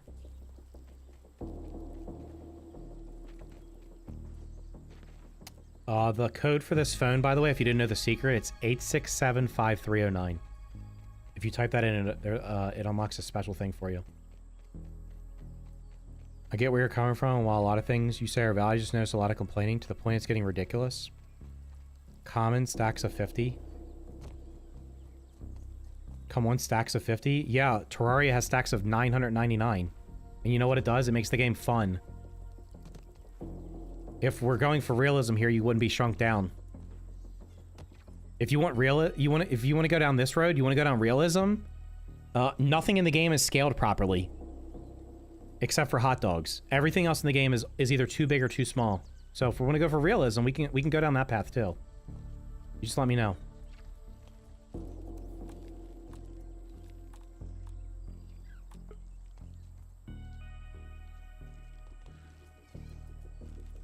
Is our friend back over here?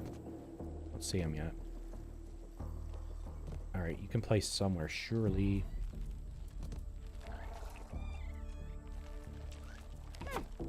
didn't even Where's break a the sweat. bug? Come here, brother. I'm gonna need you to give me your inventory. I hope you didn't empty your inventory. I'll be so sad.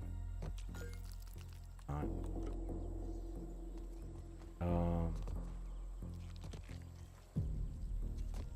Money invaded college sports. It's not supposed to be that way, but it is what it is, man. I mean, I always thought it was silly that for like basketball, they're like, you have to go to college for 1 year. Why? Just let them go straight to the NBA if they're good enough. Does it matter? Okay, did I make this thing? Wait, is it made? Okay, it did craft, even though it said I couldn't craft it. Got it. What else do I need sticks for? What do the foundations cost? Just making a mini, a tiny build here.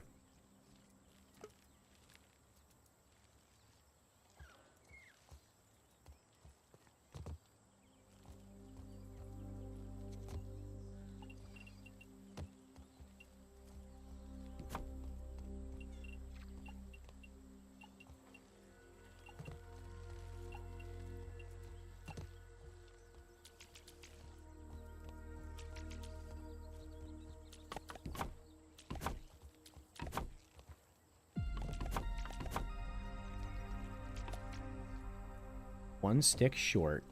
Unlucky. Alright, I'll just put grass floors down, because I think there should be grass here. Like, tell me what it adds to a game to have tiny stack sizes so that you're constantly having to deal with inventory management issues. Like, it's not... I don't want to be able to carry everything that's in the game and everything in my backpack at one time. But at the same time, I don't want to have to constantly be emptying my backpack and throwing stuff on the floor. And this is a survival game thing. It's not like it's just this game.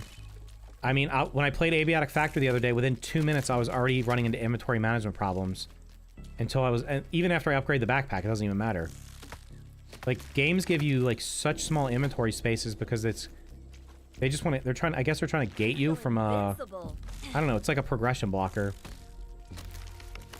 It's a slowdown mechanic. It's literally to milk time out of you. It's exactly what it is.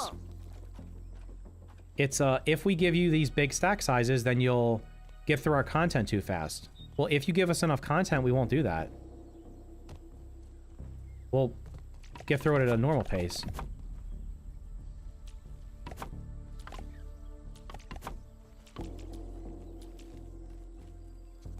Have they announced the buggy upgrades? They didn't say what they're going to do, but I mean, it's pretty... I think it's pretty obvious what they're likely to do.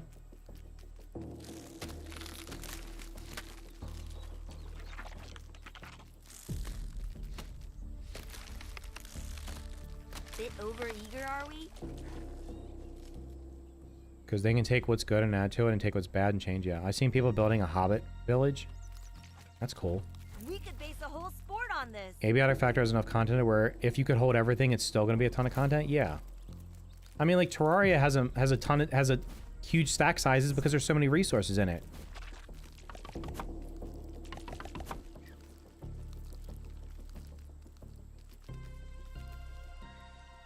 How big of a house do I need?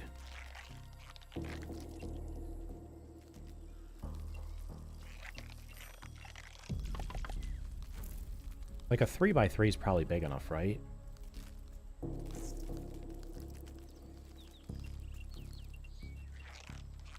gonna have to get way more weed stems.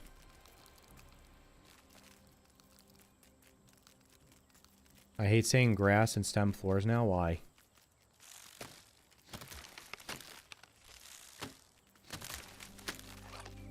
Yeah, I mean, I'm of the opinion that like you either go for realism or you don't. So if you're like Green Hell, yeah, in Green Hell it wouldn't make sense to be able to carry 99 things in your hand. That would be kind of, or in your backpack, that'd be kind of silly. But in a game like this where you're a shrunk down character running around against bugs, does it matter?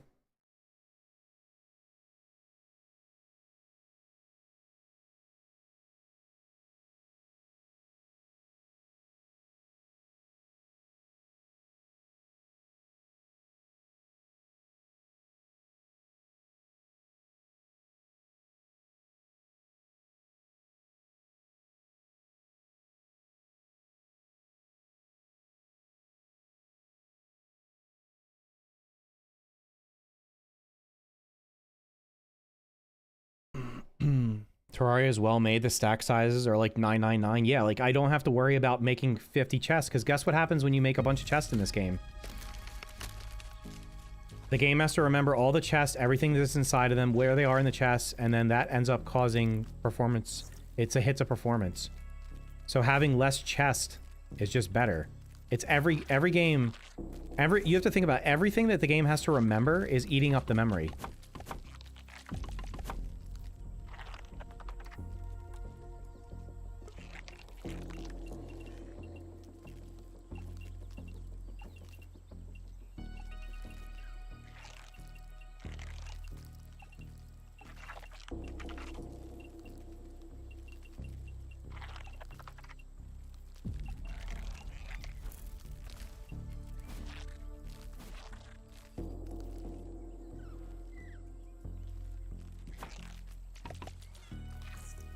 Did they say when the stack size go above 50, it'll break things in the game, so they didn't do that? No. Why would it do that? What do you mean break things? If another game can do 999, why can't you do 50? What do you mean?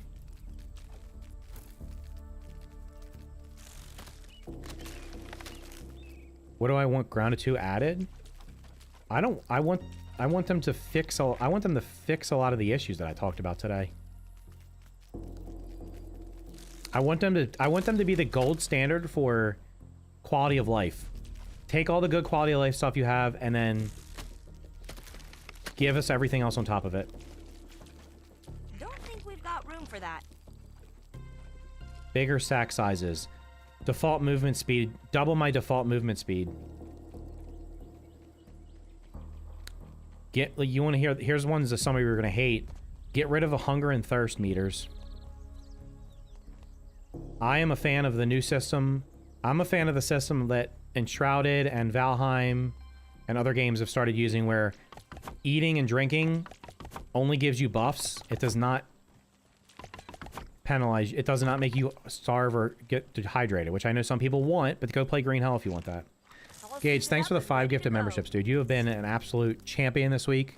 Guys, make sure you thank Gage for the gifted members.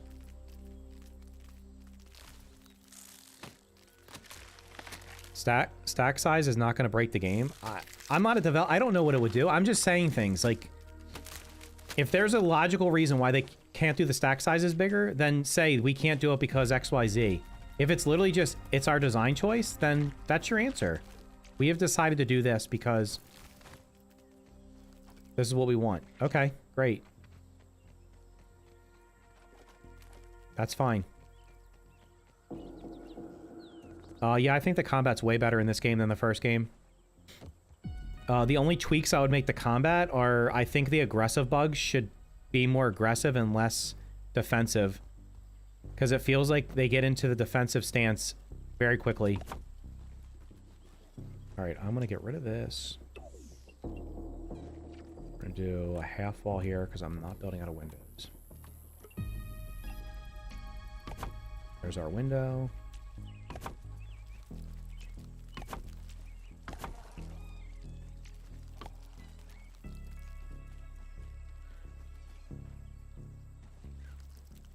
Okay, can I build grass stairs without building... Do the grass stairs cost weed stems? Oh, I'm an idiot. What am I doing? I didn't need to do this. Forgot.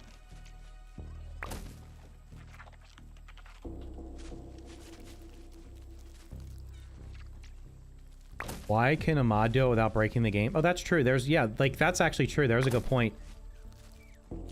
There's mods that literally give you the bigger stack sizes. They don't break the game. There's mods that fix performance. You have to make some compromises with them, but there are mods that fix performance. There's mods right there that give you huge stack sizes.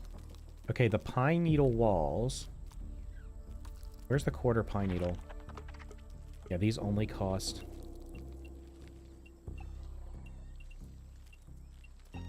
Done. That's gotta be a new record for me.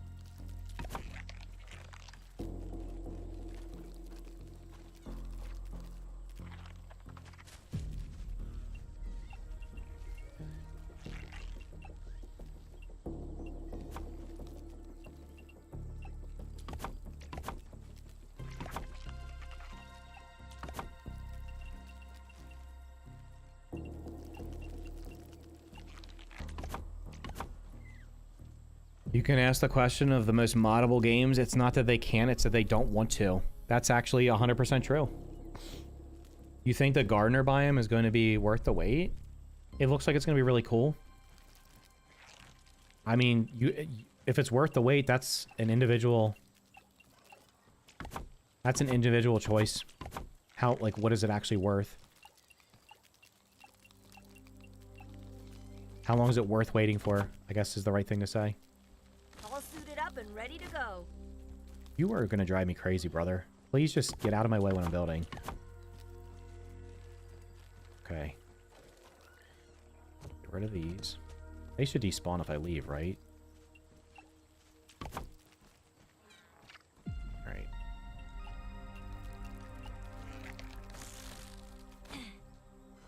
Okay. Give me your inventory. Is your inventory empty? God damn it. Let me build a chest real quick so I can put everything in it.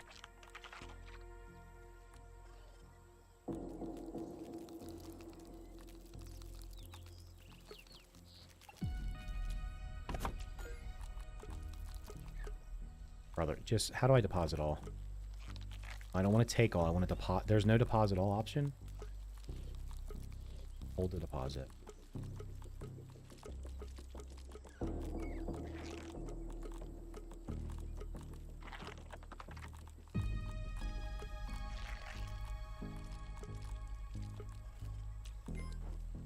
Our inventory's empty? Good. Go back home. Hop Bye. on Thank home. you. Now I can do what I want to do.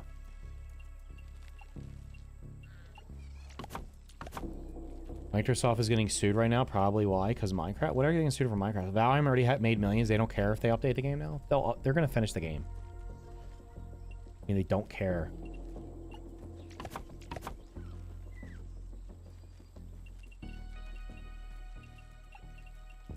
The real question is this Mantis coming back?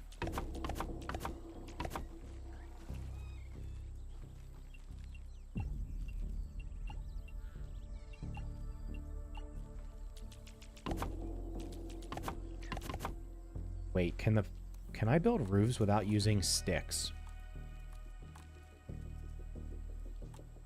Stick.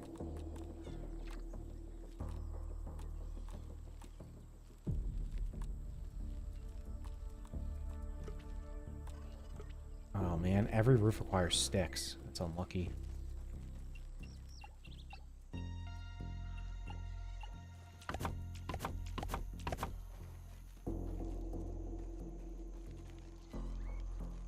Alright, the door will be there.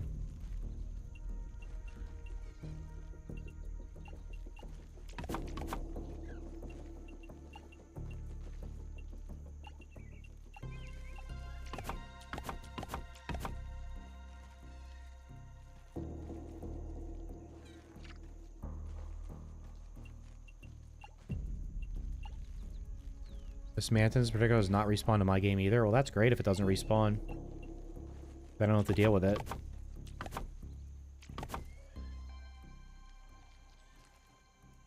Valheim literally just updated. They did an update. I wouldn't say it's a big update.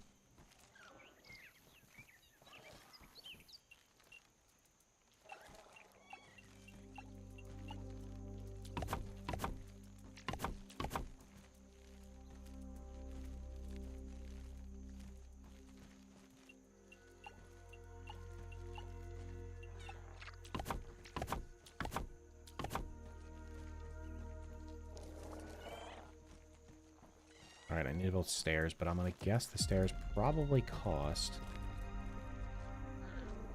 where's stairs? They're probably gonna cost sticks, even for those.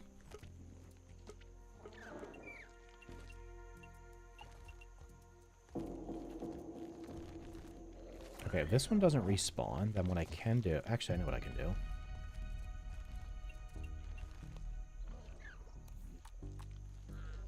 This grass that's lying here.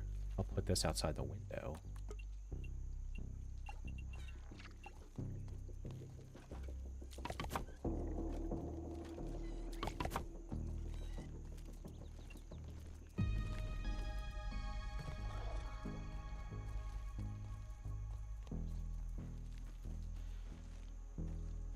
Okay, we need to turn it this way.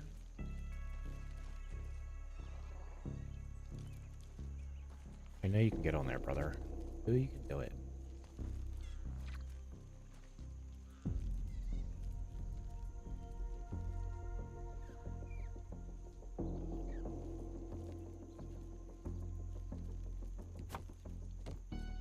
Perfect.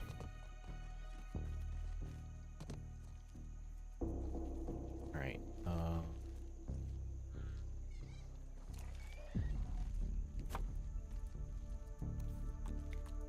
A workbench. I have to come back with pallets of wood. So deeper than that, though, they took accounts people paid for in the U.S. Wait, what is Microsoft doing? Supposedly it's because the game is too addicting to children, which is dumb.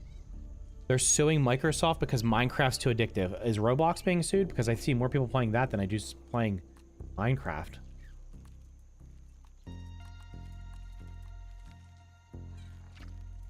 It's probably respawn just underground, so you never see it to kill it for it to respawn again. That also could be true. Good point.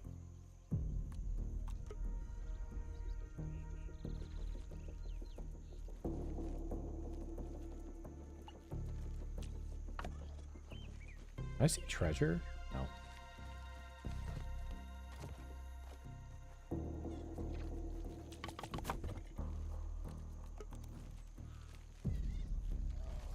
Do I actually need a roof? I could just put grass up there.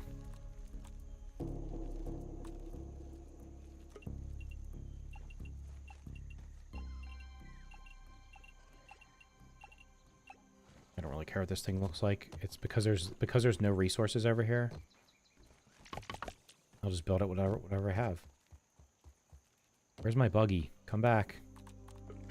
Actually, buggy cannot reach me. Possible.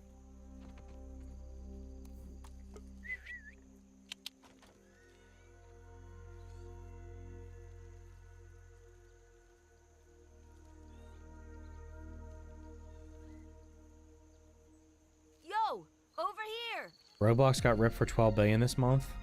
Banned now in China and somewhere. It's going. Roblox is done. It's cooked. It's only a matter of time. I saw something that apparently like Chris Hansen's investigating them now.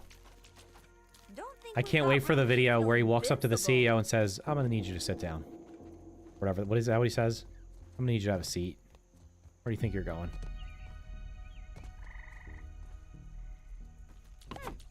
Didn't even break a sweat.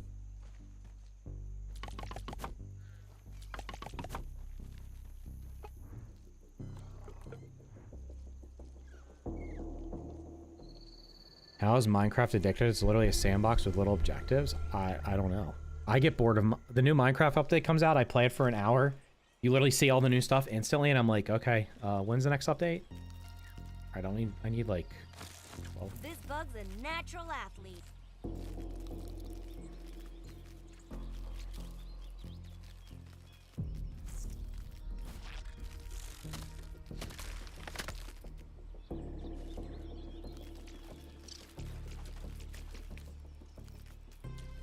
This wouldn't be too bad covered in chili flakes. I probably have food. Did it spoil? No. This one's almost spoiled.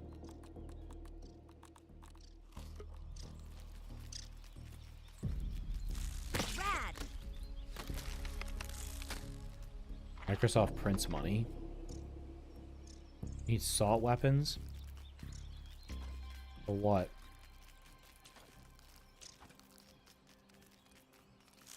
Oh my god, I just thought of the best idea. You know what they should do? They should put me in this game as a boss. A bug can only carry so much. And I should have to be weak to salt. You just call me the salty sod or something, and I'm literally just weak to salt. That would be freaking hilarious. I don't actually attack you, I just sit there and berate you. I make you sit on the chair and berate you, and your health starts going down. They want to wait for September 1st to see how Obsidian plays. I'm considering an option to start playing Valheim before I finish this build. Yeah, I mean, I think you'd be smart to wait until you can milk it for what you can stick it out for one more week.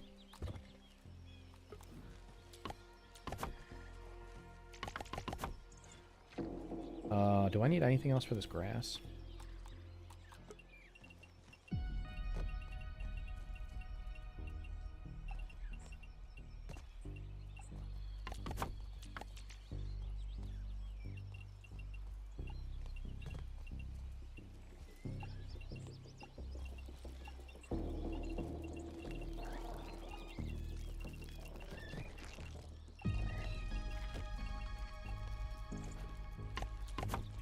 I have no idea why I'm doing this, but I have grass here, so I'm going to use it.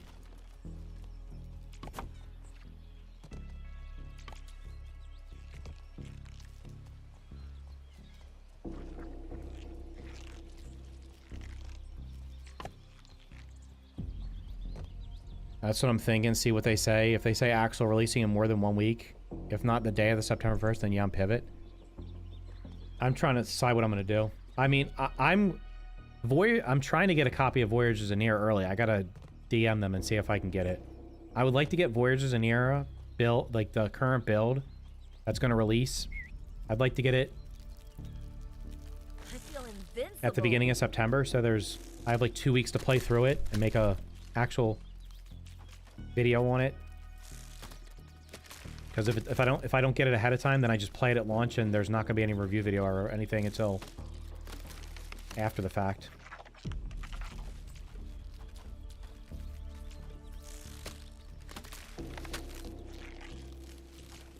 Don't think we've got room for that. I have no idea if I need all this grass, but okay.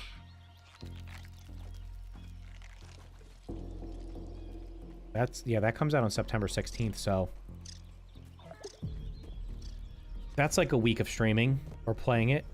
I think that game's probably gonna have like 15 hours, 20 hours. Well, no. I think it's supposed to have, is it supposed to have 3 biomes at launch? I'm trying to think how much content it's gonna have. It might have like 20 hours of content at launch. Why can't you drink dewdrops when you have these in your hand? That's interesting.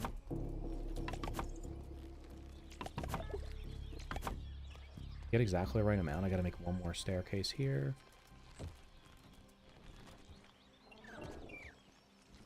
This one can probably be the half.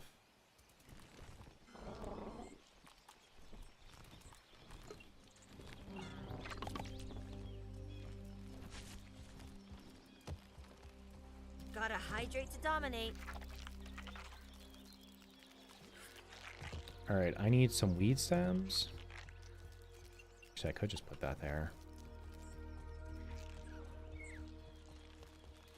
How'd I throw that grass? No, didn't I have one more grass blade? Didn't I throw it?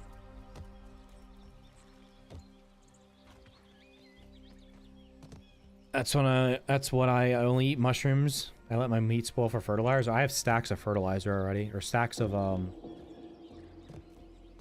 Wait, does the cooked meat turn into spoiled? Alright, I need literally just like 2 wheat stems. I have no idea what I just deposited.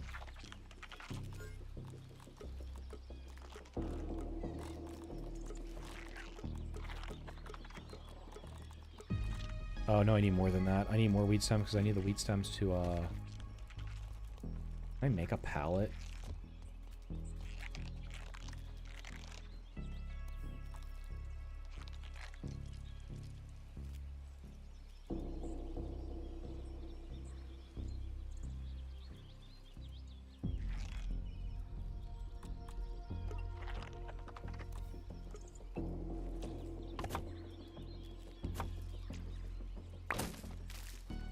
Let's go, Let's go soldier. get some weeds under the picnic table.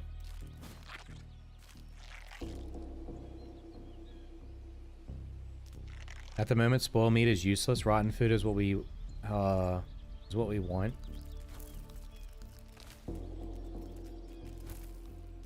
Gardens need to have a use. Like, the garden only giving you... There's nothing worth growing in the garden right now. And there was nothing worth growing in the garden in the first game except mussel sprouts. They've replaced mussel sprouts with chocolate, which we're not going to be able to grow, I don't think. That would be pretty funny if we could. So, I think that the gardens need to be able to, like, actually grow food Invincible. of some description. Not just, like, why would you want to grow sprigs or whatever else, like, when they're literally everywhere? Like, every resource you can grow right now, you can find everywhere else readily. So, like, unless you're trying to do, like, I mean, I guess if you want to do, like, a massive mushroom build, you could just grow a bunch of toadstools. But then on top of it, they're a performance hit, so it's, like, even even less worth using.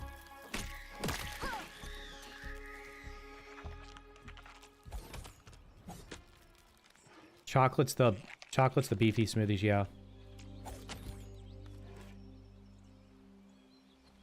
Goodbye now. Hop on I'll home. call you back when I need you.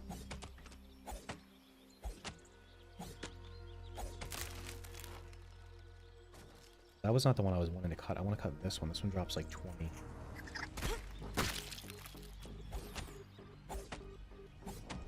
You don't have to pay money on Minecraft. There's a whole ass game. Mods can't be... I'm not even care. I don't care about Minecraft. I don't care what they do with that.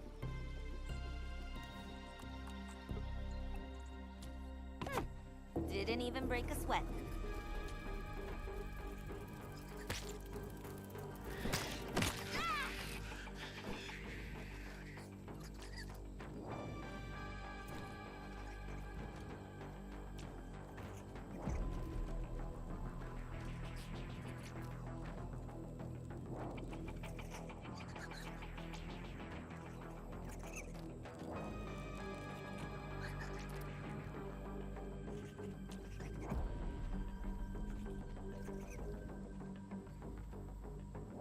Back to the aim for assembly, mushroom stack. Yeah, true. I just use the hot dog trinket because I just don't need to min-max above that, and it just lets me not eat. What is attacking me now? The entire time I've been standing here cutting these weeds down, I've been under pressure.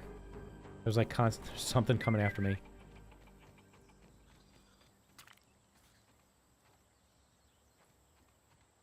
How many is this? Yo, Where? over here. Yeah, brother, get over here. We could base a whole sport on this.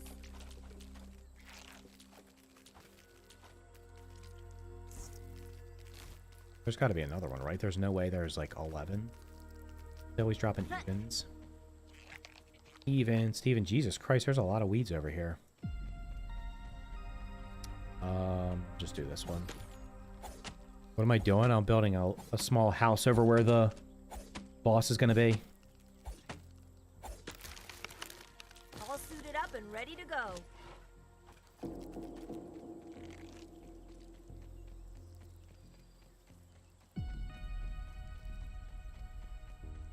Let me okay, here. If I could speak English and not stutter, if I was designing a survival game, these are the things I would have as quality of life. Hot deposit. Craft from storage. Stack sizes of 999 in both your inventory and in your storage.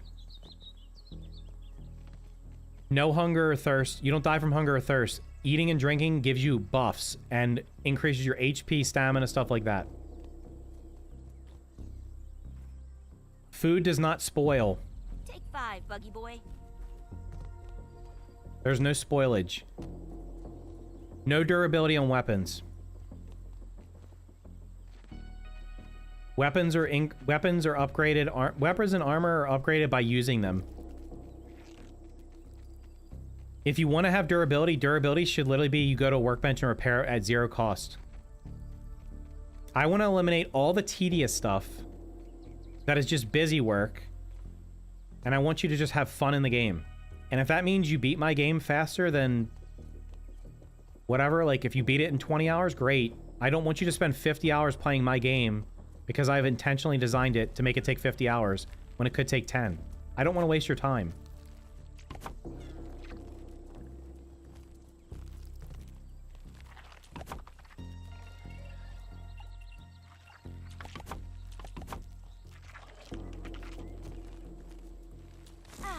This dude is always in the way.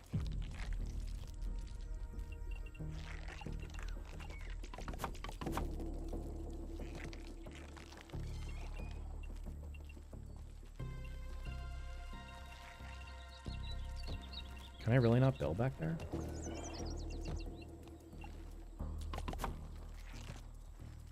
Now, is there... You know what we need? We need half scaffolding. We need half scaffolding so that I can actually make these things make sense. Because I probably should just put another dew collector.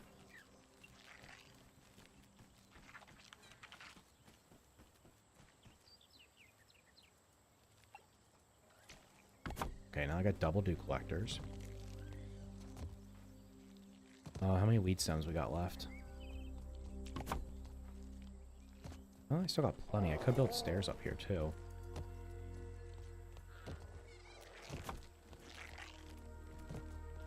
So the mantis... How many days does it take for the mantis to respawn? Because I don't see it. Unless it's on the floor. I don't think it's coming back. Guess we'll find out. Did you know you can just run away from orc rage? Yeah, apparently, but then the game gets broken, so don't do that. Kind of takes away from the survival aspect if they do that, but I get what you're saying. I love Valheim because I can just walk up... My gear's broken, I walk up to the workbench that it's crafted at, I click, spam click, everything's repaired. No resource cost. I don't need to go out and farm more resources. Everything you upgrade in that game is upgraded with the materials it's made out of. You make a copper sword, you upgrade it with copper. You make a bronze, whatever, like a bronze sword, silver sword. You upgrade them with that specific resource, not some arbitrary rock that you find around the map. What else? You don't die from starvation, but your health goes down. So like right now, my health is at like whatever it is, 100 or something. Let's look at my stats. My health's at 150.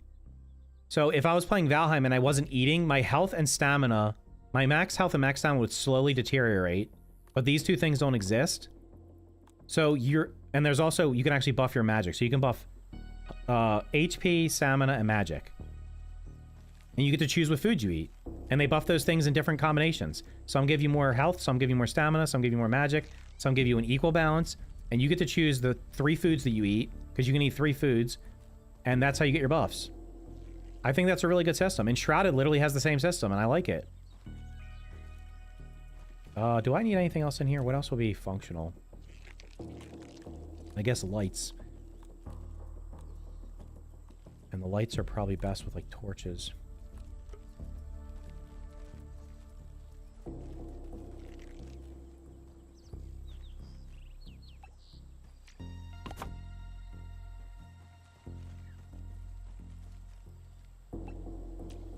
Now, inevitably what's going to happen is I'm going to get stuck on these things, because I always get stuck on them. Not these, because I'll probably never go up this way.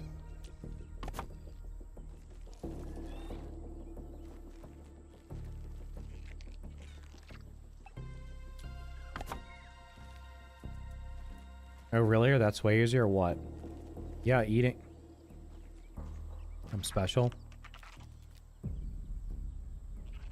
Do you think every bug should have armor and weapon? Sure. Gives more build diversity.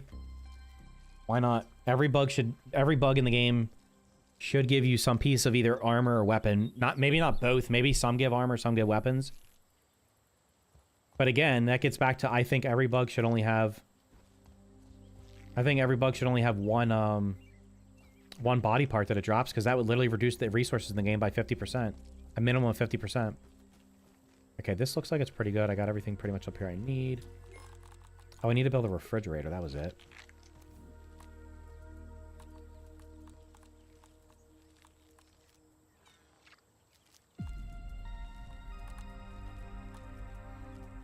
Here is the refrigerator.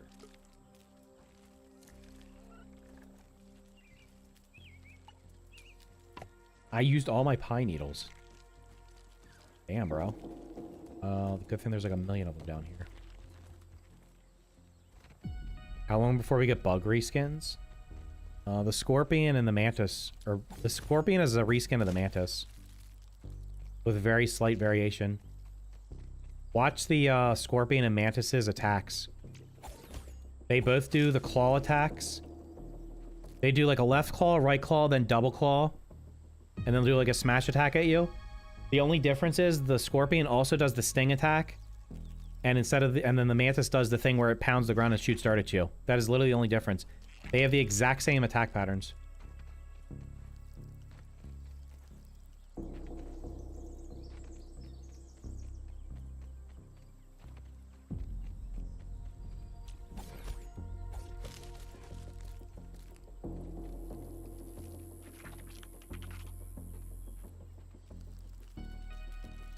We have to do something different. Quality of life stuff shouldn't be affected by mentality. Some things are okay. You know what else is, like, here's another thing you could do. You could literally just give people options.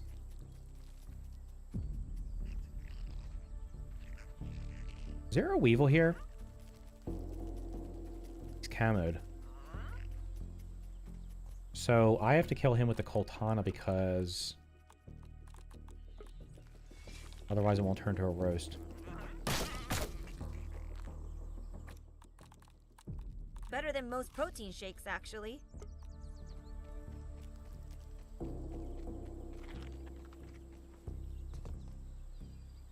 I like this area.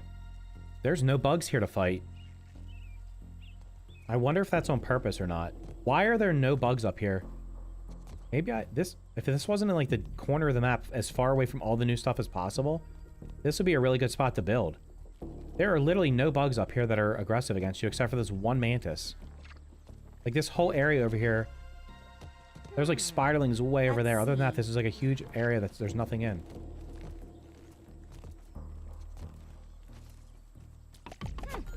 Didn't even break a sweat.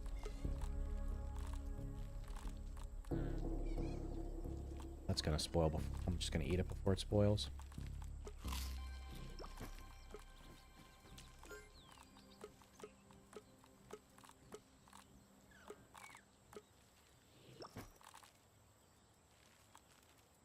I wish here would have mantle ledges. Oh, that'd be cool too.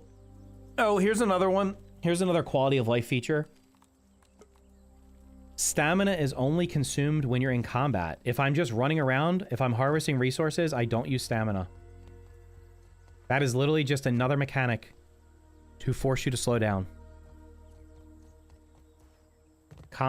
Stamina should only be used in combat.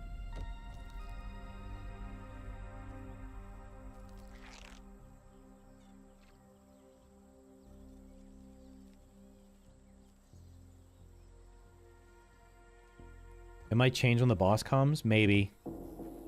We'll see.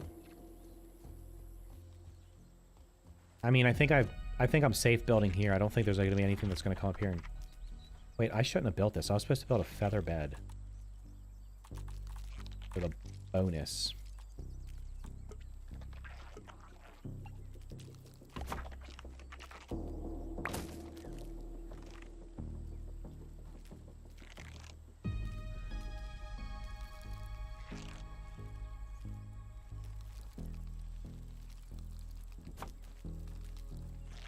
I guess I should put some lights inside. We need hanging lights. Where's my firefly lamps?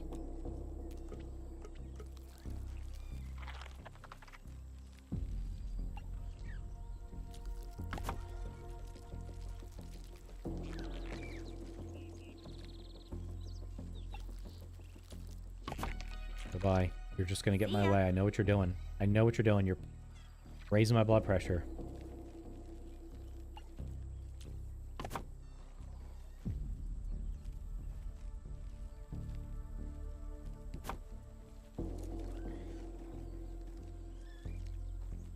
Alright, I gotta go into first person because I literally can't see where I'm placing it.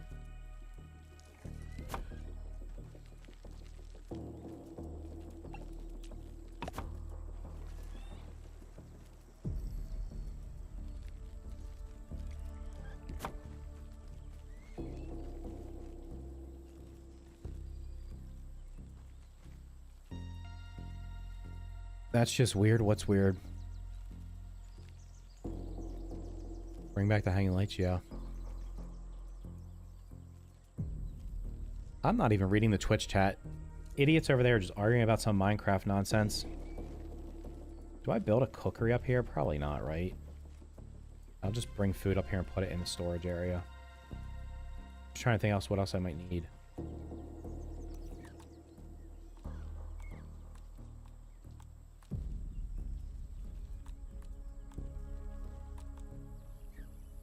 I need one more mite fuzz? Damn. If there's bees right over there, I can kill them and make a rug. This big rock over here, look at all that pop in. See that? Let's see. Look at all that stuff popping in over there. Watch.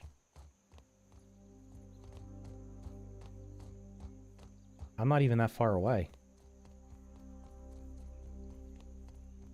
Stamina not depleting outside of combat? Why? You just want to run...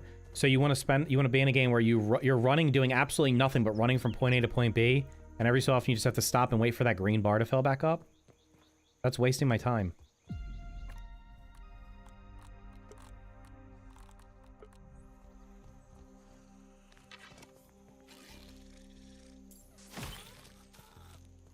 How much beef fuzz you give me?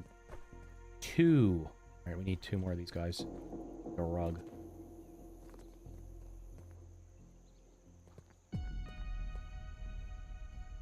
How do you feel about the fuzzy armor not fully protecting from culling? I like that they're kind of forcing you to use smoothies. That's fine. Just make the, let's just make sure the other armor actually protects you from sizzle, because it doesn't. Unfortunately. You literally get sizzled out of your mind in the fire pit. I'm fine with there being, like, not 100% protection. Like, you have smoothies in the game, make them actually required for certain things. Like, not all the time, but they're certainly required for certain things. Wait, you'll give me me too, won't you?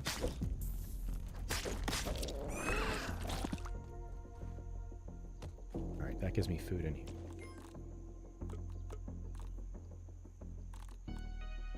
This one's gonna spoil. We're just gonna trash it. What if you could drop food on the floor and then hit it with your... Can't do that, can you?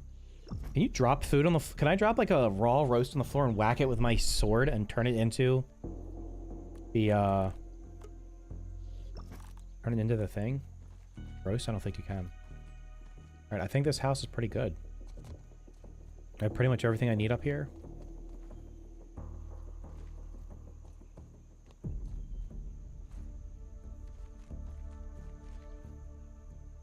They'll probably patch many things in the Axle update, so we have to wait for now. But if they don't fix them in the Axle update, I'll be concerned. They have to do a performance update before they add the boss.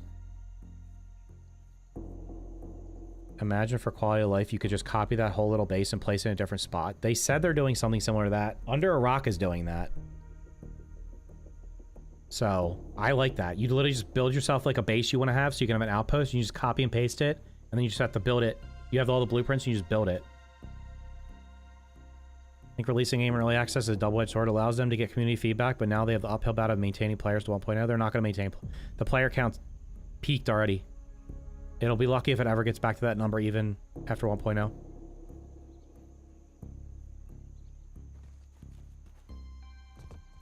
Kind of want to be able to get on the hoppy here. She's just too... She doesn't have the hops. I thought she was hoops.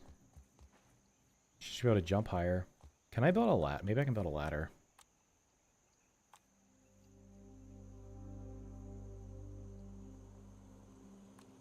Where are the ladders?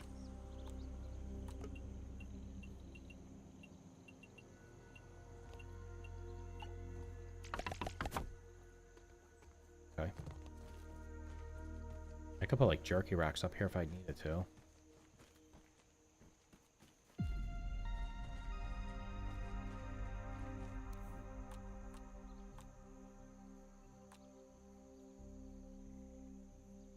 Looking for.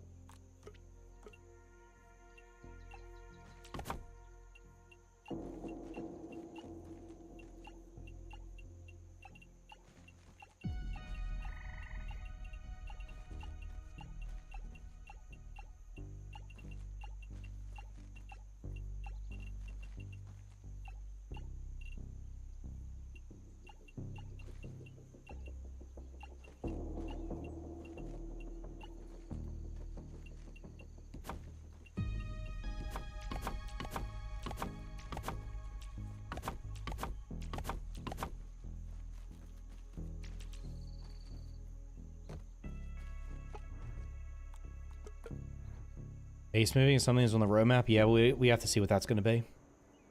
Be nice to be able to go and creative and build a base, then save the blueprint to use in this game. That would be sick. But then they'd have to have parity. You'd have to make sure that everything that's in creative is also in survival, because right now there's a lot of stuff in creative that's not in survival. Filling up the tank.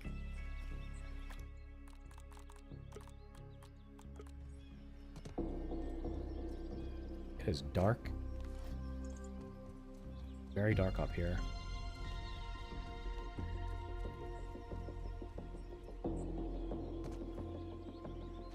Are there curved lattice walls?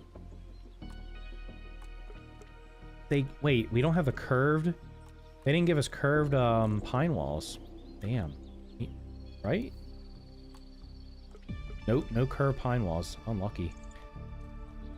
I'm sure they'll get added at some point in the future.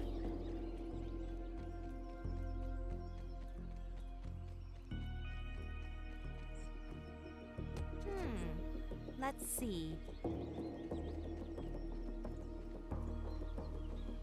They could have just released the full game and then put updates and DLC out future. Would have made things better. Yeah, I don't know why they, I don't know. Trust the process. You already made a game. You already made a successful game. Once you've made a successful game, do you really need to do early access? But it's like, it's survival, so almost every survival game is early access. It's just what they do.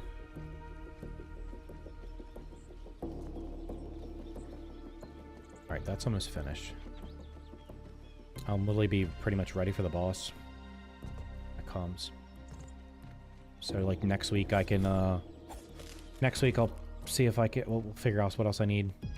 Just stock up on, like, all the smooth... I have some of the smoothies, but I'll just make sure I stock up on everything.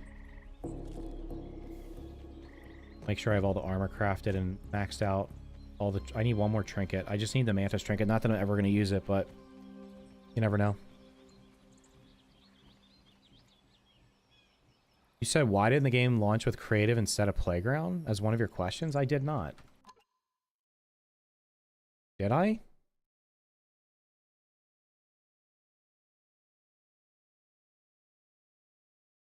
I said, why is playground mode not included at launch? That is what I typed. Nothing about creative.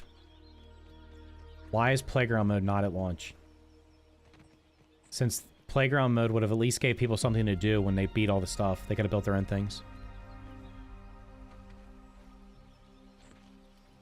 I must have fixed it. I don't think I think that's exactly what I typed. Early access needs frequent updates. You can't have long delays. It needs to be monthly. Like, I would say you need content every 4 weeks, and you need to have at least like a patch every 2 weeks. So that you're fixing things and keeping people engaged. Didn't even break a sweat.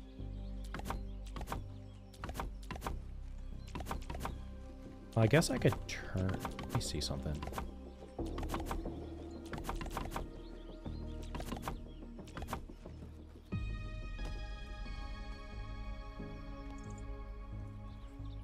What's it look like if I just turn them?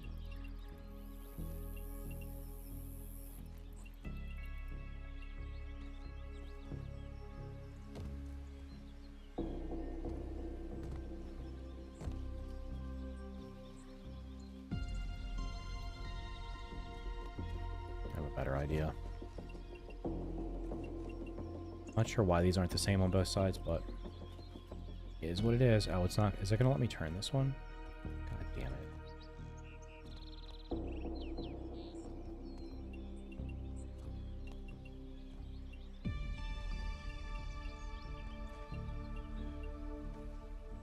You know what? Forget it. I'm just gonna leave them as is. I'm not worried about this. I'm literally only gonna come up here to fight this boss a couple times. It's calculating how many things it's supporting for some reason. Supporting 0, I can assure you. Okay, I think warehouse is done. I have no idea why I built that upstairs, but it's good. And is the Mantis back? How many in-game days has it been? The Mantis hasn't respawned, but the feathers have.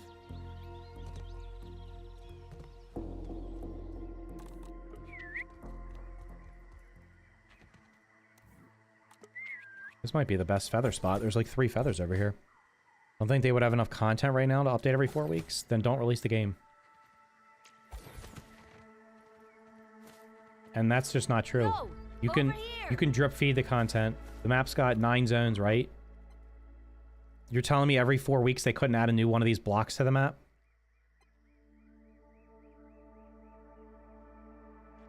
Every 4 weeks they couldn't do one of these zones? I mean, really, if you want to get down to it, what you could have done was had like these first 4 zones for launch, and then every 2 weeks add another zone to it or something. I don't know. I mean, I'm just thinking about, again, like, how would I have done this? Damn, there's a ton of mushrooms up here too. I feel like the mantis is just going to jump me.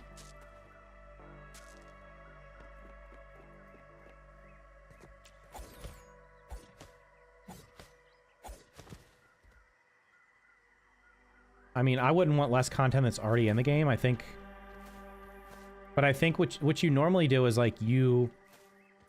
Live service games are generally, like, when the live service game comes out... Like, right now, Fortnite, the new Fortnite season started a couple weeks ago.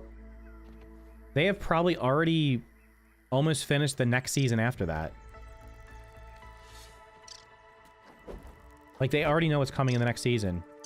Why am I sprinting so slowly? Because my fucking mutations are off. God damn it. Take 5, Buggy Boy.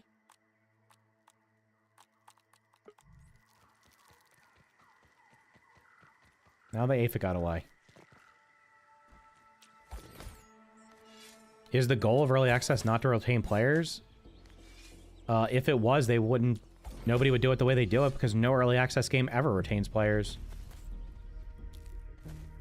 They all bleed players rapidly from day one.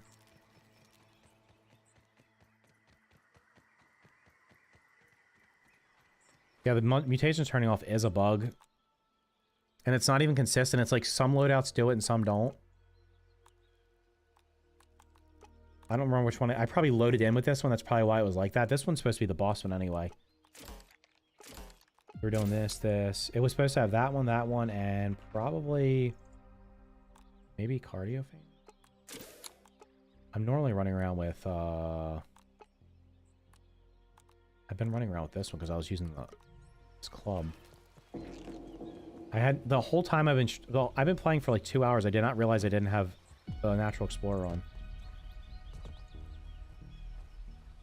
Alright, let's put this grass in here and we're going to dip back out and go.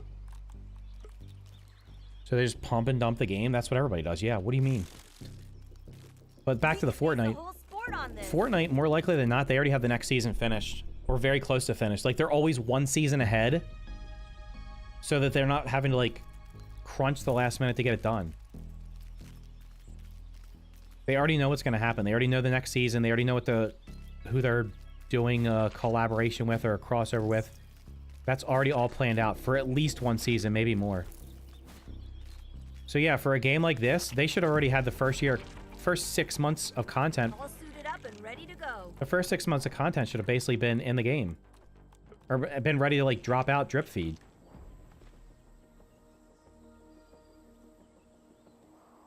Three to 6 months gaps between content doesn't retain players unless those come with 6+ month content. Yeah, when the average person's finishing the content in your game in 2 days, 5 to 10 hours, so 2 to 3 days of real life, and then you don't put an update out for 3 months, what do you think they're going to do for 3 months? They're going to go play another game.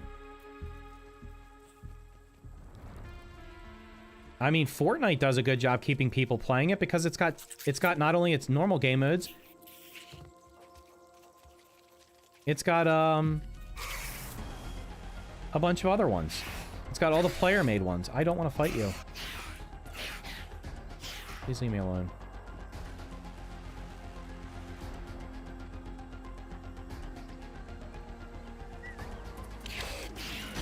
Really want to die, huh?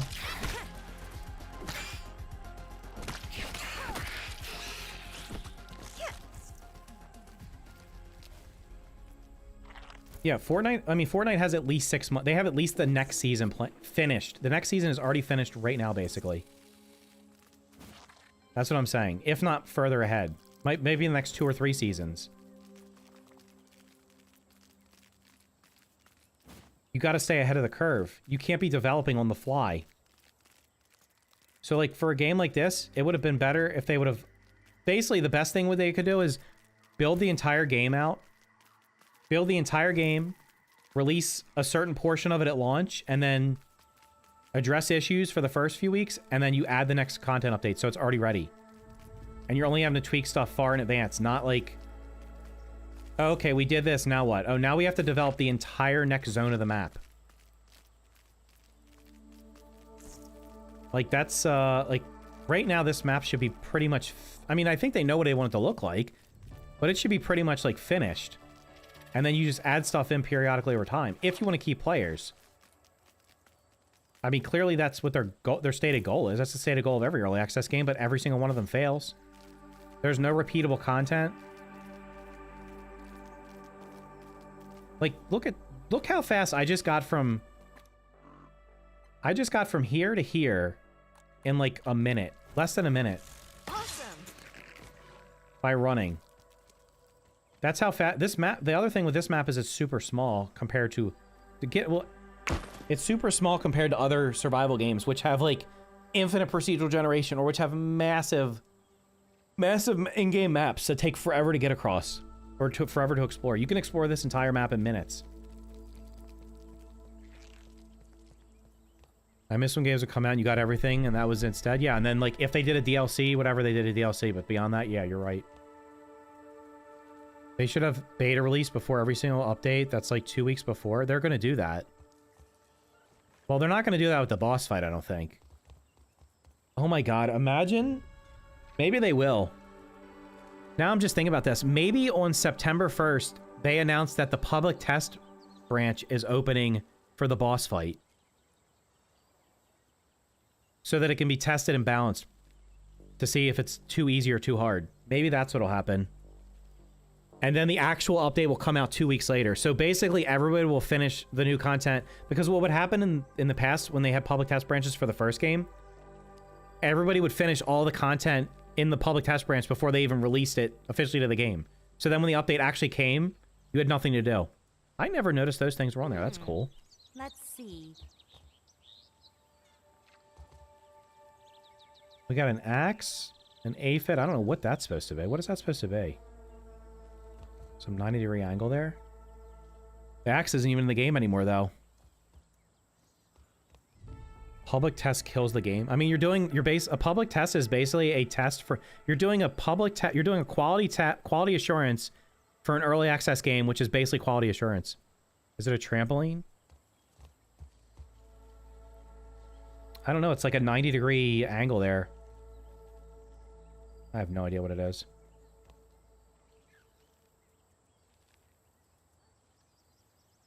No, the update won't be 2 weeks. The update's usually 2 weeks. If they put the public test out, I think what they'll do is they'll announce on September 1st a date for a public test, and it'll either be the same day or like that week. And then it'll be 2 weeks long, and then they'll release it. Because to be completely honest, there's not usually a huge change from a public test branch to the actual release of the update. It's not going to be like a massive change. And the reason it's 2 weeks and not like 2 days is because of the console certification. So like if they find any issues they need to fix, they'll fix them in the first 2 or 3 days, and then it takes them like a week to get it through the console certification, so that by the time the 2 weeks up, because like if something doesn't get found to the last day of the public test, that's not getting fixed unless they extend it. What is so profitable for early access for a company like Obsidian? Does it just allow them to do the bare minimum? They're not worried about making money because they're owned by Microsoft. So there's no reason, there's no incentive at all, if we're being fair.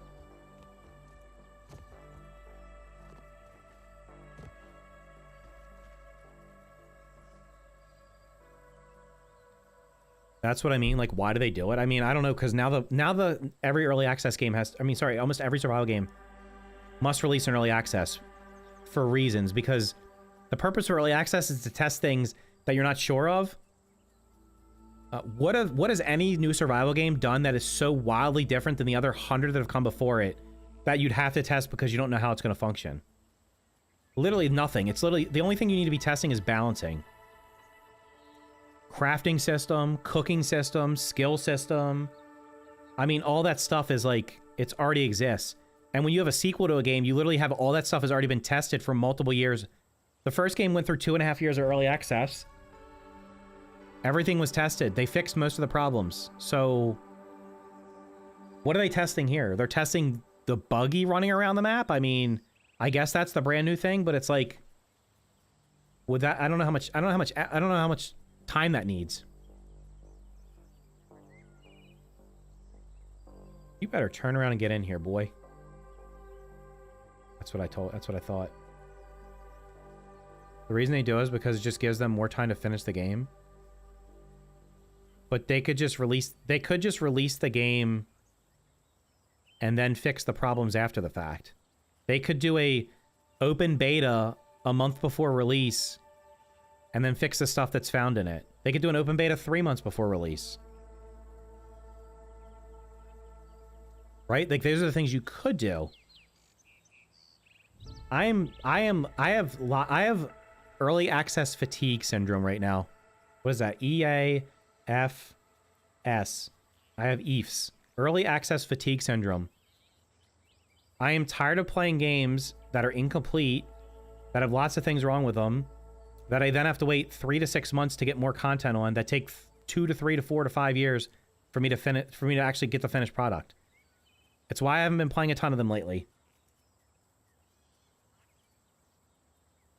And if I do, you know what I do? Like, when Voyager's Near comes out, I will play that I'll play through the current content and then I'm done, and I probably won't touch it again until 1.0. I'm tired of being the tester and the guinea pig and trying to figure everything out. I'm tired of giving my opinion on things because, like I said, most of the time they hear what you're saying, but they're not going to take action on it because it doesn't fit the motive that they have for the game. So, like, yeah, new game comes out, I'll try it.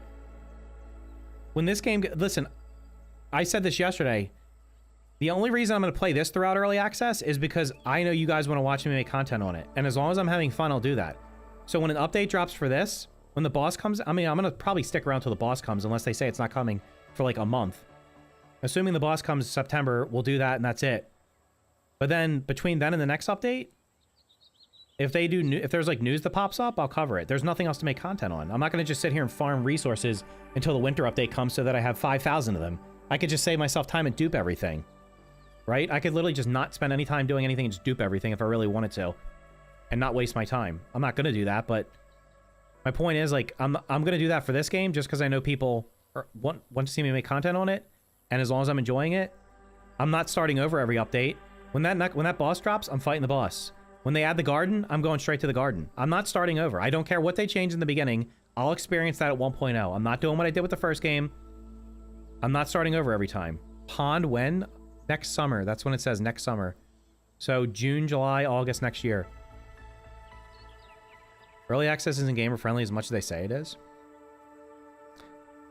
I mean, I have early access fatigue syndrome. I also have live service fatigue syndrome. I don't want every game to be live service. If there's one live service game that I can play and I play it a couple hours a week and have fun with it and do everything I want to do, fine. But I can't play 5 live service games. I don't want every game to be live service. I don't want every game to get continually updated. I don't need every game to give me 1,000 hours. I'm fine with a game. I play it for 20 hours and beat it and I'm done and I move on to the next one. But live service is the moneymaker. It's the unicorn. It's the lottery that every CEO of every developer and studio publisher wants to hit. They want to hit that. They want to get that winning lottery ticket. They want to get the game that's going to make them billions and billions and billions of dollars over the course of years, instead of a game that sells and makes them like $150 million profit or something. They don't care about that anymore. Pond in a year and a half. The Pond says next summer. It is pretty funny they don't have any spring update next year though. I don't get how it's beneficial to the developers to give them less time to finish the game. They have no timeline here. They can finish the game whenever they want to. They can release it whenever they want to. This game didn't make a lot of money, neither did the first one. It made money, but it didn't make nearly as much money as you would think. When you hear something like the game had 3 million players in 2 weeks, the average person's like, man, that game made a lot of money. They intentionally said 3 million players, not how many copies were sold. Because most of the people that tried it played it on Game Pass. So they didn't pay $30 for the game. Now, when a game comes out and like other games come out that are not on Game Pass and they say, like Power was like, we sold X million copies or whatever, right? You could easily sit there and be like, Jesus, that game made $100 million. That's a big winner. When you have a game that costs $8 million to make and you make $100 million on it, and you're not a huge studio, that's a big winner. When you're Microsoft and you're a multi-trillion-dollar corporation, they're just trying to funnel people into Game Pass until they decide that's not profitable for them anymore, or not good enough for them. They're gonna be touting that peak player count throughout the entire development. They did the same thing with Grounded 1, and every time they do, I will point out the bullshit of it, like I did the first time. We had 25 million players play our game. Well, Jesus Christ, you must have made enough money. You could have tripled your staff and finished the second game without having to do early access, right? I think future plans on the map will be trickled in with the other updates. We'll see. I hope they shift that roadmap forward and they do more updates faster. Like, I really want the winter update to happen before the end of the year. If the winter update doesn't come till January or February, I'll be very upset. I'm not upset. I'll just be disappointed. But like I said, there's other games. I'm gonna play some other games in between. That's what's gonna happen. You're gonna see everybody else do the same thing. I'm gonna play Voyager's Near. I'm gonna play Necess 1.0 in October. And then if anything else drops randomly, I mean, there's other games that I have so many games on my wish list that have no dates. Like, if Light No Fire came out tomorrow, I'd be like, guess what? I'm going to play that. They need to do the updates like Grounded 2. I have no idea what that means. Early access is investor friendly. Got to make those quarterly reports look good. Early access gives you a huge surge of, assuming you just sell the game and it's not on a subscription service, you make a bunch of sales on the first week and then it just falls off a cliff and you don't make any really more sales until 1.0. So it's like, it's for like, it's honestly for small teams that need to be funded. So they get the money up front, it funds them, but then that also can backfire because look at like Valheim. Valheim was made by a team of 4 people and a part-time person. So like 4.5 people basically made that game. And it made them hundreds of millions, hundreds of millions of dollars. They sold 8 million, 10 million, 15 million. I can't even remember how many millions of copies they sold. They're all multimillionaires. And guess what that's resulted in? Instead of the game being finished in 1 year like it was originally planned, it's now been 4.5 years and it's still not finished. Because now they made their money, now they have no incentive to go fast. Same thing with Scrap Mechanic. Scrap Mechanic early survival was Scrap Mechanic released in 2016. Survival was added in 2020, and it's not finished because they made a bunch of money from that game, and they also made money publishing Raft and some other stuff. So they have, if they needed the money, they'd get the content out. When you don't need the money, you don't pump the content out.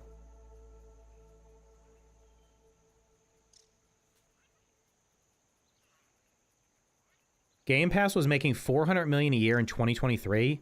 When your company is worth $3 trillion, that $400 million in a year is not good. That's not good. And that's back when Game Pass was still getting more people. It's not. It's probably losing people right now. How many Weevils do we have in here?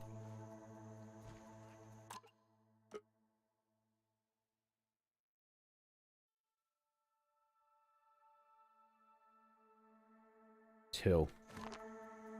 This is not nearly as good as the one I built in the first game. Oh, they needed to upgrade to Grounded 1. Early access for starter teams for sure. Being developed by Obsidian with the help from Eidos kind of doesn't leave much excuse for what they released. The game should have been further along. Did you play I've never played DayZ. They were in early access for a half decade. I mean, Project Zomboid's been in early access for 10 years. But at least it gets updates regularly. And it's a sandbox, so you can get replayability out of it. 7 Days to Die was in early access for 10 years. When Ladybug or new buggy update? The winter update, which is some earliest, probably December. Latest, next March. 20 dev members to make a whole game is so bad. The number of people that buy Game Pass a month is 40 million. That's not true. I've never seen that number reported. I've never seen that number reported.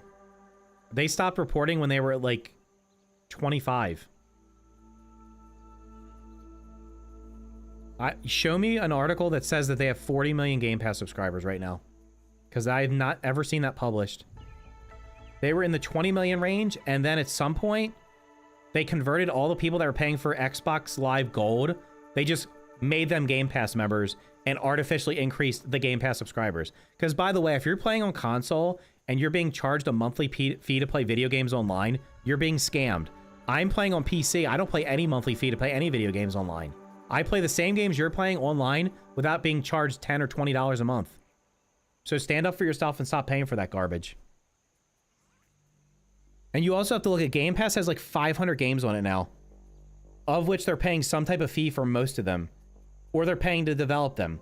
When you spend hundreds of millions of dollars to make a game like Avowed and it only sells a couple million copies and you don't recoup your costs, when you make, they have Hi-Fi Rush. Hi-Fi Rush was a 95% positive review scored game. They shut the studio down because it didn't make them any money. When The Outer Worlds 2 doesn't sell a lot of copies, no studio is safe. No studio is safe. Shit, they bought Blizzard. Blizzard had a survival game that was in development for like 5 years and was probably close to ready to be launched into early access, and they literally just canned it. I was here for like a whole day. I think we only got like 2 Weevils.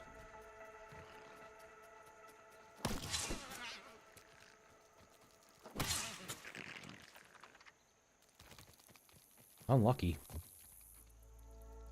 At least Grounded isn't getting the 7 Days to Die treatment. Oh, the devs won't. No, the devs are actively doing the opposite of what everybody wants for 7 Days to Die.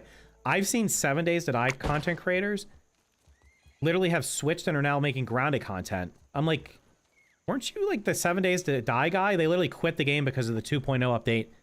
They disliked it so much. I think Game Pass is making more than we think. I don't. I think Game Pass is not making a profit. How much do you think it costs to have 500 games on there? Would you rather sell 10 million copies of a game or have 10 million people try it on your monthly service at a fraction of the price? Gotta hydrate to dominate. A grub cold card? I did get that one. I don't think I even killed that many grubs.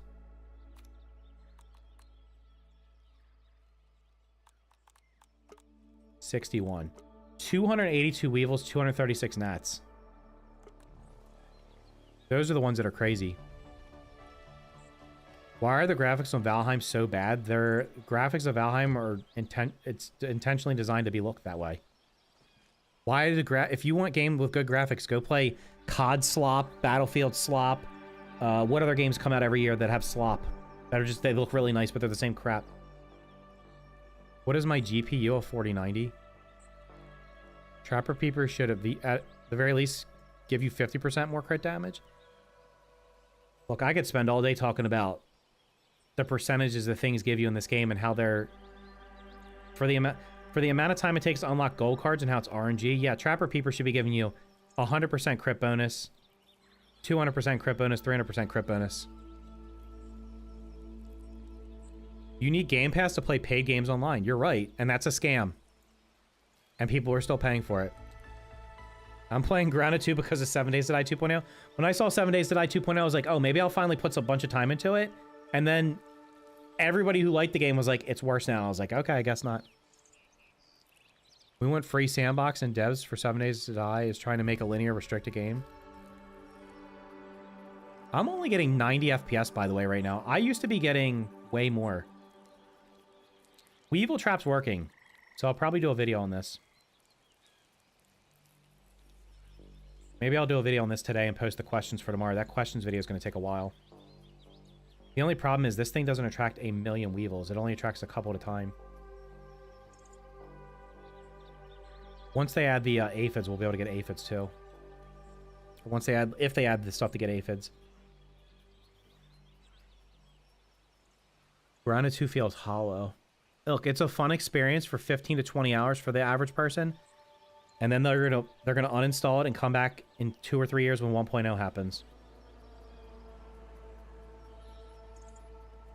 Wait a minute. What does Hoop's hair look like?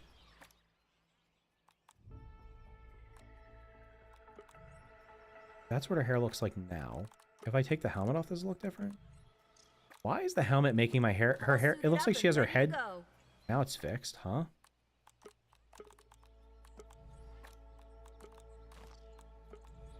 That's weird. Her hair was, like, missing.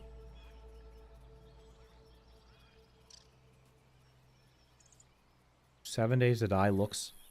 7 Days to Die had a really fun gameplay loop. And They literally went out of their way Let's see. to do the opposite of what people were asking for.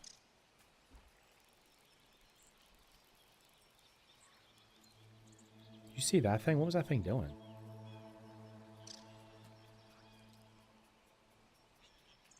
Performance over graphics? Yeah, I don't need an ultra-realistic game. Because I know what's going to happen when a game looks ultra-realistic. It's going to run like shit. That's what's going to happen. I'm fine with cartoon graphics. I'm fine with the Valheim graphics. I don't really care. I don't need. I like the abiotic factor graphics. I'm not a graphics snob. I want a fun gameplay loop. If you can make a fun gameplay loop and make the game look fantastic, great. But I want a fun game. I could care less what it looks like. If they don't patch many things with performance, but the patch before Axel, I'll be super pissed because I play with my friend and I crash if I play 2 hours or longer. I crash if we open chess. Oh, I was going to test one other thing.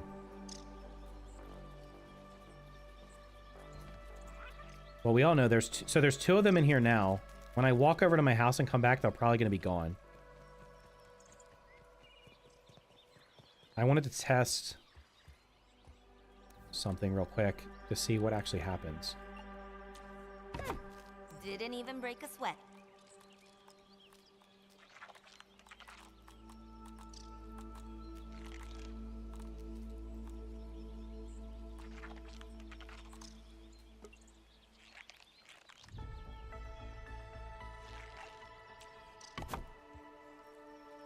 Now, this chest should break, right?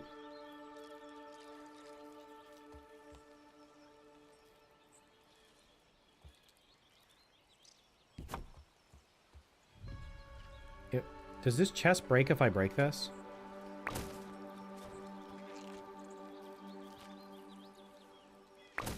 Okay, it does.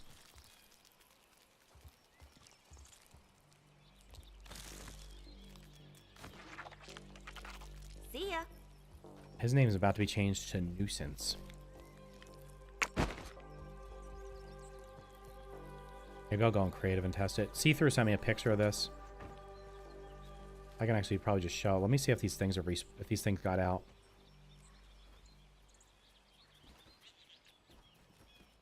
There's only one. Wait, where did it go? It literally, oh, it's right there. One of them got out. Also, my game feels like it's literally dropping frames for no reason. It's like stuttering. Okay. Anyway.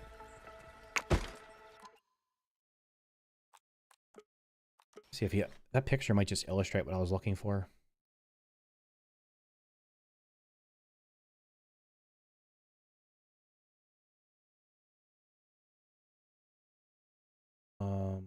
Maximize this. Okay, so here's the problem.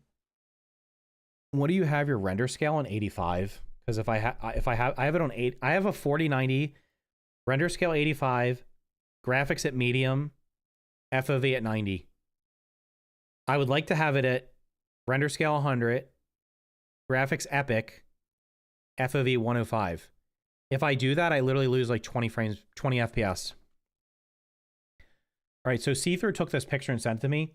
And what you can see here is, this is his mega build, and I guess he's gone like away from it or something.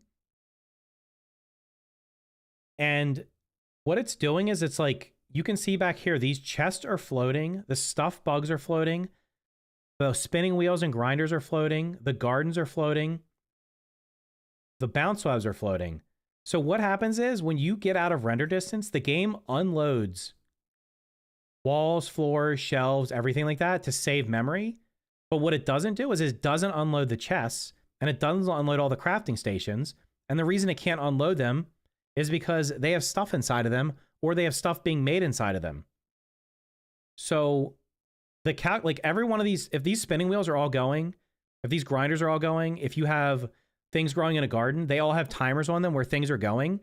The game has to constantly calculate where every resource is in those pipelines. And then it has to also calculate everything that's in these chests, and it has to save all that.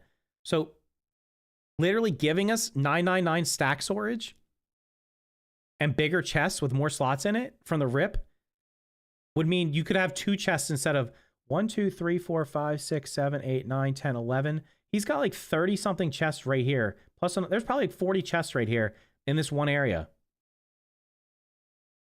Like 40 chests.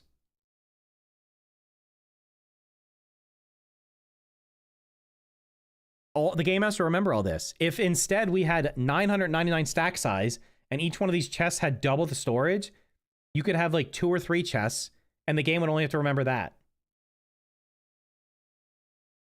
If you place chests, the Weevil couldn't leave. What do you mean place chests? That thing's fully boxed in. What happens is they like either glitch through the train or they're just walking through the walls when when I walk away from it. That's what's happening. My biggest nitpick is how dark it is. It is dark at night. So on him getting started on multiplayer, it's super lag. I've not even tested multiplayer. Right? So it's like, and then all these things like the garden growing, this garden has like really long timers. So the timer counts down, but the game has to know at all times. The game has to constantly know what this timer's set to. So it can't unrender this. The same thing happens in, I know the same thing happens in Scrap Mechanic, because in Scrap Mechanic, you could have, the game has cows and you can get milk from the cows. So we set up like a little pen, got the cows inside of it, and then we would feed them the corn that would give us milk. If we left the area and was far enough away that the base was not, we couldn't see the base anymore, what would happen is the cows remain because they're there, just like the bugs remain in this game because they're there. It's probably why they fall through the train or clip in the train, because once we get out of render distance, it's de-rendering a lot of stuff and they're probably ending up in things they're not supposed to. But the cows, we would come back and all the cows would be gone, despite us having a pen around them that they could not get out of. Because what happens is all the walls in the pen, the game just essentially deletes them from their memory and like archives it somewhere and doesn't put them back until you get close enough to see them. So it lets it's probably why bugs can walk through your stuff. Like if you've had like a bug inside your house that shouldn't have been there, like I've had ants in my house with the door closed, and I come back and it's like they probably walked in to steal the food from me. And when I came back, the walls render back in and now they're in there. Like that's how this is working. And that's why the game's running like shit, honestly, because if you have to have like, even if you have to have 10 or 15 chests, that's just extra stuff you don't have. So that's why I would recommend not building. I wouldn't be doing mega builds and stuff with like tons and tons of chests. Like if you want to build tons and tons of walls, that's why See-Through doesn't experience a lot of FPS drops because of his walls and because of the floors. It's because of the chests and the other stuff he has in there. Like you can build a ton of walls and your FPS should be okay because the game de-renders them when you leave. Put a bunch of other stuff in there, you're in trouble.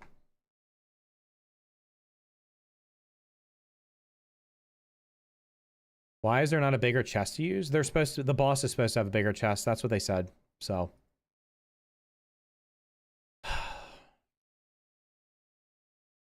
If the actual chest doesn't have at least double the storage, it won't even be worth making. It'll probably have 1 extra row. I'm going to guess it's going to have 1 extra row. Can't they use an estimation system for the gardens and wheels? I don't know what they can do. When you have things that the game has to remember, it just starts piling up.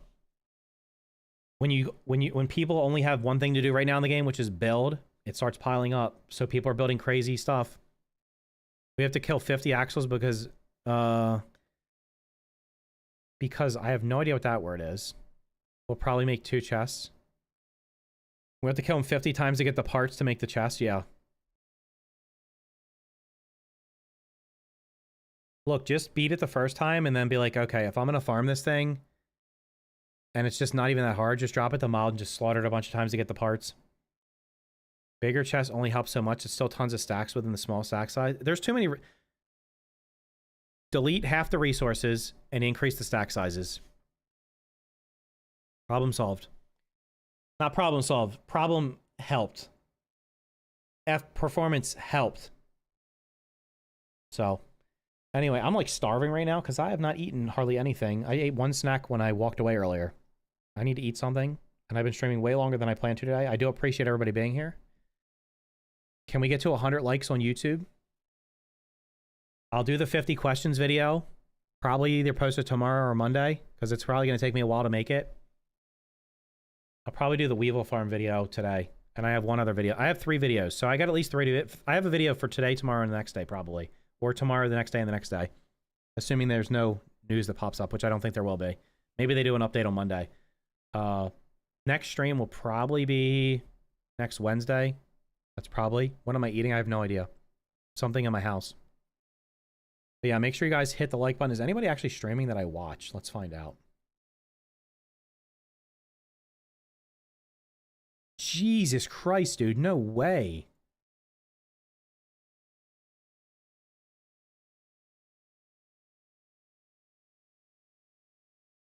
Is this game that dead already?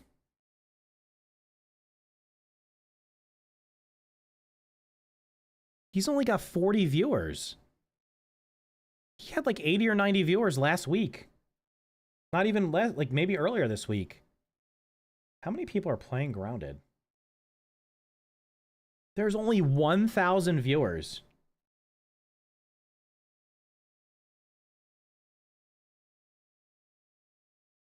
That's nuts, man. Paralyzer was getting like 100+ viewers. Like last week. This shit's falling off hard. I didn't check the... Let's check the player counts today.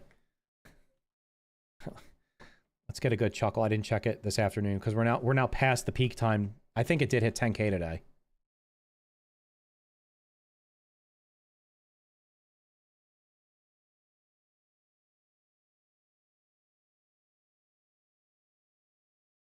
It's going down, down, baby. Something, something, something. I don't know what the words are. It's just... There's no stop. There's no end in sight. It has not plateaued yet. You're getting... This happens every week. It'll get a slight peak on Saturday, so it's probably going to go up to like maybe 11,000 tomorrow. So we got 49, basically 49K, 26, 16, 11 this week. So by next Sunday, it'll probably be down to like... This is almost a 50% drop, and this is a... It's probably going to be at like 7K by next weekend. Let's get those likes up. Now I have more likes than I... See, I'll try to do is ask. Let me check one other... I'm going to check one other thing and see... I want to see how many people are actually watching it on Twitch.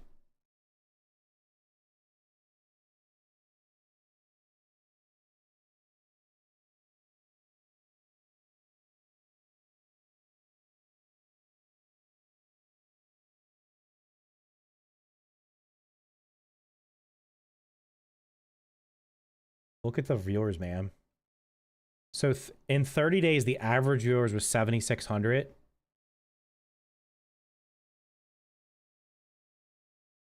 $2,383.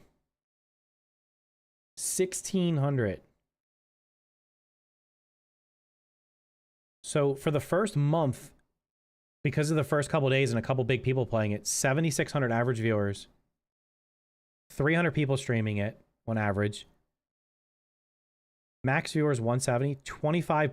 This is 25 viewers per channel. That means for every one person channel, if there's 10 one person channels, there's gonna be one channel that's got a bunch of people. So then we look at the last 2 weeks, which is gonna lose essentially most of this. 83% drop in viewers. Way less channels than the average viewer. So there's 11 less people watching a stream than there was for the first 30 days. Look at the lines. It's literally just cratering.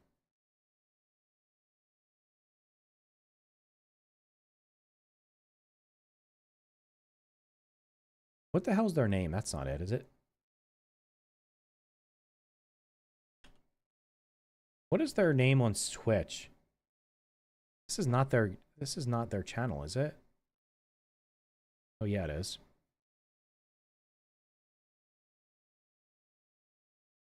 Is my camera blocking?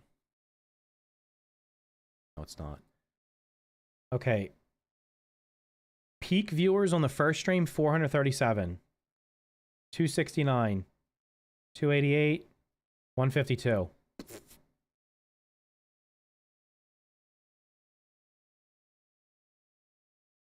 I'm tired again. I'm tired of just building and farming resources. Yeah, I mean, it's done, boys. I've been lucky. The views on my channel have kind of stabilized. They're like above. They're way, but they're not as high. They obviously peaked when the game launched the first couple of days, and then they fell off. But they're still way above what they were before the launch. So like my chart looks like goes like this, spikes, and then comes down to about half of the spike, and then it's kind of been like sit level pretty much every day. No repeatable content, yeah.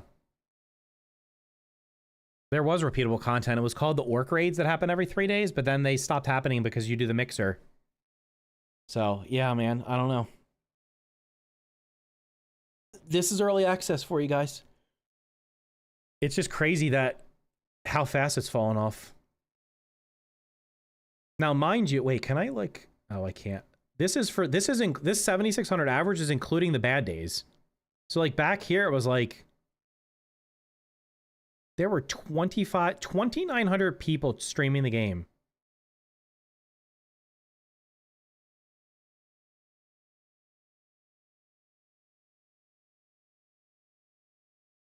That's crazy, man. That's crazy. It's in beta. It's in the game's early access, right? So, Phantom Tax. When the game's in early access, what is the point of an early access game? Please tell me. I'll read it for you if you don't know.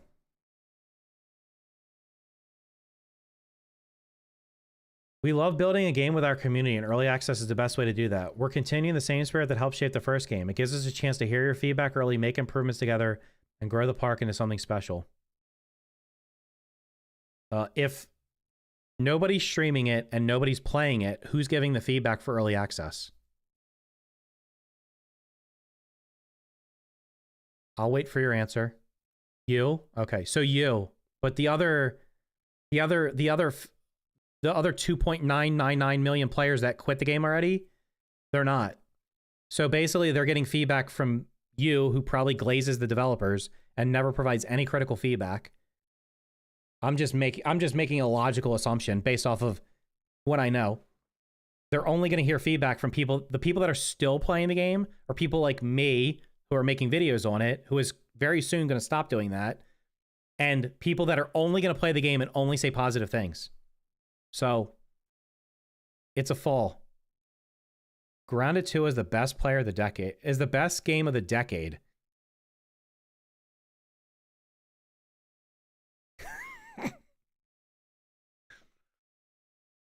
It's not even the best game that came out in the last 2 weeks. Or last month. I'm sorry. Let me go check real quick. 84% positive reviews. It came out on July 29th.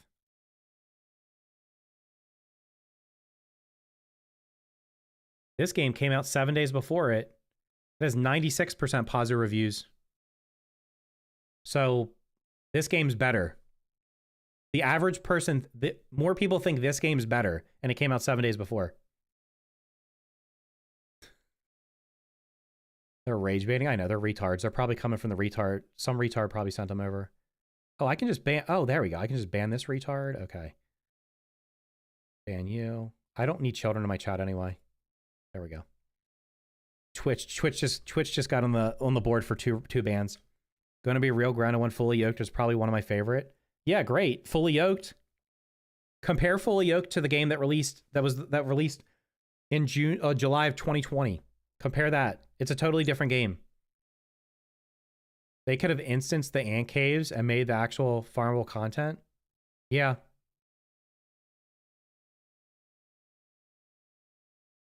I think this game's made by like, I don't even know how many, does this say how many people are making this game? Now you're going to laugh. You're going to say the graphics for this suck. You know what you do in this game? You spawn in a jail, and then it gives you a magic teleport to this procedurally generated world. You have a cabin that gives you stuff to craft. You go find a dungeon, which every single time you go in the dungeon, every single floor of it is procedurally generated and different, and it's different. And you just keep going deeper and deeper and deeper and upgrading your gear. This game has more replayability right now. Like, it actually does, and it's a demo. What New Game Plus are you on? I don't play New Game Plus. It's boring. I played New Game Plus when it was added. Wait, when did I played it on my main save, and then I played through the game with my kids. We got to New Game Plus, and me and my older son were bored of it. So my younger son went around and got all the milk molars, and then we did the remixer again so I could get the achievement for getting to the second New Game Plus, and then I stopped. So I don't find New Game Plus to be repeatable for me personally. It's the same game over and over and over again with what, randomized milk molars and a couple of bugs that are pink that have insane health bars. That's not repeatable content. For me, maybe it is for you. I did not play Sons of the Forest. How many games do I have in total? I have no idea.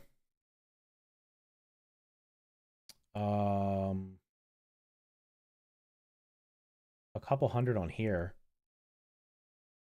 There's 50, that's 150, 40, 70, 80, 90, 100, 110, like 120, 130, 150, 160, 206. There's at least, I have at least 300 games on Steam. Astroneer's Peak. I tried to play Astroneer before, and I tried to play multiplayer with my kids, and the crossplay did not work. Imagine that. The crossplay between Xbox and PC didn't work. It says in your profile, whatever. I have 300 something games on here. I have like hundreds of games on Epic, hundreds of games on Amazon Prime that were free. What is Mage Arena? I've not heard that. No, I'll tell you what I'm looking at. Like, I hope Under a Rock comes out this year. Light No Fire might happen. This is 2026. I'm pretty sure this is 2026. I have access to this right now. I think, unless they took it away. What else is coming this year? This game was actually, there was a demo for this game I played. It was pretty fun. That's coming out soon, I guess.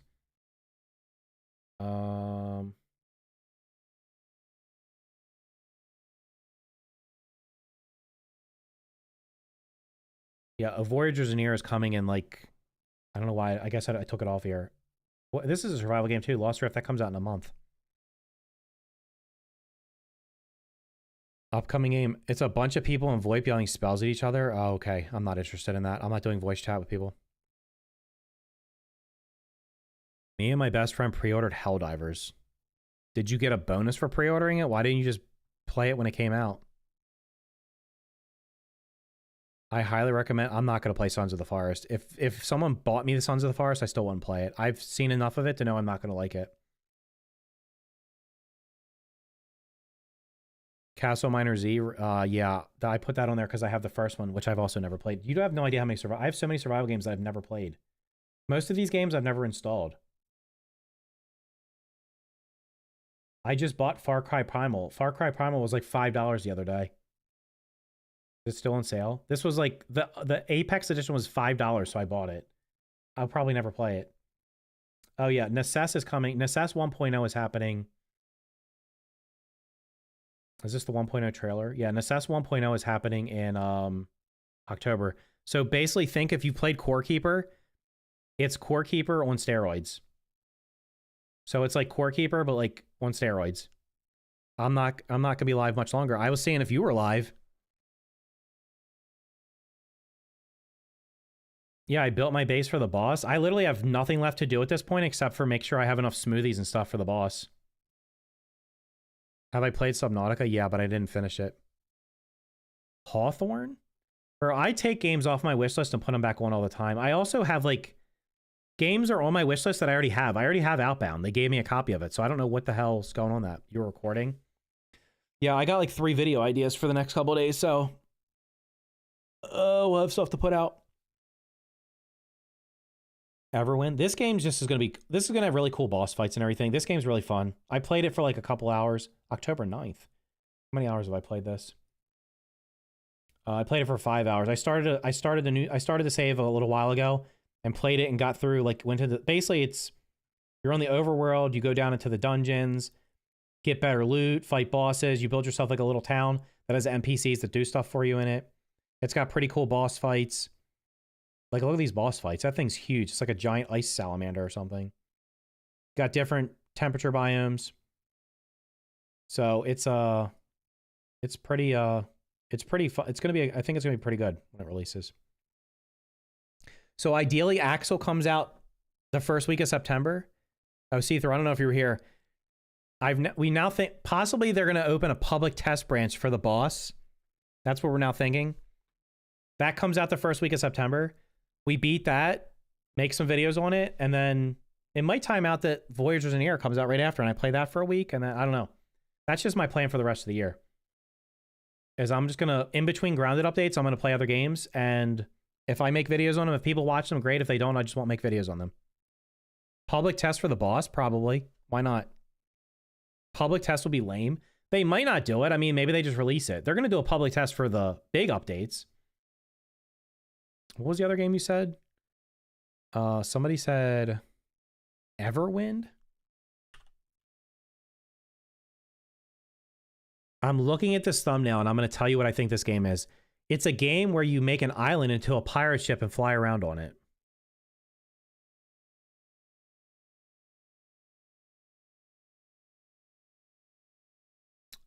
Have I not seen this game 20 times before?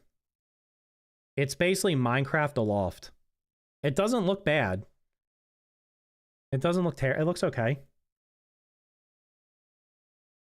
This is the new thing though. There's so many games now where you're like, there's a bunch of floating islands and you have to get between them. This is basically Minecraft Skyblock, isn't it?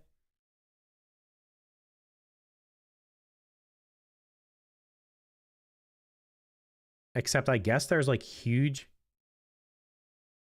Everyone looks mid. It doesn't, it looks like Minecraft. It's basically Minecraft Skyblock. I mean, is the combat actually decent? Because the combat in Minecraft is not. So like if it actually has decent combat and you're not just spam attacking. This actually doesn't look that bad. When's it coming out?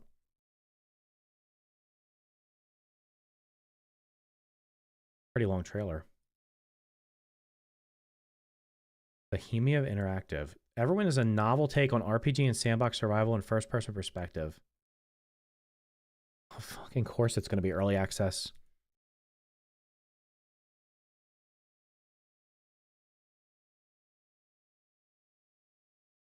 It does have procedural generation, but like... yeah, I played Icarus. Icarus, I'm at like 50 hours, I think. 30 hours, sorry.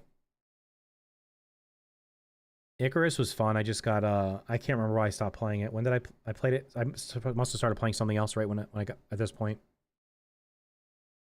Bohemia likes early access, of course. Oh wait, there is another. If you're interested in that game, you should put this one on your wish list. Well, there's Reforge, which is also like that, but this game's made by one guy, and you can go on his YouTube channel. It's like, it actually looks like a better version of Minecraft. It has like bosses you have to summon in. Really cool building. He's got videos on his YouTube channel.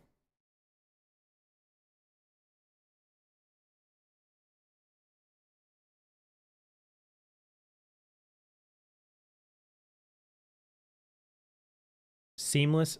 Okay. Progression system. I upgraded the I've added weapon upgrading. I don't need that. Making building in my voxel game even better, so you can build like rounded stuff. Procedural caves. I mean, this is like just a better Minecraft. Made by one guy. You can actually play it right now. If you pay for his Patreon, you can play it. You should design a game. Yeah, I should, except I don't have funding to do that, and I'm not a software developer. I have not played Detroit Become Human, and I have never heard of Beyond Two Souls.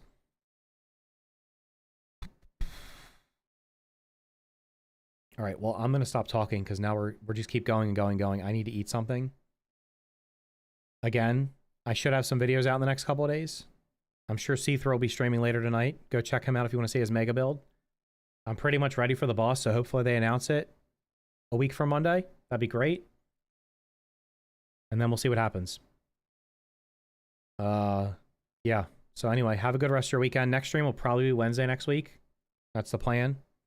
Unless something comes up, but that's the plan for now. So have a good weekend, and look out for my videos. Check out See-Through stream later on tonight. Catch you guys next time.